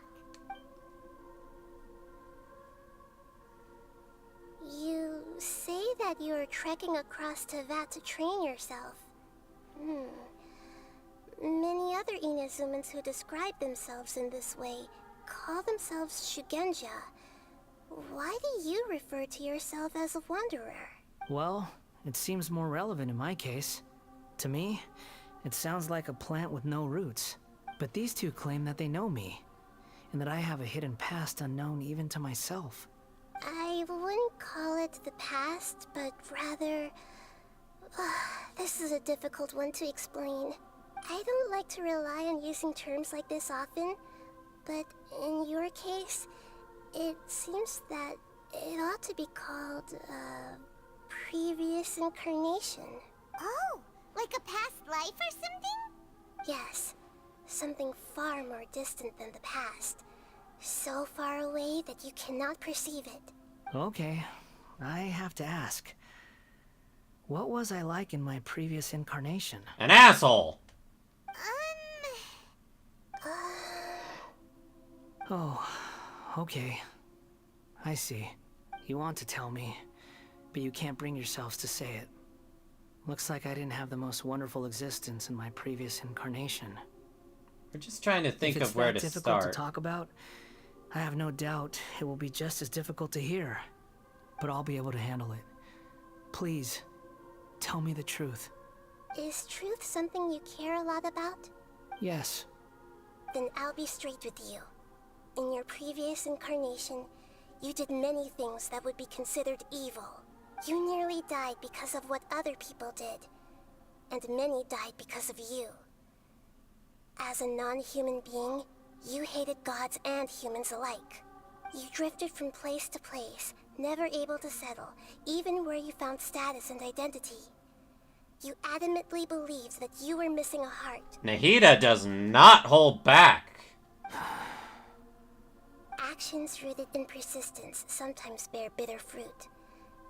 Sometimes, you have to let parts of yourself go, or you'll never be happy.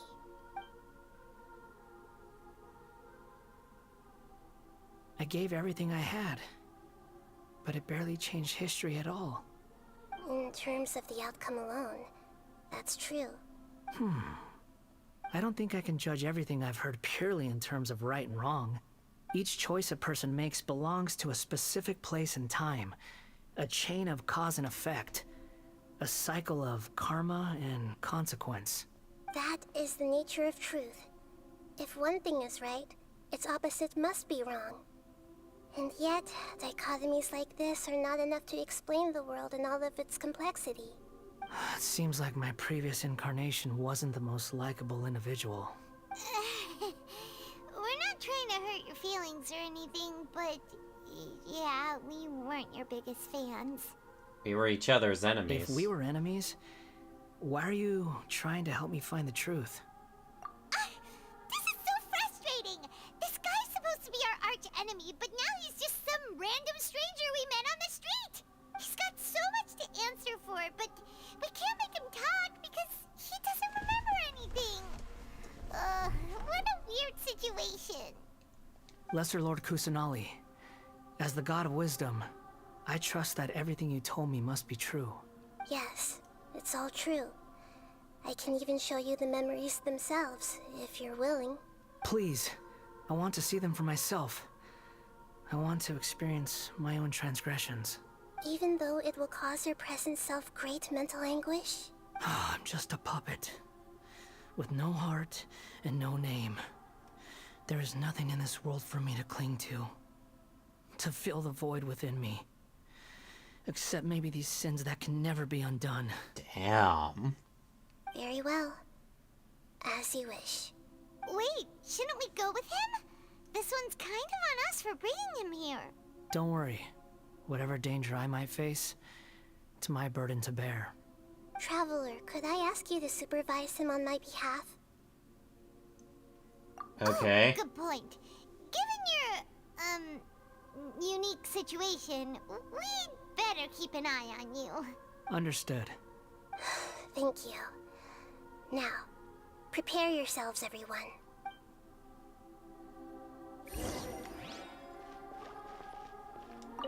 No matter what lies ahead, I'll face it. Whatever it takes. I'm just sorry that you have to join me for the whole thing.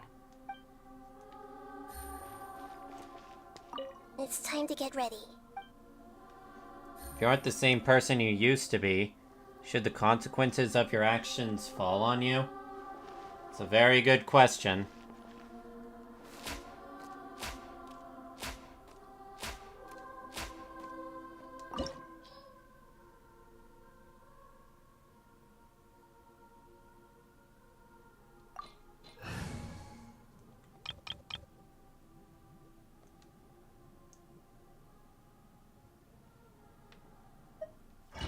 I will take my strongest, well, one of my strongest teams.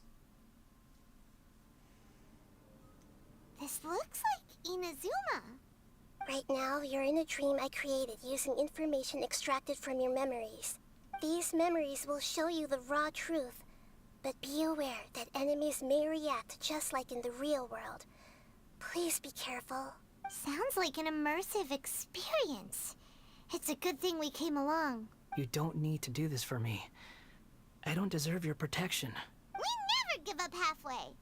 Well, we had to once, but that was your doing. And now we're just finishing the Alright. job. Thanks. Wanderer, this is the Shake Pavilion. In your Balladeer incarnation, this is where the Electro Archon placed you after your creation. You had a great many memories here. Is that because this is kind of like his birthplace? You could say that, in a sense. You'll see why shortly. I hear footsteps. This place is huge. I can't believe the landslide didn't fill it in. I wonder who built it. The Crystal Marrow Miners? No, there's no way. Look at this exquisite construction work, and so well preserved, too. No mining crew would be capable of this. There's someone passed out on the ground. Who are you? You're awake. What happened? How'd you get stuck here? Are you injured? Huh. Not a scratch. And these fine clothes. Who are you? This man is Katsuragi, deputy to Torichiyo's adopted son, Mikoshi Nagamasa. He found the Balladeer in Shake Pavilion and took him back to Tatarasuna. And the rest is history. Well, it used to be. In the original version of events, Katsuragi was ultimately killed by Nagamasa. Let me get you out of here. Our people are nearby. Hang in there. During the Tatarasuna incident, Niwa was murdered by the doctor disguised as a mechanic. The Balladeer, then known as the Kabukimono, disappeared not long after. As the second in command at Tatarasuna, responsibility for what had happened fell to Mikoshi Nagamasa. But Katsuragi had sworn lifelong loyalty to Nagamasa after the latter had once saved his life. At Katsuragi's insistence, Nagamasa killed him to put an end to the Tatarasuna incident. Damn. Katsuragi seems like he was a good guy. He looks like a warrior, but he has a kind face. Why couldn't he live a long and happy life?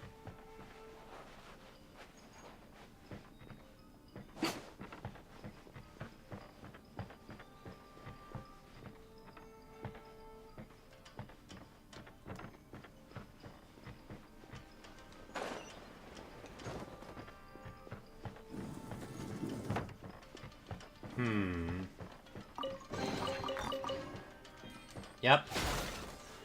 I definitely did want to explore here. Nagamasa, I found this young guy in a cave sealed off by a landslide. He doesn't remember his name. Well, we need to call you something. I hear the workers are calling you the Kabukimono. That's fine with me. Katsuragi, report to Niwa. Tell him we have someone new joining us.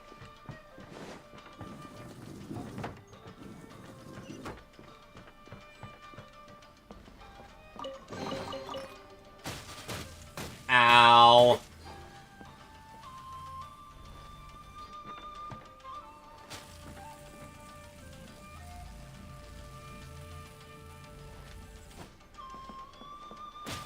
Ow.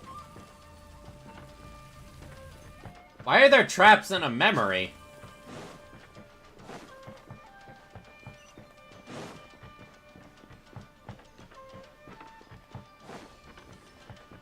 A portal? Huh? What are we doing back here? I hear voices. Whoa, this is where you were born? It's pretty, but there's nobody here. I was abandoned, like you. I lived here for a while at first, but there's nothing for us here. We can't stay. Okay. I heard my mom and dad used to make swords, but the factory manager died. And then my dad got sick. He kept coughing all the time, just like me. Oh, and damn. Mom started coughing too. But you can't. You promised me. Oh, is this his friend? Yup, we're family now. We're gonna be together forever and ever. This child didn't have a name. Or rather, the balladeer didn't know what to call him. His father died before he could name him. Damn. After his mother died, the child stayed in their straw hut alone. Some of the neighbors helped to raise him. After leaving to Tarasuna, the balladeer ran into this child who didn't have a name, just like him. They made a promise to live together. What happened to the child then? He died from his illness while he was still very young. The balladeer came home one day and found that he had stopped breathing. Fuck. Hey! What's wrong? Say something! You promised me we could be family! You're no different from Niwa and all the others. You betrayed me too.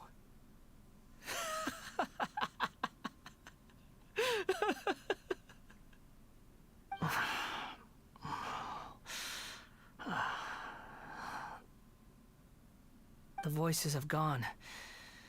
It looks like the memory ends here. Let's keep going.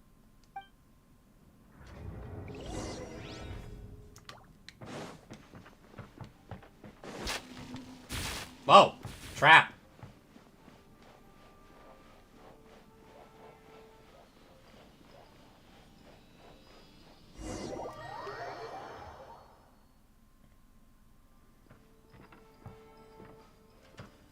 I saw another enemy nearby. You do realize you're blocking my path. I come not to obstruct you. I've been waiting. What you are truly is a weapon. One that could be wielded with an iron will. Or you could continue to drift aimlessly. Are you trying to win me over?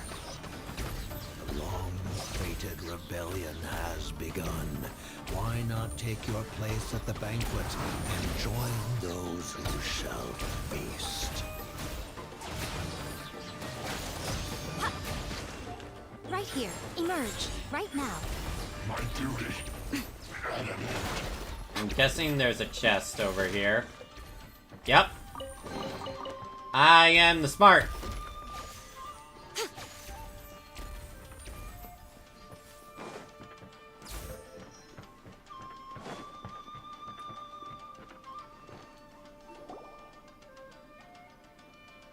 This place is dark. Paimon knows this place. It's the delusion factory in Inazuma. I almost forgot about this place. In the original version of events, the traveler once encountered the balladeer here. Such a creepy atmosphere. And so familiar. Hey, look over there! Well, well, my fair lady. Is this rundown factory and these incompetent fools all for me? Wow. You shouldn't have. Huh. What do you have to gain from believing? Hey, look! Signora's alive, everybody! Admit it, but you are a part of this plan. Oh, wow. This must have hurt a lot of people that still wish for her to be summonable one day. Perhaps you find fighting in the abyss to be a more meaningful use of your time? Oh, but of course, even this pales in comparison to being experimented on by the doctor. What a sharp tongue you have. Funny how negotiating never seems to be your strong suit. For the task ahead, I suggest you keep your true feelings to yourself. Save your breath. I know what I have to do. I'm sure you think so, but I still think you need to hear it. Don't start thinking you're invincible, and don't let your emotions get in the way. And she did, and that's what got her killed by the Raiden Shogun. Surely you're not worried about me. I just can't have you getting in my way. You and Child never fail to find ways to complicate things. I'm merely lighting a little fire in this chaotic nation. But you, being tossed out like trash, must make you want to destroy it completely. Do you remember the last time you were here? That was a lot of swordsmiths you killed. I'm sure the descendants of the Raiden Gokaden are still suffering the consequences now. Look at you. Oh, don't get so sentimental. Now, give that poor little tongue of yours a rest and stop pretending like you're above everyone else. Damn. Bye then. See you at the victory feast. Poor little tongue? She's playing with fire talking to me like that. Who does she think she is? Forget it. Someone might find me here any minute now. I should prepare to give them a warm welcome. The plot does not end here. There is more of this story to come. Wanderer, are you able to continue? Yes.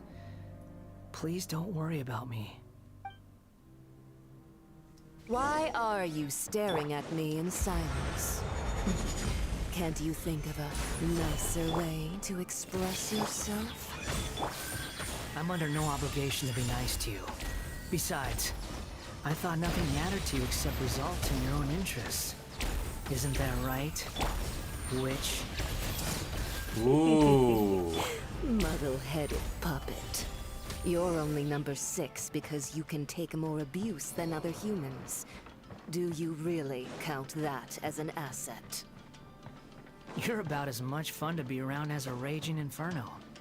But before we murder each other, it'd be best if we finish our duties. Ooh.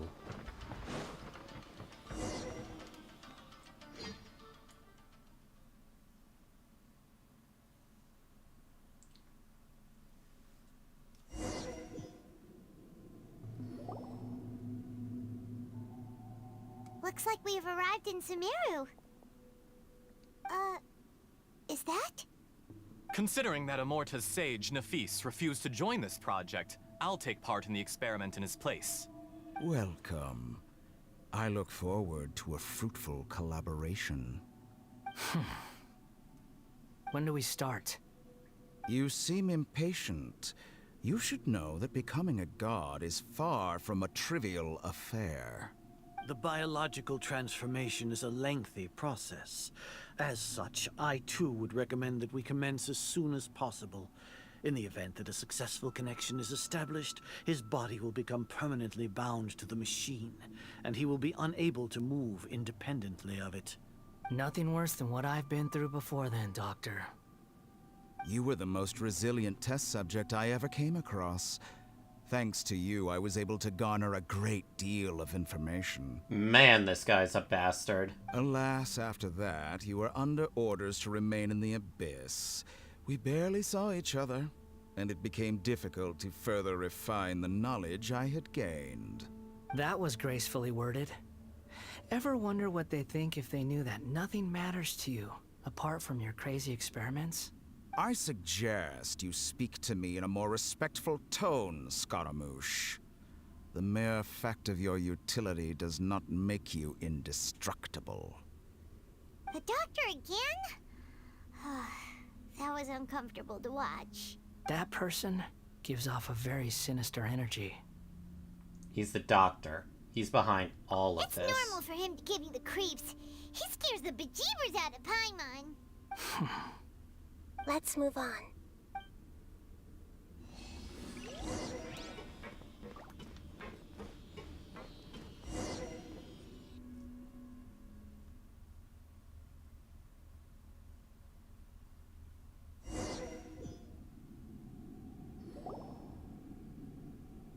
You're a god. Do you think I'm evil?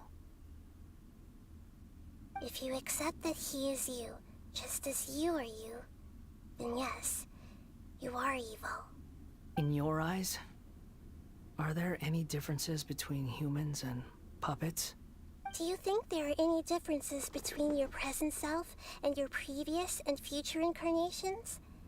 If not, then what are the differences between humans and puppets? Whoever has tasted the joys and sorrows of life in the human realm is human. Whoever has loved and lost, cried with grief, howled with rage at the tragedy of death that eclipses the miracle of life, they are human too. I've seen enough of my past. If possible, I'd like to reclaim the sins that are mine to bear. No matter the consequences, I won't run from blame or punishment. Whatever I am due, let it come to pass. Are you saying... Can you return my memories to me? Huh? But won't that mean you'll lose your current identity? I've always believed that human lives follow a set of rules, with each person being a collection of past experiences. As a puppet living in a human world, my life is subject to the same rules. Regaining your memories means reverting completely to your previous incarnation. All the emotions that you discarded will return to you. Are you sure you want to do this? I've lived with the void in my chest my whole life. My creator didn't need me. And ever since I awoke, I've just drifted from one place to the next. But then I met you. And I finally realized that reclaiming my missing sins might be my one opportunity to become my true self. That's a hard decision. Reclaiming memories, even if you were evil, or just remaining this empty, voidless husk. A person can't erase themselves. This person will live on in this place. Are a person's sins an inescapable part? I've always felt I have an innate tendency to yearn for something more, in a way that goes deeper than for most people. But for all my soul-searching as a Shugenja, I've never fully understood it. Looking at it now, it seems that I brought this curse upon myself. So I beg you, grant me this opportunity to gain a purpose, to change my destiny, and end my wandering. Very well. Since your mind is made up, I will return to you that which is yours. So what happens here? A cutscene? You have made your decision. Now, take this.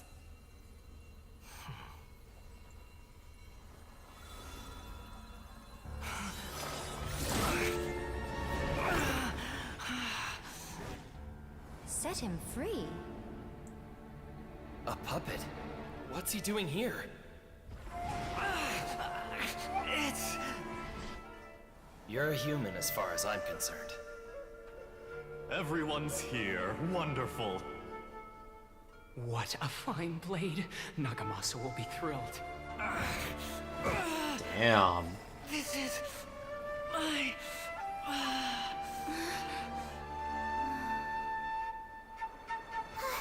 Is he alright? What in the... Why is this thing back?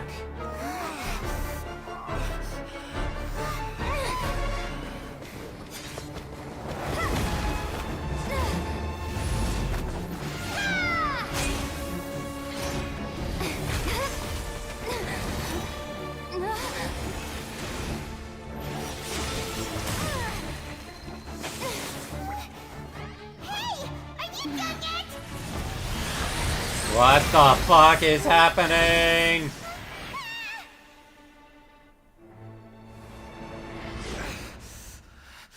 All worthless dross will be purged. That's why this won't be the end.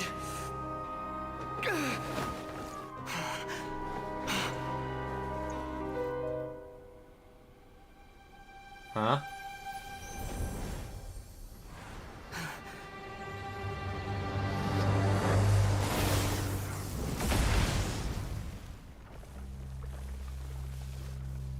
I'm definitely gonna be making a reaction to this. Ooh, he looks so cool!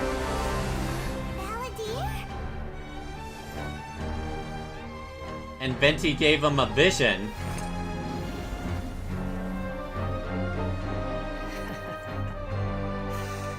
Die.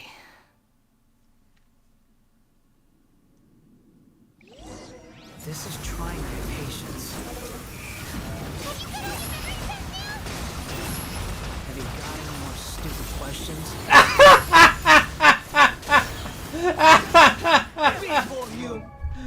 Have you got any more stupid questions? The wind rises. Okay, that didn't work the way I thought it would.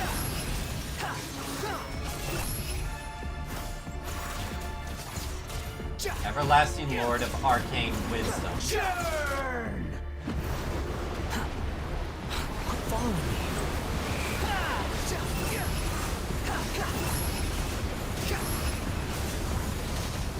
Upon the gale. What is... Wait, isn't Consolation 3... Ah, it increases that. At my command, you shall fall. Well...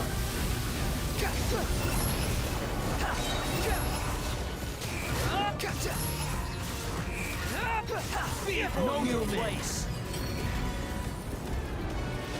Alright, let's just step away. I nearly got hit there, alright. This is the longest I've heard this song. Nothing worth mentioning.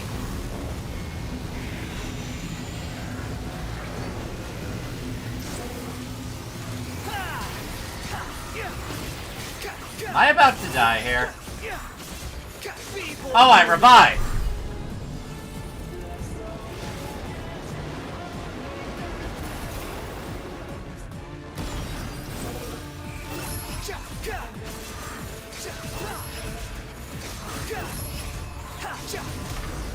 Whew!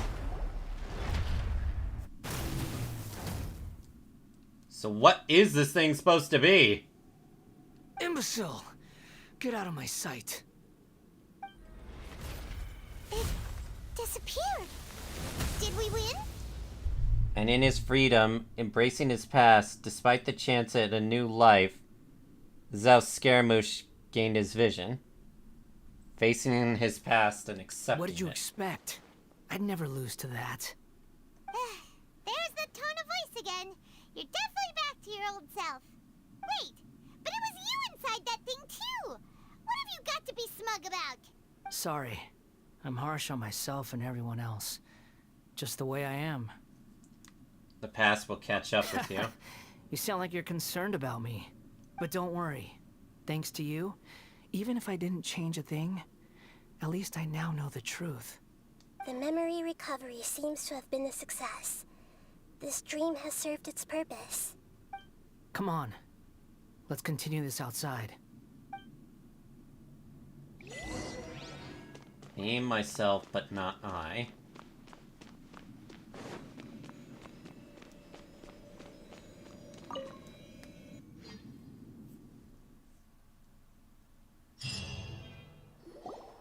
Welcome back, traveler. Paimon, Balladeer. It feels like we just went on a really long journey. Paimon's exhausted. You don't like being addressed by that name? It's fine. But I was just thinking, I should probably change it. You won't go by the Balladeer anymore? After learning about everything the doctor did, there's no way I can carry on using a name connected to him. I'm not planning on returning to the Fatui, and they wouldn't take me back anyway. Recent events will have affected a lot of people, and they might not even remember who the 6th is. So, you're quitting the Fatui for good? Let's call it a tactical retreat. It's like you said, Lesser Lord Kusanali. Everything may look futile, but it wasn't completely meaningless. At least I made a lot of people forget about me. But that doesn't mean your own past has disappeared. Of course. And your main goal, for which you gave up everything you had, you weren't able to achieve it. I hope you can see and understand that. Changing the world, changing the past, changing the fates of other people, these are not simple things to accomplish. What you are looking for is complete annihilation. But this is just a fantasy. Even if the Balladeer is removed from existence, the world will not heed your will. Indeed. How ridiculous. Do you regret doing all that when you've gotten so little in return? Even if I'm completely worthless, there's nothing in the world worth regretting. Lesser Lord Kusanali, you purposely left that information in Irminsul, didn't you? Yes, and I took pains to make sure that you'd acquire that information naturally.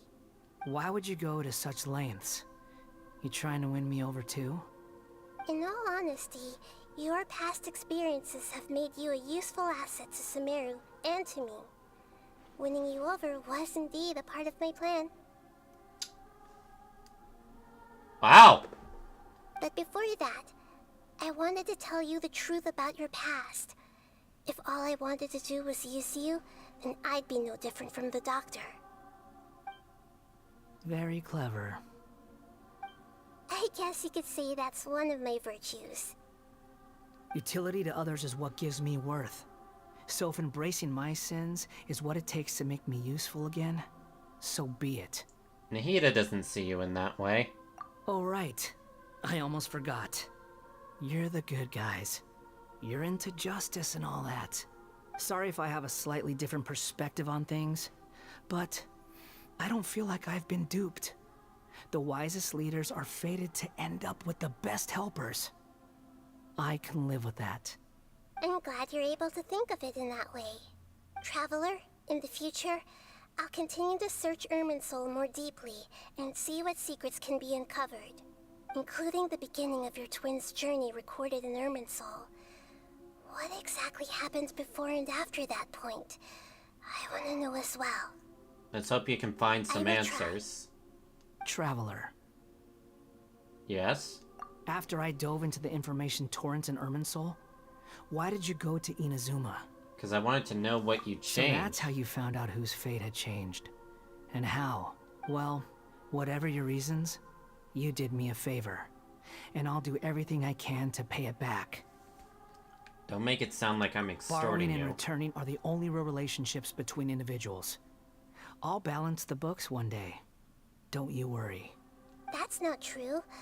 A relationship between two people is not simply a ledger that can be reset to zero. I think deep down you realize this. People who show up in your life don't just evaporate like water drops and leave nothing behind. There is no such thing as balancing the books. I'm suddenly really, really grateful that I got this character at C1.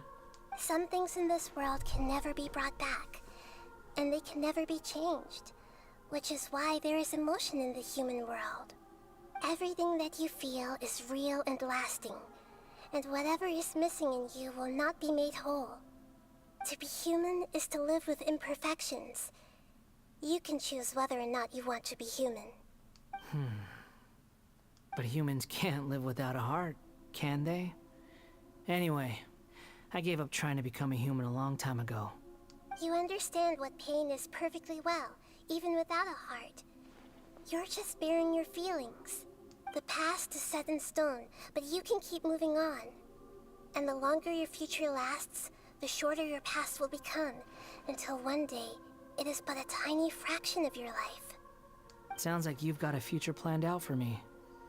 I hope you can give Nahida a chance. Everything's ended up being pretty darn complicated.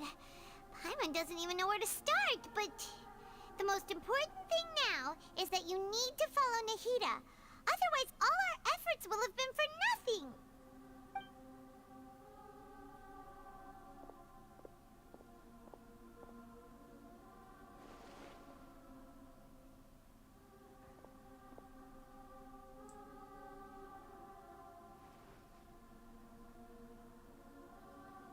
Then I guess I'll be helping you from behind the scenes from now on. Nope. I'm glad that you've accepted our proposal. Why don't you choose a new name to celebrate? That's more inspirational Nahida quotes. Definitely agree there. Paimon wants to pick an ugly nickname for you, too. Why? Because Paimon still doesn't like you that much. Then I hope we don't see much of each other in the future. A name is life's first gift. You didn't say it out loud, but I know that's what you're thinking. The Traveler and Paimon have helped you a lot. If you can't decide on a new name, maybe you can ask them for ideas. You want me to decide? No, Paimon only does nicknames. If it's a serious name you're after, it's all yours.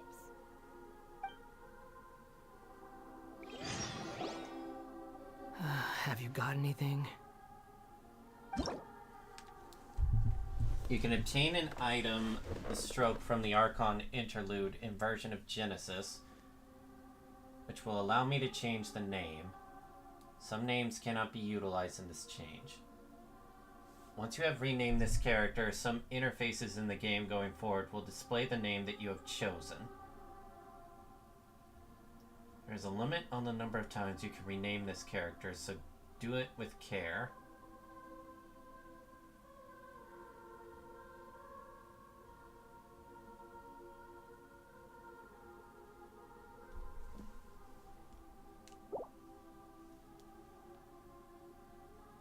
One.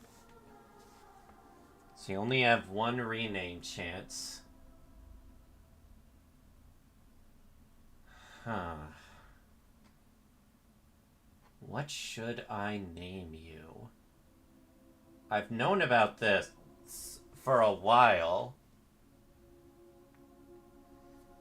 but I'm still unsure.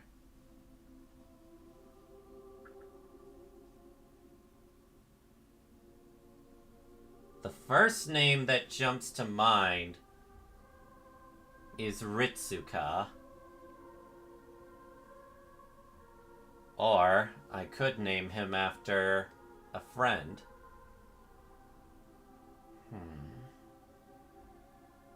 So many choices.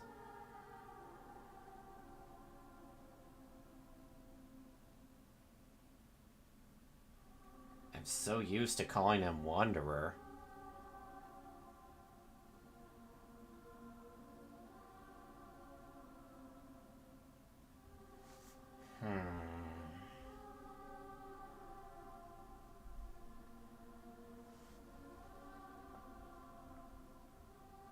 What do I call the Wanderer?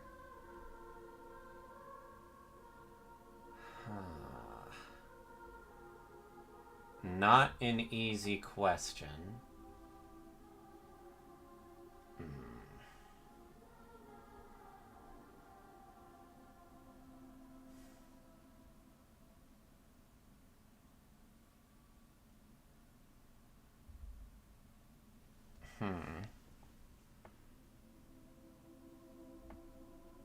If it's a friend, who do you think best fits the description for Scaramouche? Well, Hello, Miyu. I just named him Scaramouche with this E. The thing is, he doesn't want his name related to what the doctor created him as. And I can definitely understand why. Who...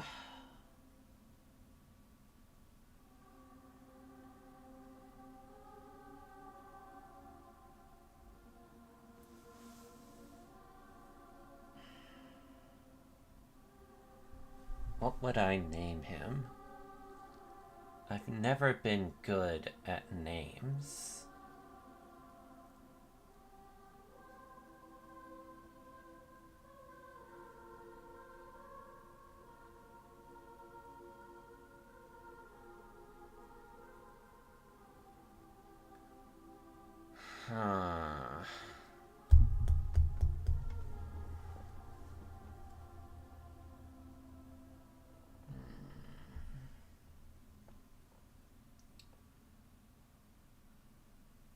Hope you guys enjoy looking at this screen, cause I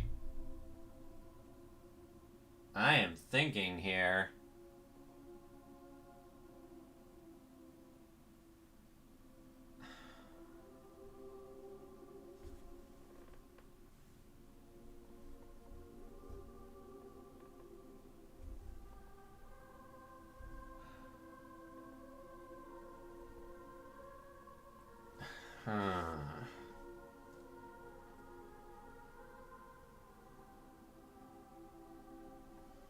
What would I name him?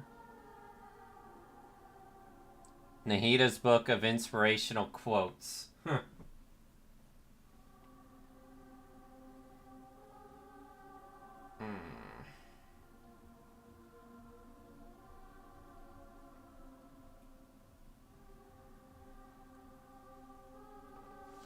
That would be an amazing book for sure.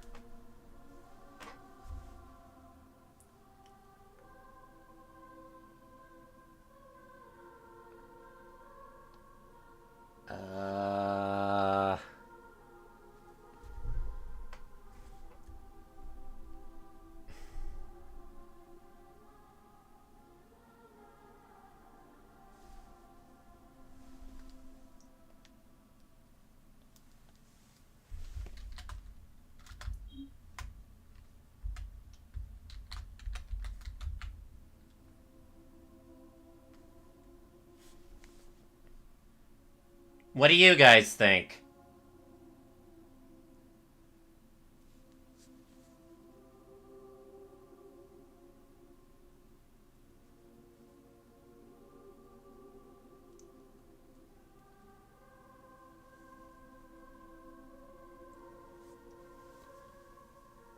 Emiya.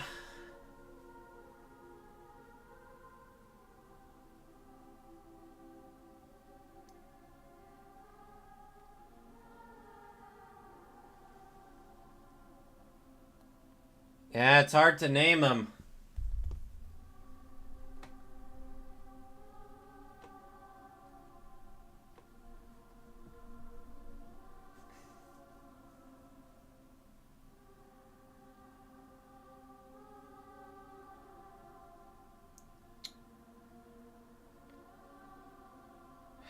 Emiya, I think, would be quite fitting of a name, considering that the heroic spirit Emiya did try to destroy his past self. Is there a space here?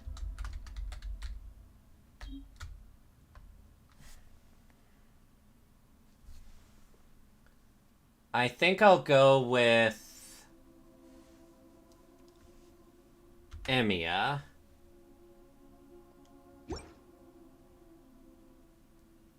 Are you sure? Yes. Oh, all right. If you say so. There. Now you have a name of your own. What about a nickname? Are you done yet? It really feels weird to see his name is Emiya, but I'll get used to it. Still thinking. Stop rushing me! Take your time. I don't need to see you again until you've thought of one. What do you plan to do next? Everyone who manipulated me and made me suffer will have to pay the price. You mean the Fatui? The doctor, at least. Now that your stance has changed, I believe your future path will change accordingly. But it won't be immediate. You still need some time to compose yourself. One more thing. There are still some descendants of the Raiden Gokuden living in Inazuma. Some of them know. Well, they ought to know about the connection between Raiden Gokuden and myself. I don't plan to leave Sumeru for the time being. If you see them in Inazuma, please tell them that I was the one responsible for the Raiden Gokuden's downfall. Even though the events have been erased from the world, they still deserve to know the truth. I see. That is up to you. Huh? But if we do that, then... It's fine. Let them stab their blades into my chest if they so desire. Maybe that's how it always should have been.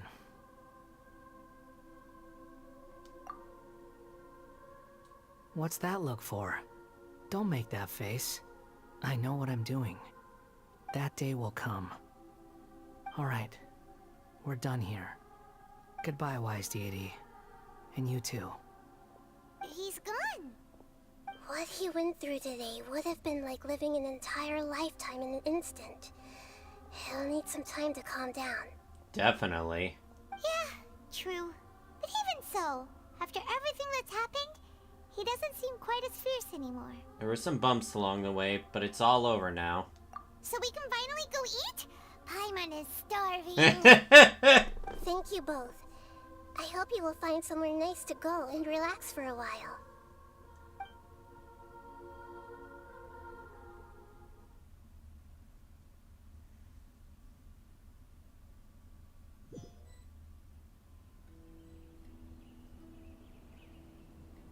I've got it! I can end my novel with some words from Mikoshi Nagamasa. You mean because everyone else in the story is dead? Yeah, I heard that Mikoshi That name Nagamasa alone really died at does ripe old age. wonders. He's the perfect Yeah, I fit thought it to was be a the fitting narrator of name. the epilogue. The dark clouds had dissipated, but they continued to cast their shadow in Mikoshi Nagamasa's mind for decades to come. Then, one night, as an old man, he had a dream. On the night when that prized blade, the Daitatara Nagamasa, was forged, the people rejoiced, and there was painting, dancing, and drinking. All these expressions of joy melted down in the furnace fire and turned into red clouds that rallied around the final sunrise that Mikoshi Nagamasa saw in his lifetime. Life is a story too long to be told, a journey that you must walk to behold. Nah, Emia'd be mad about this.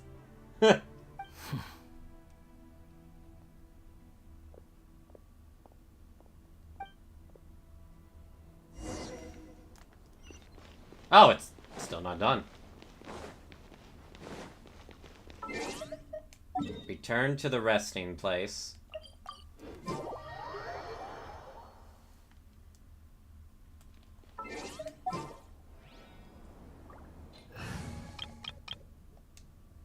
It is so weird seeing his name as Emiya permanently now. Squall and Fury. Huh.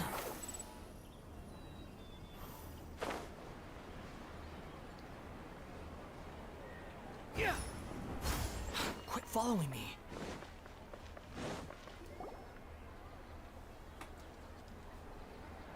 Whew, it's about time we had a break. As soon as you stop, all the tiredness and hunger comes rushing back. Rest up, Paimon. Wow, great! Huh? Look at the vase. What about it? Did someone break it while they were cleaning the room or something? But Paimon doesn't remember there being a cleaner. A stiff reminder that people don't remember. My mom bumped into the table after being startled by something to do with the balladeer. But the balladeer erased his existence. He changed the world. You sound lost and confused. Huh? Huh? I know why you are troubled.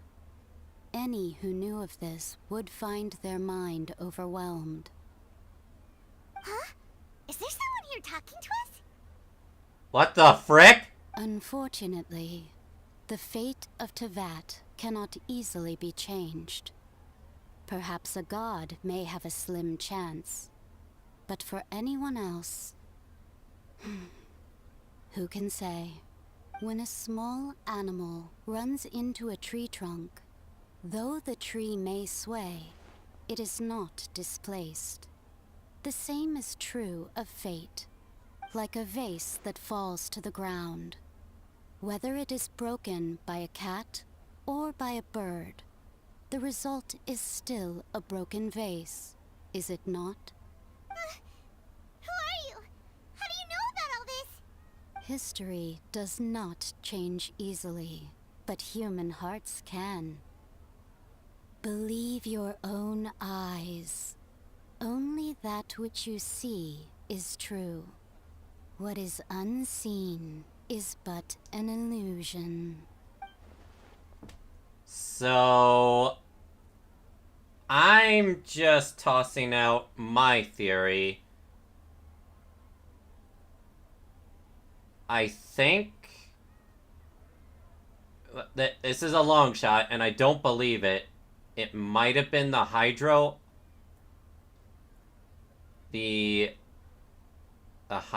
Archon.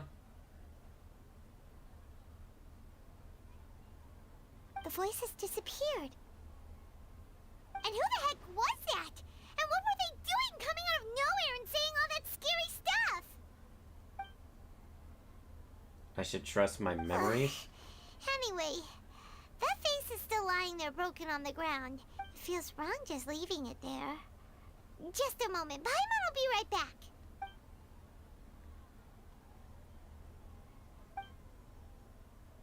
I wonder what else awaits me in the future. Inversion of Genesis completed.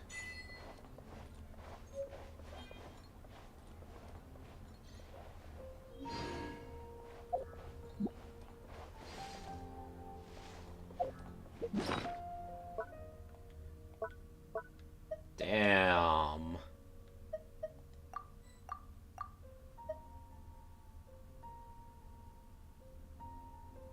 Oh, so this is how you rename the character. I was just going to say that, but I think so too, unless it's someone else we don't know yet. Well, the reason I feel that voice, it feels like it could come from an English-speaking Durandal from Honkai. And there are rumors that the Archon for the Hydro Archon is supposed to either look like Sealy or Durandal.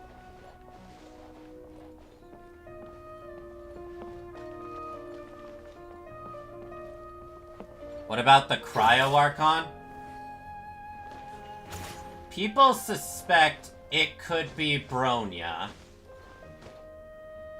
Either Bronya or... I'm not sure.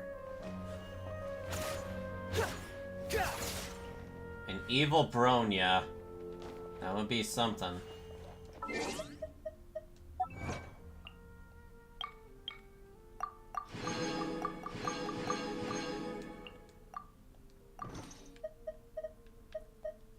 An adventure handbook.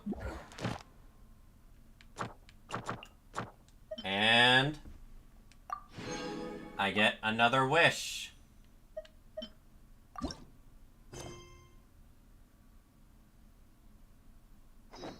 Now we only have one more story chapter to go, and then we'll be caught up with the main story. Ice Element Goddess Bronya. I mean, we already have Big Titty Bronya, so it's not impossible.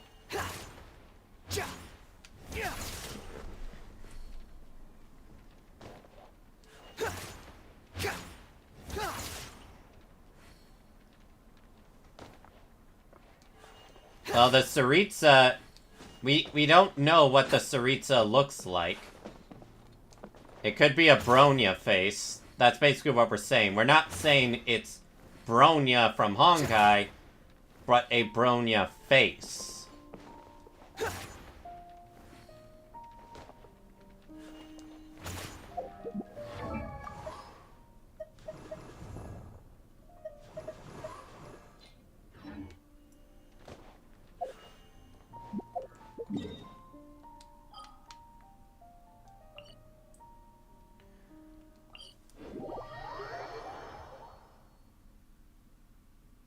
We have a silhouette, but we haven't seen anything remotely of what they look like. The wind rises. Alright, let's kill this enemy one more time.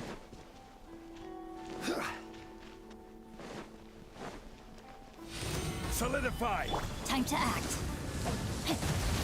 Honestly, I hope Bronya's the Cryo Archon. She's one of my favorite characters. Yeah, same here. There's a reason I went all out for her equipment.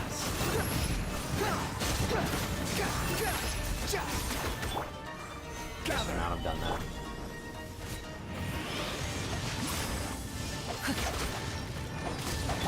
Gotcha. Squall and Fury. Upon the gale.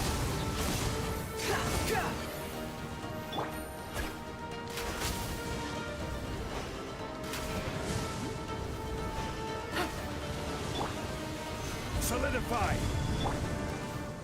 Alright, now we just gotta wait for him to attack.